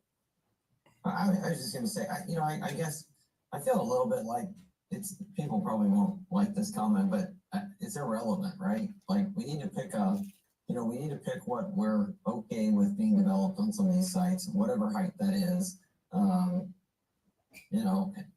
mean, certainly there should be beach access and there should be some public benefit, but I don't know that it's, what are you giving me so that I give you something, right? In other words, I'll give you more margin on your development by building higher because you're giving, 50 people access to your private, residences or community. So I feel a little bit, I know that's how it works, but I still feel like there's a number there. There's a balance that people are comfortable with, and we got to find it. And then I think all the developers will be able to do the math on their projects and make it work, right? Yeah. Jim? Well, the conversation, I think, has gone to the plan and the exhibits, but I actually have some problems with the development agreement, which is what we're supposed to be reviewing. So I guess I would prefer to get those on the record, and if that means a denial, then that's fine with me, because I think I'm with you and Doug. I don't see enough direction to balance public benefit and height. So without that, I can't support it. Okay. Jane, did you want to add anything to that? No, it's pretty well covered. Okay. So, Doug, I want to go to you because I know you have to leave at 1:30. Is there anything else that you would want to add that, I still have other. Anita, I don't have any more to add. I think we've had a really, really good discussion and compliment my colleagues for their eloquent comments, but I really don't have any more to add. And if I did vote, I would have to vote no simply for the same reason it's already been stated. I don't have the criteria to vote yes for available to me. Okay. Okay, well then let's go back to where we were with following through with the agreement. So is there anything else on page 6? Can I make one more statement before we start that? Just make it short. I am completely fine with a vote that is based on a comment from somebody that says, I don't have the necessary information, so I'm going to vote no on this, but I'd like to see what council, like, to me, that's a reasonable position. And if we get a no vote here, I think we're obviously going to go to council, because I think this is a council discussion, and I appreciate it. And I don't disagree that I don't think you have enough in your, to judge this. So it's a reasonable position if that's the one that you want to Okay. take. Anything on page 6 from Yes. anyone? Go ahead, Jim. Yeah. Impact fees. There's no reason that the impact fees couldn't be negotiated at this point. This goes to the concept that, we're giving up something as a town, because this says that if the town doesn't adopt an impact fee ordinance before they get a building approval, they escape. They no longer have to pay impact fees. You can, on an individual development, come up with some criteria. It's an agreement between two parties. It doesn't have to be based on a code or some criteria that we have. It could have been negotiated. And here, I think, just as you said earlier, Anita, I think we're giving something up and we're giving them something. So if I can just offer a clarification, when we say impact fees, we are specifically referring to the statutory reference in. But the two parties can negotiate anything. I understand, but in that case, it would not be called an impact fee. And so we would need to hear from the LPA what it is that you would like to see, because without an ordinance, we can't write you a check. So that's all we're trying to do here, is cover that if you adopt something, we will pay it. Otherwise, it needs to be a different provision in this agreement, and we would need to hear from you all what that would look like. And I think that would require some staff input. Okay, that's fair. Sarah? But this, as Yeah. it stands here, Yeah. is a limited exposure for you with a drop dead date. Well, I would push back on limited exposure, because I said the same thing you did. I told them that I want to know exactly how much you have to pay. Oh, yeah. Because Yeah. right now it's an open book. And so I wanted language in here that Well, it's said, an open book only until you draw your permit.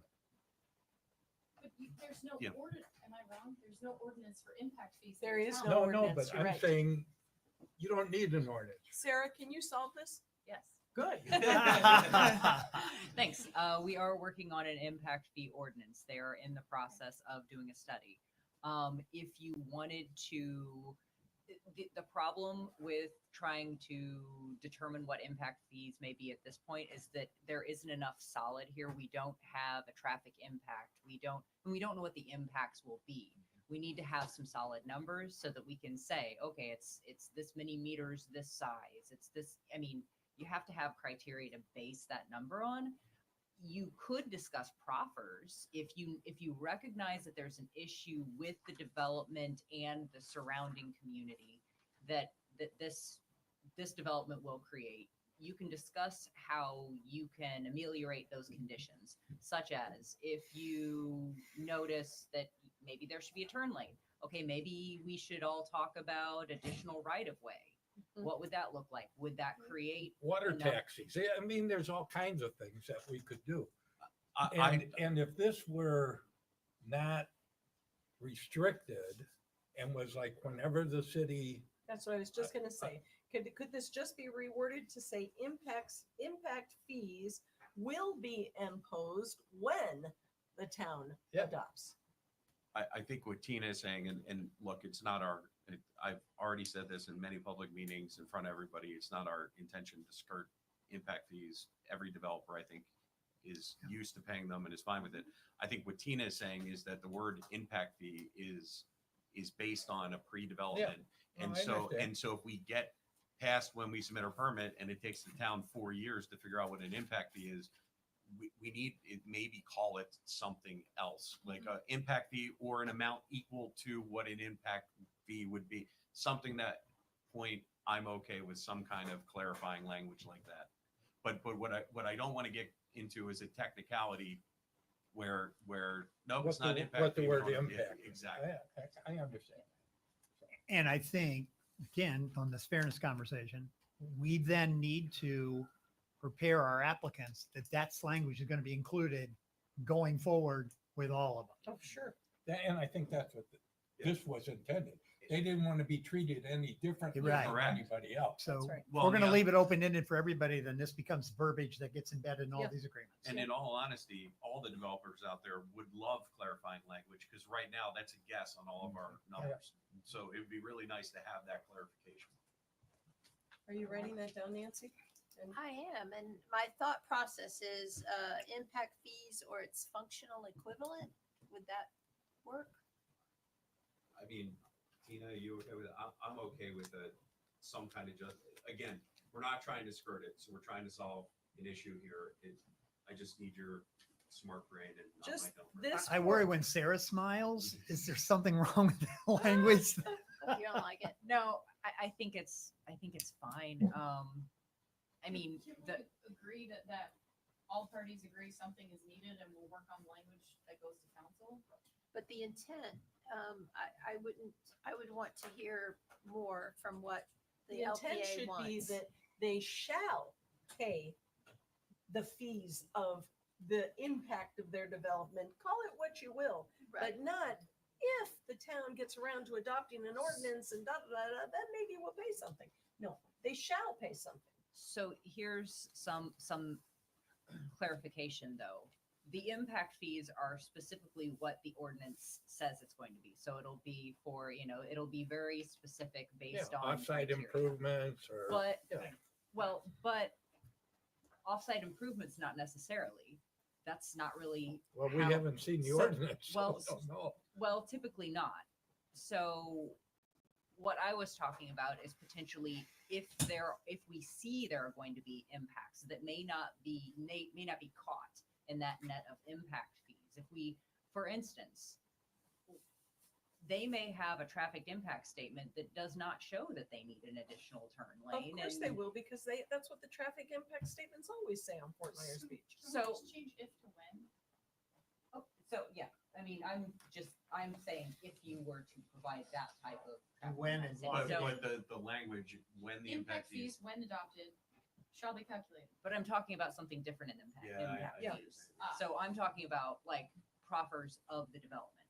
So if we see a problem that you can identify, that you recognize, okay, there might be a problem, like in some communities, we're gonna need a stoplight there. I don't think that that's the case here, but it's looking at what other impacts it's going to create that may not be caught in the net of impact. So typically, like in developer speak, we call that offsite impacts. So typically it's a traffic light, it's a turn lane, it's something that's not necessarily on our property that we would be expected to do. And typically that comes up in the development order process when we submit for our development order. Staff reviews it, everyone reviews it, and they come back and say, this is great, but we need a turn lane put in, and the developer pays for that. That's how that works. So, but to me, that would be a little different than what I think we're talking about now, which is the impact fee Yes. that gets paid. And I think the turning the if to when checks a box, maybe if. Yeah. people are comfortable with it. Add both of them, Yeah, right. impact fees and offsite Offsite. impacts. Well, but I do want you to think about what you think offsite impacts might look at, because I don't know that we're gonna have, the way I've had offsite impacts addressed is at the CPD phase, is at the rezoning phase. So it's. But if something we to haven't, consider. if we haven't done our homework to identify, quantify, and And- therefore Yeah. apply. I don't have a problem with language, including like Jim suggesting that that's an option opportunity. But we have to really realize it may be nothing or maybe something more significant. And we haven't done the work yet. Yeah, and I don't know when we catch that, knowing the processes at the town. That's what I'm saying. Like, if you recognize there might be an offsite impact, I don't know where we address that because that's not really impact fees. That's something different, and I mean, I don't know what. Typically, process where it we've seen it in the past, you know, you can help out with this, is the development order. You submit for a development order, you gotta give your traffic impact and everything comes in There you in go. the development order, and then staff comes back and says, this is great, Matt, but we need a light. And then, I mean, that's typically how we've seen it in other jurisdictions. Our processes are not that advanced. Right. It won't happen at our development, or that's what I have a concern that if we have a need for this, So we we might could need to add add. language here I'm okay with that. that identifies when the offsite impacts will be evaluated. At the development that's- order phase. Yeah, and if it's at the development order, I think it needs to be directly stated in here Yes. because we otherwise will not. I think we're in that's total not our agreement on typical that. process. Okay, We're so used to it anyway. let's, I mean, let's that's- add that to number 7. Correct. Yeah. All right, Tina? Yep. Okay. Anything on page 7? Yes, I'm unclear under 9C. What does that actually mean? What 21 units of density are being transferred? So when we take the acreage of the Gulf side parcels between Estero Boulevard and the 1978 CCCL, it comes up to an acreage. We multiply that by 15, there's approximately 21 units. It's like 21.3, I think. So those units are being moved to the north side of Estero Boulevard. So they're included in the 141 Correct. units. Correct. So should we not just say included in the 141 units? Yes. Sure. And they had to be moved. Correct. So that's the rationale. Yeah, okay. Unless, well, no one wants a taller building over there. So Nobody wanted a tall building on the beach. Yeah, exactly. Tina, I also have a note here that under 8, development permits needed for the proposed development. Can we add a list of all known governmental permits? Because what if you need another one? I don't know what it might be, but what if there is another one? Just to, You should have no objection to that. Have to do it Okay. anyway. the next page.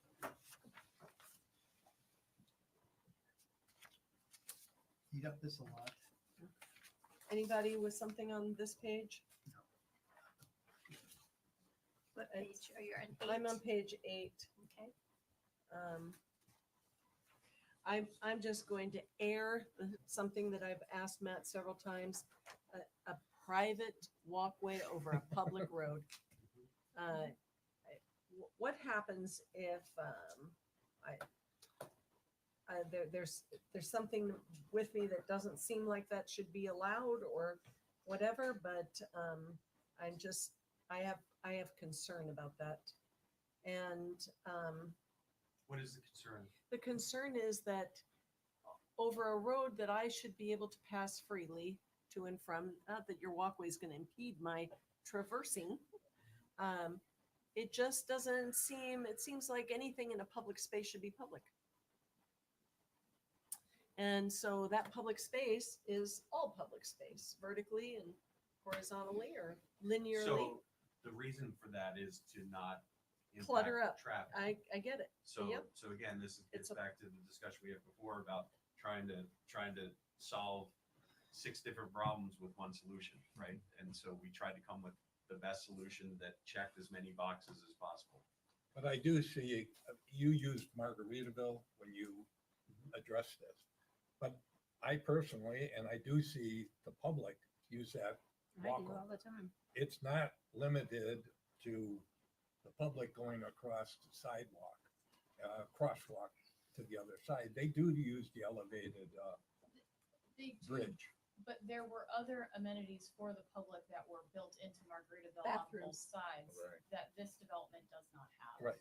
There's no real reason for the public to be To want to go This from is that. also a Getting in- residential project. getting access into their residential neighborhood. And I've seen this on hospital campuses, college campuses that have several plants around where they actually, for safety reasons, build these walkways only for their purposes at their cost. So I've witnessed them, used them, and they're not everywhere, but where you have to go across, and I look at the safety issue too, it's not unusual in my mind. Okay. And the other pushback I got, I don't disagree. No, I'm just Center saying, town, yeah. in my mind, it's not a public benefit. Though. It's private. It's only benefiting the residents. Or the traffic stops, you know? Okay, anything else on page 8? Anything, Jim?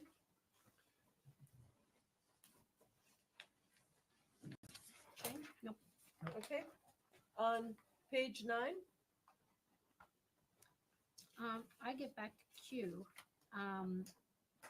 This Q, says okay. 2 access points for the multifamily, and then it says additional delivery service points may be provided from Denora Boulevard and the solid waste pickup and the delivery. So that to me says 5. And then the You rest. were going to combine those, weren't you? Yeah, I mean, Yes. the intention is to combine all of those into one. For those multi-use accesses. Correct. So there'll be 2 Two for the entrances for the, residential units, and and then then another one one would be for service. co-located for service trash delivery. so can we write that in to say 3 access points off of Denora, period? And 1 access point off of the Yeah, right side and the left side of Estero. on this one, I want to have discussions with my design professionals, because the last thing I want to do is agree to something that I'm going to have to come back to and say, hey, I can't get to the back building and I need to put dumpster in the back building. These are, to me, the least impactful things that we're talking about here. So I would request that, understand your concern. Let me go back to my design professionals. And How are you going to block off those service entrances so that they aren't accessible? That's why To we them. need to go back to the team. So typically, those areas are not considered a vehicular access point. They're treated differently from a land development code and a design perspective. So, which is why we have not included it in the 2, not 3. They are a completely different thing. They get signed differently. There's usually restricted access. So for example, in downtown Tampa, the service delivery guys have a little key fob type thing. We're gonna have to work through So that they're based on gated your. in some way. You're right. They'll We're be gonna work gated. through that based on They'll be your. To gated. get it in, there'll be a door. And they're gonna have to commit. So That's what you're will after. your residential be gated also? I don't know. Probably. Will you have staging area for that so that the trucks can pull in to get to the, Is the gate going to be off the road far enough? it would need to be Would because you can't block Yeah, I us mean- to Nora. I would assume so. Most municipalities have a separation distance where if you put a gate in, then you must provide a certain amount. I We don't do have that requirement in our code, But it may be it'll be further back than 10 feet if it's at the entrance, because it's gotta be like, Of course. stacking distance. So, it doesn't appear they have that space. to Well, stack. but they'll have to have it, So so they have a choice. they Code. don't have a choice. If we haven't Um, asked for the deviation in the development agreement, we are abiding by the land development code. My concern is that there will be so many accesses and they won't be blocked off and people will be going in and trying to turn around because they can't go to the right places. Okay. Okay, anything else on that page? How about page 9 with page 9 is where we are with all of the deviations. So we've essentially gone through all of the deviations. Elimination of commercial space to separate parking underneath the building and vehicular connections. Explain that to me. Where- Yes. so Paragraph. the, Where? Oh, On page you're on 10. page 10. Oh, I'm Oh, sorry. okay. Page That's 10. okay. Have we not already gone there? It's page So- 10. Do you want to say that? yeah, I Okay. mean, the commercial design requirements, I think this is the one that they're asking for, requires that they have like basically commercial in front of parking, a parking garage. That's required by the code as sort of like a liner. I think that's the one, isn't it? Yeah. I don't understand. So we have a building that fronts on Estero Boulevard and it's in the V zone. So in your code, if I put a parking lot there, I have to shield that parking from Estero Boulevard with usable commercial space. The federal government will not allow me to do that. So I have requested a deviation. Like in the comp Okay. plan where we have the liner buildings. Okay. Okay. All right. Okay. So all of these other things we have discussed We have, Sure have. ad nauseum. yes, we have. I think we. Want to go through it one more time? No, I don't. But I do want to ask each of you if there is anything specific that you still would like to address. Dawn?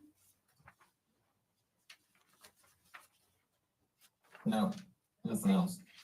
How about you, John? I have one other question. It's down on page 13, term and termination, effective date and duration. It says effective date for 10 years. Yeah. Uh, I have that that- circled in. Felt long to me. I would defer to people that have done this more often than I have, if that's normal. I'd sure hate to wait 10 years. Well, What's the, so the term for this development agreement would last for 10 years, which to me seemed like maybe twice as long as it probably should be, but I've never negotiated this type of contract, so I'm working off of Yeah, it. Go ahead. I've negotiated. You guys asked for 25, if I'm not mistaken. We came back with 5, and then we ended up on 10. The other option that is available is to have some kind of phasing to move you along on the 10 or benchmarks or milestones. That's what I've seen in other documents. So the concern that I have regarding the phasing is to Sarah's point earlier, we want to submit this as a full project to the other government agencies, which ensures additional protections related to stormwater management and other items. And so Understood. we want to keep the 10 acres as a whole. We did ask for 25 years. Town said 5. We settled on 10. Part of that is because we have other permits to get. We don't know how long it's going to take to get those. Other What's the permits. realistic number? exactly the point. I'm sorry. Do you really think it will take 10 years to accomplish this? No, I don't. But again, possibility, probability, something happens, COVID happens, World War III. I mean, there's all sorts of things that can happen in this world today that I have to protect against. And I have a fiduciary responsibility to my partners to not negotiate a deal. Typical deals and development agreements are typically much longer, 25, 30 years. It's just done as an example because things take longer. Understanding that the beach is trying to get going. Yeah. I can assure you that if I'm sitting there for 10 years, I'm probably broke. So I can assure you that that's not my intention to sit there for 10 years. Would you consider I don't think 5 10's with the unreasonable. ability to come back It's and taken us a year and a half just to get here. Right. what other permits do you have to get? We have to go to the water That is a management whole district. list. It's- We have it's 2 different tedious. permits from the town. We They have can the take 18 Department of months. Environmental Protection. And you're looking, if you were to do all of those concurrently, you're at a minimum of 2 years. Yeah, but we don't want to just sit on it for 10 years either. I mean, Well, they're going to be Nobody doing does. things. Yeah, I mean, they're nobody not going to does. be Right. twiddling their Time is money thumbs. here. What's that? Do you have any problem with 10 years? I don't either. Don Yeah, said it was fine. I've negotiated a lot of these guys. That's not a long time. And it doesn't mean that they're not doing anything. But think about this. I mean, I even go back to like where I live. Those condos were built together, but really they finished one, sold them, and then as they sold them, they started the other one. 6612 or whatever that is. Down the beach is the same. They built one building, they sold the 4 units, and then they pre-sold the other. So I don't think 10's unreasonable. Okay, okay. one other question. Wait, okay, go ahead. Okay, if, we didn't allow Margaritaville to have any accesses off of Estero because of staging and there wasn't a turn lane in that area to help them with staging on Estero, so we required it to all be off-site. Do we have any concerns about the same situation with no third lane there for turning? Well, the conditions of Margaritaville's access on Estero were very different with the curve and coming off. Yeah, but you got a curve there too. And so we purposefully chose to move the traffic onto, was it Crescent, and then the curve back around, because we had rights of way on 3 sides. We only have Denora, and we have heard very loudly and very clearly from the residents on Denora, they do not want our primary access on Denora. Yeah, but how will they feel sitting in traffic waiting? Well, it's get going to be to 6 town? of one, half a Well, dozen. well, and the again, other. I want to also discuss that Margaritaville is a resort. They have people coming and going all the time. This is residences. This is a little bit different. I would Much lower impact. And we've agreed to the longer rental timeline, so you don't have that transition. You can't fix the. Okay, Jim, you're the last one. Yes. This goes back to the very concept you had about creating a box and what does the town get out of it? And after everything we've done all day today, look on page 12 under item C, and the developer at any time may terminate this agreement prior to the issuance of a building permit. So we're giving everything, but they have an out at any time. So I have a problem with this unilaterally developer being able to terminate the agreement. Because unlike a CPD, we haven't changed the zoning, we haven't done anything to the property. This is just an agreement, what you get to do with it. I understand what you're saying. So let me ask another question. Let's say that we're going through our design process. In 2 years, we have a brand new council, and everybody else on the island is getting significantly more density, height, impact. You know, now they have flying cars and they're building 52 stories high. At a certain point, it becomes not viable to build a project that's not viable, right? Well, then you come in and ask for amendment on the agreement. Okay, so let's talk about process a little bit. Anita, to your point, it's not a CPD. We are not changing the zoning map. So in order to come back to you all to make changes, if they're not within the bounds of this, we have to terminate this agreement. Well, you can amend it. No, I Yeah, have to sure you sign a can. new one. That's my Well, understanding. you of can this. amend You it. can amend it. Why would you not But I amend it? still have to have a public hearing and new signatures and all of that. Correct. No, But full it's an process. amendment. But- It's but not a you- termination. You retain what you already have. But if we But terminate, if you all are under an EAR for a new comprehensive plan, if you make full fact changes, we would have to terminate that agreement in order to address issues. So you want this to run in perpetuity like zoning? That also No, means you the just, 10 years we doesn't just said apply. it's 10 years. Okay, Okay. isn't there It's- also a it's a termination 10-year agreement for agreement, the town? And if you want to all know- amend it, you can amend it. No, we don't. It doesn't look like we have a. but let me ask a more serious question. If we do terminate this, we go back to the existing zoning on the Right. property, right? Right. Which is less intensive than what we're asking for. So you would have a problem with us terminating our more I intensive? would have a problem after everything that Amended or terminated. LPA council, staff, and everybody has done to give you the ability to unilaterally cancel. I don't have any problem with you coming in and amending it. I mean, you make your case. You just don't want him to say, oh, to heck with Yeah, it. I'm I out. changed my mind. But What does the but I don't town know what that lose? does, though. Right. Yeah, I mean, We're does the trying to town build lose forward anything? and we're gonna wait 10 years to see it in the future. And But they're certainly not gonna try to do that. No. Like, so I think the only, I mean, What we sorry would if I'm, lose would be any public benefit that was given, but then. but we're the also not getting restriction- the the development. We don't have to that- deal with the height issue either. Yeah, so it's like, oh, we're back at Yeah. so nothing. the- I mean, The first part on page 11, paragraph A, talks about a mutual termination. And then C is the unilateral. Yeah, They could just right. come I and have no say, problem we're with done, mutual termination. we're done with the development. So if we wanted to play the game of they want it out, could they not do nothing for 10 years And let it turn. and let it term? Yep. And then what are but- we out then? But as We Matt lost 10 said, ye- if he's sitting here in 10 years, he's broke. But do you also agree that if the town completely changes course and gives everyone else approvals, and now I have to abide by this, and the only way I can get out of this is having this agreement and amending that agreement, would that be? Yeah, that's the deal you negotiated. Yeah. What I see as potentially the problem is if this occurs and the town starts providing much more to other developers and Seagate decides that what they have is not enough, then their only recourse would either their leverage is, well, then we're just walking away, in which Or case, amending. or amending, be in which case consistent. we would renegotiate with them at that point in time.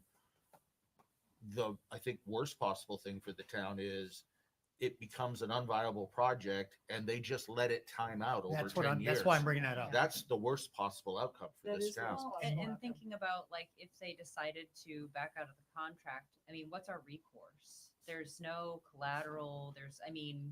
Right. What are you going to assume to build it? But it also only Yeah. allows them to back out of this prior to a building permit being Mhm. pulled. But Right. your first building permit, you said it's one project, the first building Beach. permit is going to be relatively soon. Yeah, I mean, it is our intention right now probably to get it started as quickly as possible in the beach club, because the beach club is going to be, we're going to have to do pre-sales for the condos.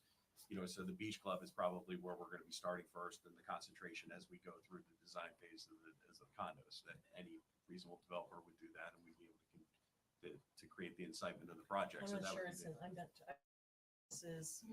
I'm okay with this.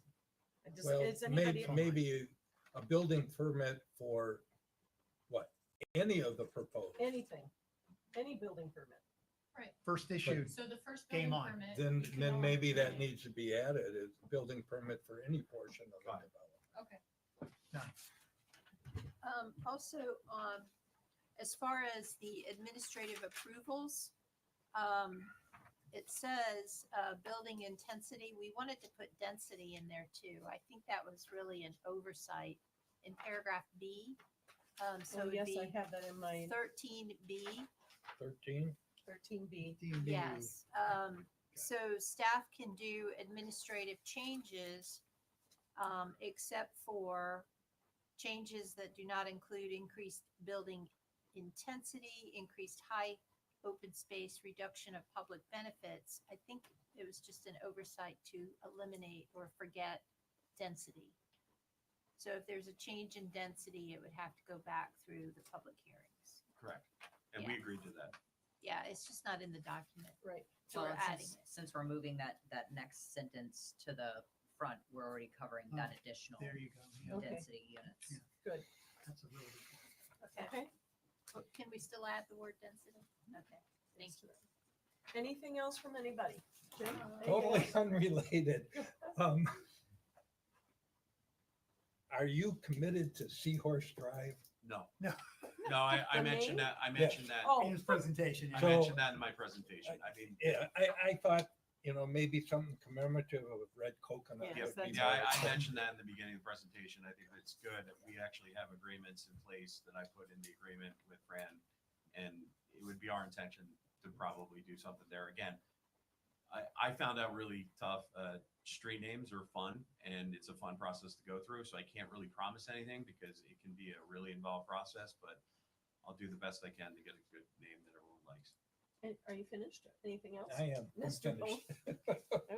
Okay. Okay, so could I just want to make sure that I hit everything. So we moved paragraph, just so Sarah and Judith and Nancy, you guys, we moved the paragraph that It's is number 13. number 13, we 13B. moved that to the front. You can do the Yes. second half, yeah. To Okay. 4A. I just also want to note for the record that there were several vehicular access concerns raised, Concerns, but no language change. but no language change. We've changed or we haven't Rental. changed, but the applicant agreed to minimum of monthly rentals, 30-day 30 minimum days. rentals. In the commercial section, we've we have a strike through of everything but restaurant. Correct. There's a question of whether or not the beach club is a public benefit to residents. So I have a change to restrict to beach residents. Yeah, Okay. the beach park, whether the addition of park-like features such as bike racks, picnic tables, and a public drop-off area might make it more user benefit friendly. And I think they agreed. They They agreed. did. to They that. did, Yeah. they did. Okay. That we were going to add text to the heights section. Using Uh, Sarah's I'm sorry? using Sarah's language. Yes, yes, yes, Okay. Not to exceed. yes. And we were going to add text to the height section, stating as depicted in the Exhibit. Concept drawings. exhibit. Site plan and development summary. The impact fee section, changing the word to when the town adopts. And now I can't read my writing about 9C. There was something about 9C. Were we gonna also include something about offsite impacts addressed in Yes, development yes, order? that was also in in there. seven? Yes. But what was 9C? Nine C transfer. was adding the reference to the total number of units at 141. That was Yeah. it? Include, That's included included in the 141 141. units. Yes. It's already pre-included. Now, did I miss anything else? Known governmental permits on Known 8. governmental permits.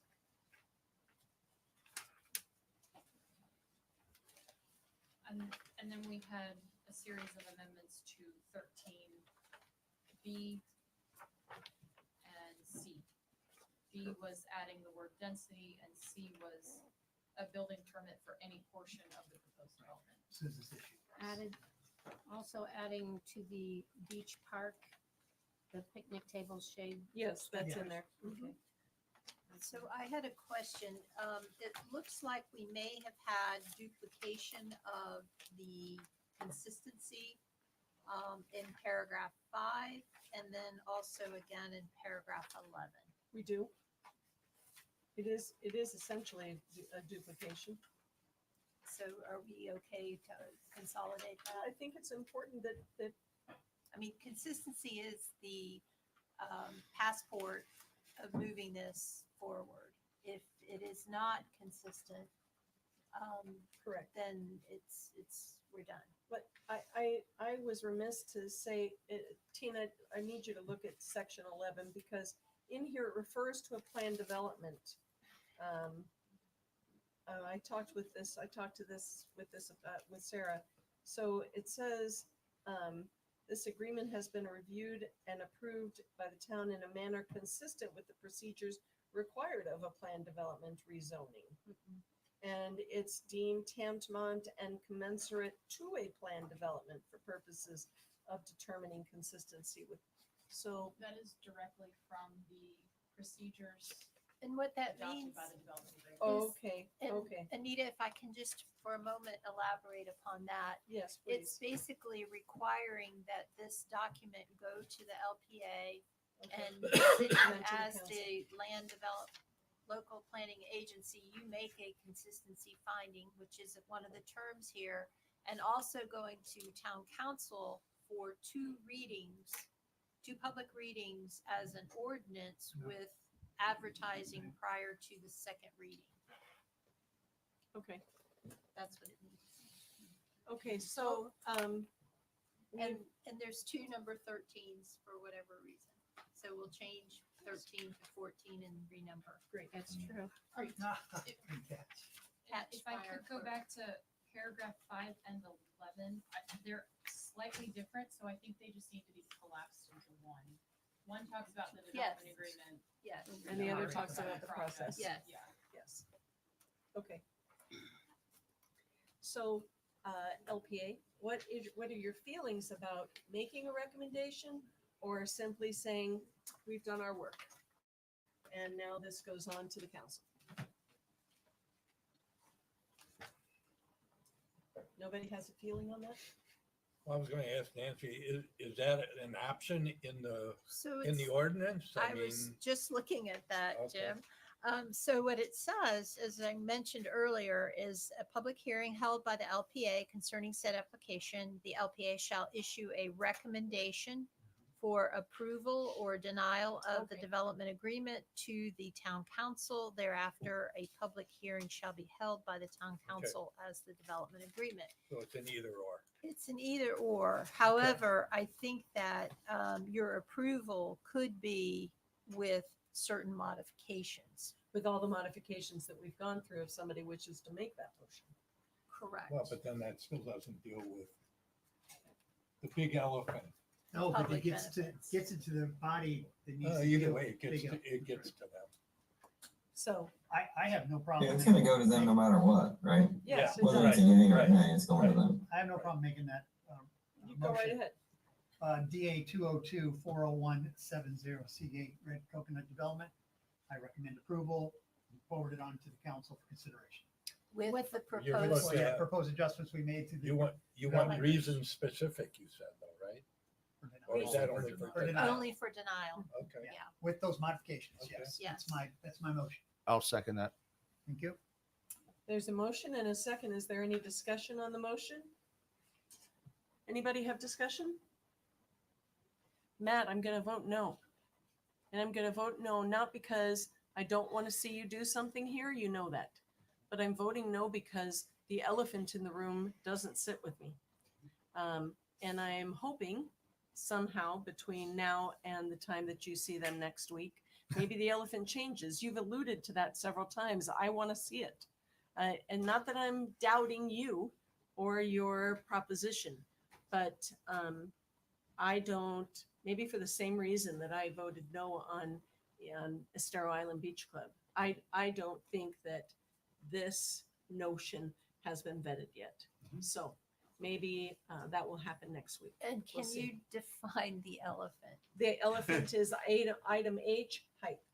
Height and. As a and- trade-off And for it's public. As a inconsistent. trade-off to Correct. public correct. benefits. Doug stated that as well, Yes. that the public benefit did not, was not substantial enough for me to say yes to the height.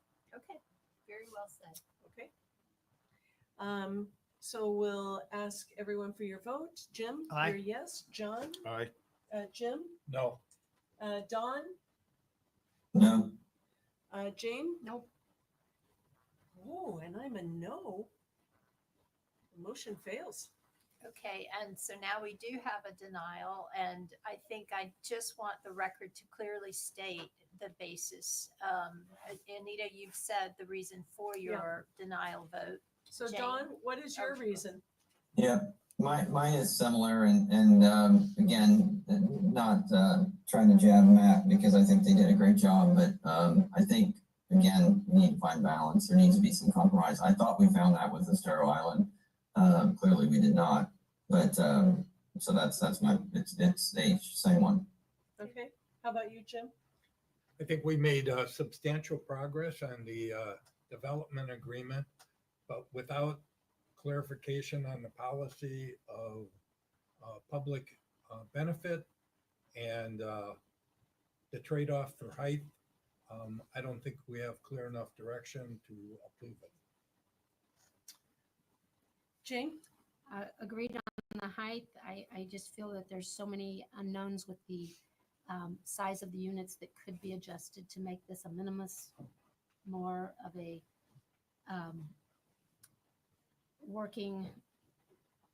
working better with the town in the size that would make the structure smaller. And, we're not counting the parking, so I feel it's an awful big ask. for the Okay. height. Can I ask another question? Mhm. So sitting as the LPA, the basis for your denial, is it the collective view of those that have identified what their reasoning is? So it's not that Jane said this is the reason or Oh, Anita no, I said. think it is a collective view. Yeah. Yeah, I think it's collective. Yes, that the And I agree balance- with what the Jane said balance as of- well. I mean, I just didn't say Okay. it as well. I say I it's just collective. wanted to clarify so Yes. that when we represent what the LPA's position was, it's collective. These are the reasons. right? Yes. Okay. Can I ask a question in this? Yes, because now process? this is over. Okay, so, would it be the case that if council had given direction and this fell within that direction, that you would approve this? If council had given this Now direction, it's an advisory opinion. no, but I mean, that, to me, it's important to me to go to council with a reasonable thing. So if council had said that for this, we'll give this, would you give approval? Well, I d- if that is something they could put on paper, But but I, that's kind of where I'm going with it. If the, this is my opinion, if the council established a policy that we could interpret, and this was consistent with that interpretation, that would affect how I would look at things, yes. So, no, and I agree with that. So, I mean, and again, I'm kind of parsing words here, but I want to make this as reasonable as possible, because I've heard no's, and I think some people are against the project because they're against the project. But I also have heard that we don't have enough information from council to make this decision, so it's a no for me. No, I'm not saying that. Some I'm people tell- are though. I'm not either. I'm not. And Dawn's not either. I'm telling you that if I am to weigh public benefit, true public benefit, to the height consideration, it's not equal. It's In not this equal. project. In this On this project, project, on this right. project, it's not equal. I thought it might be equal. It's not equal, in my opinion. And so that's what I'm saying. I'm not trying to shirk anything off on the council. I think that there would be a tremendous benefit. I think I've said this to you before. There would be a tremendous benefit. You know, it's kind of both sides. One, there's a huge benefit that you're pushing the envelope and we're having this conversation. But there would also have been a tremendous benefit for the council and the LPA to have gotten together months ago and said, okay, we got a great email from somebody saying just this, you know, you give me this and you go up, you go up, you go up, or to have the even more literal discussion that Jim could probably lead, which is a black and white discussion of the economics and the economic reality that the island is going to face. And what he said is true. You know, look, here's the bottom line. We're not going to be able to rebuild this community the way that maybe a lot of people would. We're just not going to be able to, period. And I, Now, do we accept that? Yes, no, and we move on. I feel, since we're in the advisory conversation now, I felt it was important to validate, endorse, and stand for much effort and investment that Seagate put in, working side by side with us, starting from the very first, what are we allowed to do? That doesn't feel right, so we're not going to do that. That just doesn't feel, I know we can do it, but this is where I'd want to live or be proud of. So my vote to support this is I would like this to be the kind of template that we ask our partners, whether they're developers or others, to sit down, go through, communicate, be completely transparent. And I think Matt has been to a fault. We've challenged some of the transparency on it. And I want to send a statement around that. This is the kind of cooperation we expect. We may not Absolutely. I like how agree the with you, balance Jim. came out, but I want to stand for, you send folks like this to us, to do business with us, we're going to be good to do business with. And I think turning them down for the just because is not the right step for us to do. And that's why I did what I did. I want to send that statement out to the development community and our partner community. Yes. Okay. Motion. Chair, is there a motion? We had a motion and we discussed our motion. We voted on Right, the motion. right. And then you asked for clarifications. Correct. We're just now in the talking Yeah. to Matt zone. Right, but what is the next item on your Oh, the agenda? next item. Administrative agenda. agenda. But you know something else, Matt? I just want to Yeah. say this. Right, do we have a vote? Yes, we did. Yeah, it was have a a roll vote. call. There was no second There wasn't a motion. second motion. There was one motion and the motion failed. I 4 to put the 2. motion out. Right. Okay. So what Jim voted in she's- favor of the motion. John voted in seconded it. favor of the motion. Yeah, and then Dawn, down in flames. yes. Right. So now she's correct. Well, There it should didn't really be a go down in motion to- flames, but A motion to deny would be the next appropriate motion. just No, because it No, didn't. we don't need to make a motion to deny. The motion to didn't- approve Didn't stood. pass. And that's it. And I think it's also important that the council recognizes that throughout this whole 5 hour conversation, we have expressed our appreciation to the developer. Because this is not adversarial in any way. This isn't a get out of town. This is not that. So the recommendation to town council is The recommendation to the Is- motion was to is not send this on approval. with approval. Our recommendation is, because you asked us to elaborate on that, the reason 4 people voted no was because there was not adequate public benefit to warrant the height. Okay. All right. That's it. So do we have, You go to So town you have a council? recommendation that we'll take to council as she said, Okay. set forth. Ultimately, they're going to make the decision, but they know why 4 of us said No. it doesn't balance. So the recommendation is not approval. So we don't have to have a recommendation to deny and then vote on that? yeah, because Yeah. it's quasi judicial. I Well, just don't I want to get think it you caught up do, in but that. I'm not an attorney, so Yeah, I'm no, gonna no. be quiet.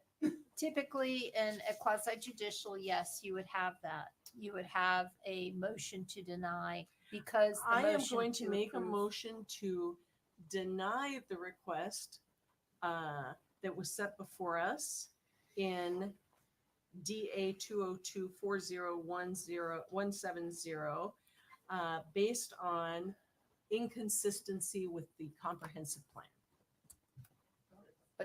What was discussed previously was the lack of a public benefit. The height.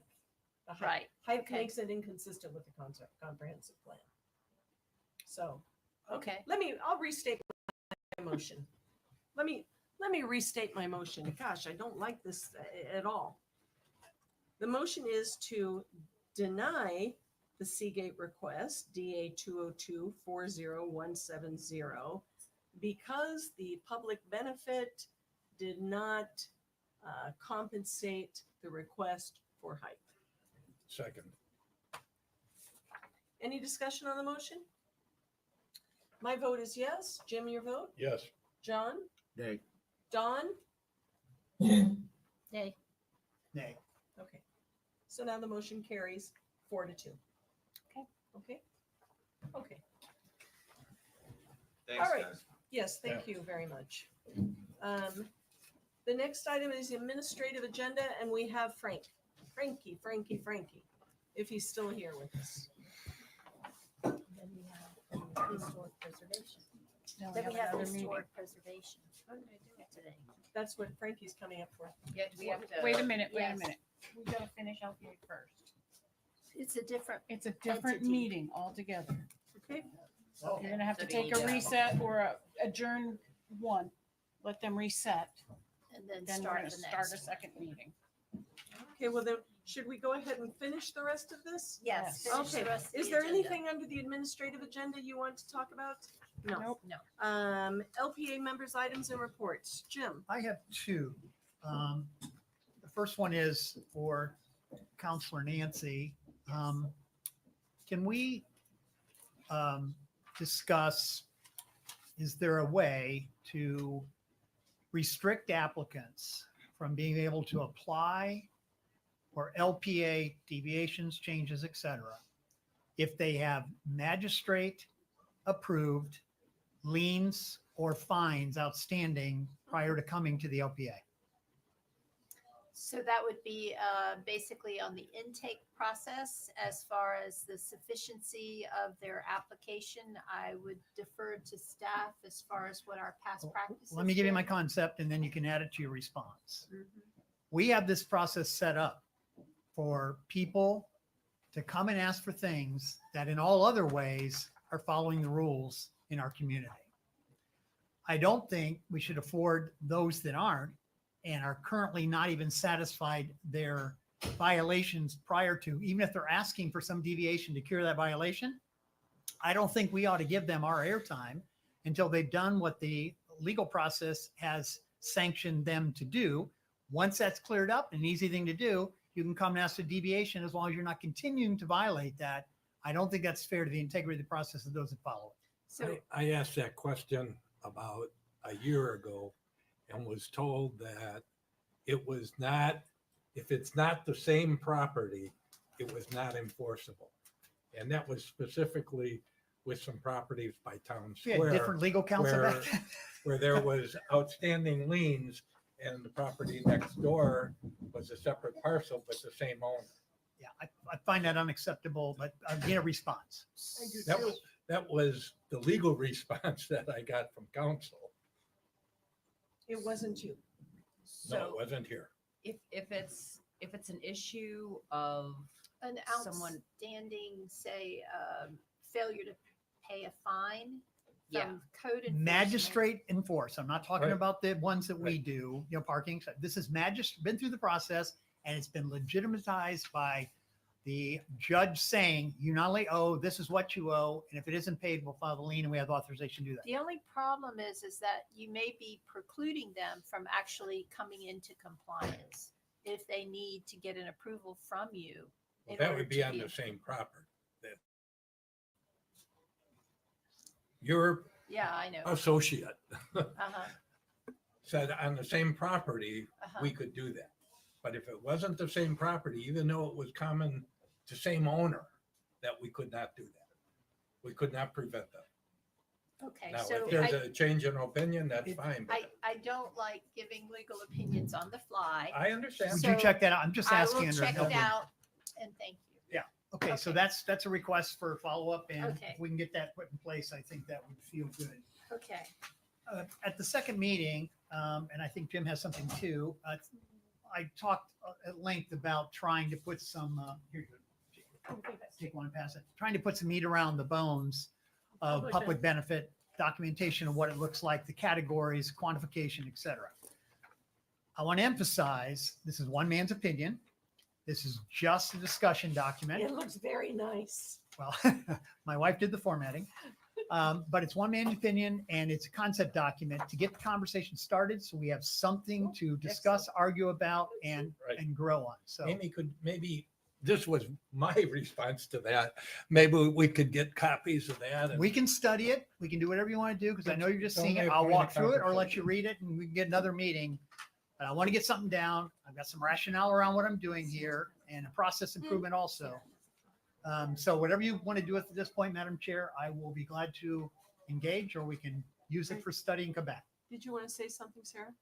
we had about 3 meetings about public benefit during the comprehensive plan. We brought in multiple examples of what public benefit could look like, how you could measure it, Mhm. what the trade-offs would be, if we wanted to quantify it, if you could categorize things. We did it multiple times, and at the end of the day, nobody wanted to really decide what it was. So I just want to put it out there that staff agrees this needs to be done, but you guys are really going to have to take the bull by the horns on Yes. this one if you Yes. Got can, it. because You know what, Sarah? Could you? we need these answers. Yes, could you, we do. Could you bring us back a consensus, a consolidated thing of what we had looked at in the past? I will look through my notes and see what I can. Thank you, figure out. that would be great. So Because- maybe you want me to briefly just touch on Sure, the approach I took? please. Because I eliminated substantially staff's involvement in this determination. Mhm. You know my bias around that when it came before. So I tried to start, as I do Thank you, most Amy. things in this way, with guiding principles. So staff ought to be able to look at, does this in concept meet any or all the guiding principles? If it doesn't, then these are proffers I'm putting out. I think we ought to shut it down right then, because no matter what else you're offering, it didn't fit the guiding principles under which a public benefit should even be considered Mhm. in our community. So you'll see them there. I don't think any of them are very controversial and may not be complete. I went on from there to create categories, natural convergence points of what type of public benefit could be constructed. And therefore we could at least call it something so we consistently look at those applications. Then again, I'm not going to go through all this. Then I said, all right, so how important, big, and of what magnitude is it? So I tiered them.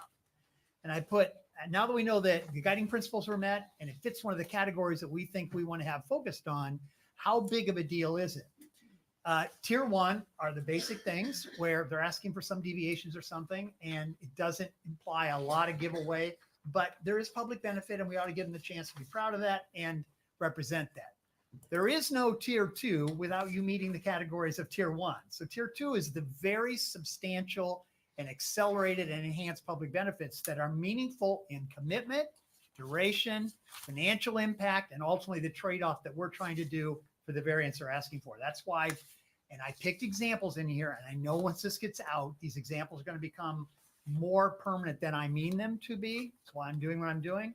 I only want them to start a conversation, but to have something by which we can argue about in two instead of the air that's around this right now. Two last things. The process recommendation further identifies where I think staff should stay out. And I mean that in the kindest and endorsing way. And then Jim and I have had this conversation about restaurants. And so I went further into my restaurant validation on when it should apply as a public benefit and when it doesn't. And I'll leave the rest You mean of it. that theoretically, of course. I do, of course. good. Yeah. So I'll leave you with that. Study it, do what you want. It's just, I tried to get the conversation started. No, we talked about it in an open meeting. Yeah. That's right. What? We did. About restaurant. Jim and I yes, we had, Jim and I had a great exactly. conversation Yeah, about it. yeah. In an open meeting. So I leave it for your digestion and your purposes, Madam Chair. Well, I think this is fantastic. And okay, Here's- Jim, you like capital letters in your handwriting. He's yelling and at us. It's he likes capital letters. His handwriting is all caps. So Jim, do you have anything you want to outline about No, yours? It's It's just to start a conversation, and maybe it don't starts shoot the with messenger. the council, but somehow, obviously after today, we need to focus in on. Oh God, I tell you what. I love your last one. It's the most important. Don't Yes. shoot the messenger. Yes. Okay, so let's. All right, Jane, anything? No. Oh. No. Jim, anything? No. John? I'm good, thank you. Don, you have anything? No, thank you. Okay. Community development items, anything? I am curious how so I found the memo, it was actually November 9th of last year that we did the meeting, the second meeting on public benefits. So do you guys want to sort of? Will you send it? Will you send Yeah, that out give to us us? a copy of what Yeah. you Yeah. have. Send that out to us, because what I'd like to do is say on the next item, which is what's on our next month agenda. The meeting. What is on our next month agenda? Do you know? Neptune, Ooh. Pink Shell, Oh, it's gonna be a another special short exception, meeting. It's gonna take more than crackers. maybe 2 special exceptions. I What's feel the date like of that? there's the 12th. November 12th? Yes. Okay. Okay. So, what would you all think about having another, a mini session on just public benefit? So we take it out of, because by the time we get to this point, it's like everybody but Dunlap over here is tired. He's still ready to go. And I don't mind having that meeting. I guess I would suggest and ask our attorney if we're able to take agenda items like this and make formal recommendations to the council for Yes, we consideration are and able- adoption. We are able to do that because of And our that's what ordinance. if that's the baseline for the reason for the meeting, I'd love to have it. So that's the role. The role of Great. the LPA is not only to do consistency reviews, but also other items. To advise on policy. Correct. Yes, so we As could. far as I'm concerned, you can schedule that tomorrow morning. I'm Okay. ready to get on with this. Okay, so we'll have, Amy, maybe you could circle something about an additional date that we could discuss. Just discuss public The benefit. next meeting, No, before the No. next meeting. Before the 12th. pick a day. Okay, Can we have it, like next week or something? next week. Next Let's week. look. Okay, look at your calendars. We have a lot I'd like to be able to physically be there Well, for once. so would we. It'd be nice to meet you, Don. Yeah, no kidding. Next week. Monday's a council day. Yeah, Monday's a council day. What about Tuesday or Wednesday? which is the review of the item that you had today. It is on the agenda on the 28th. Yes, I know. Okay. Yes. Either day's fine with us. What do you think? What do you all think about next Tuesday? I've got to Tuesday would be good. Tuesday works for me. Can't do it Wednesday. I gotta be out of here by noon. That should be plenty of time. Don's asking for Wednesday. Don, you're asking for Wednesday? No, Tuesday's good. Tuesday's good. Oh, Is Tuesday good with okay. you? Yeah. How about you, John? Yep. Okay, so let's say Tuesday, 9 to 12. Done. I will not be. Well, what the hell, Sarah? Oh, okay. I'll watch the video. I'll watch the video. Will you be here, Judith? I have to make arrangements. I have to check. I'm still, the next couple weeks are pretty bad. Amy will be here. Let's do it next Tuesday. Just because we've had so many meetings. Okay, let's do it next Tuesday. Do you The feel 29th. okay with that? Yes, yeah, we'll just okay. watch the Next video. Tuesday. Good. And Okay. it's to discuss public benefit. Yep, that's That's the it. one and we're only gonna item. meet from 9 to 12. We'll be finished by 12. That's our parameter. So we don't have to advertise or do any craziness Nope, like that. that's it. Great. Okay. You advertise that you're having a meeting Sure. in Okay. public, but not. So now could I have a motion, please, to adjourn the LPA? And then we So will, moved. thank you. Is there a second? Second. Okay, any discussion, any objection? Our meeting stands adjourned at 2:17, but we are going to re-adjourn as the historic board for the town of Fort Myers Beach.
Is it appropriate if he could call in on my phone if he wanted to make any comments? Oh, sure. And I would, it's a health issue and he notified us in advance. So I would just respectfully urge that we give him an excused absence.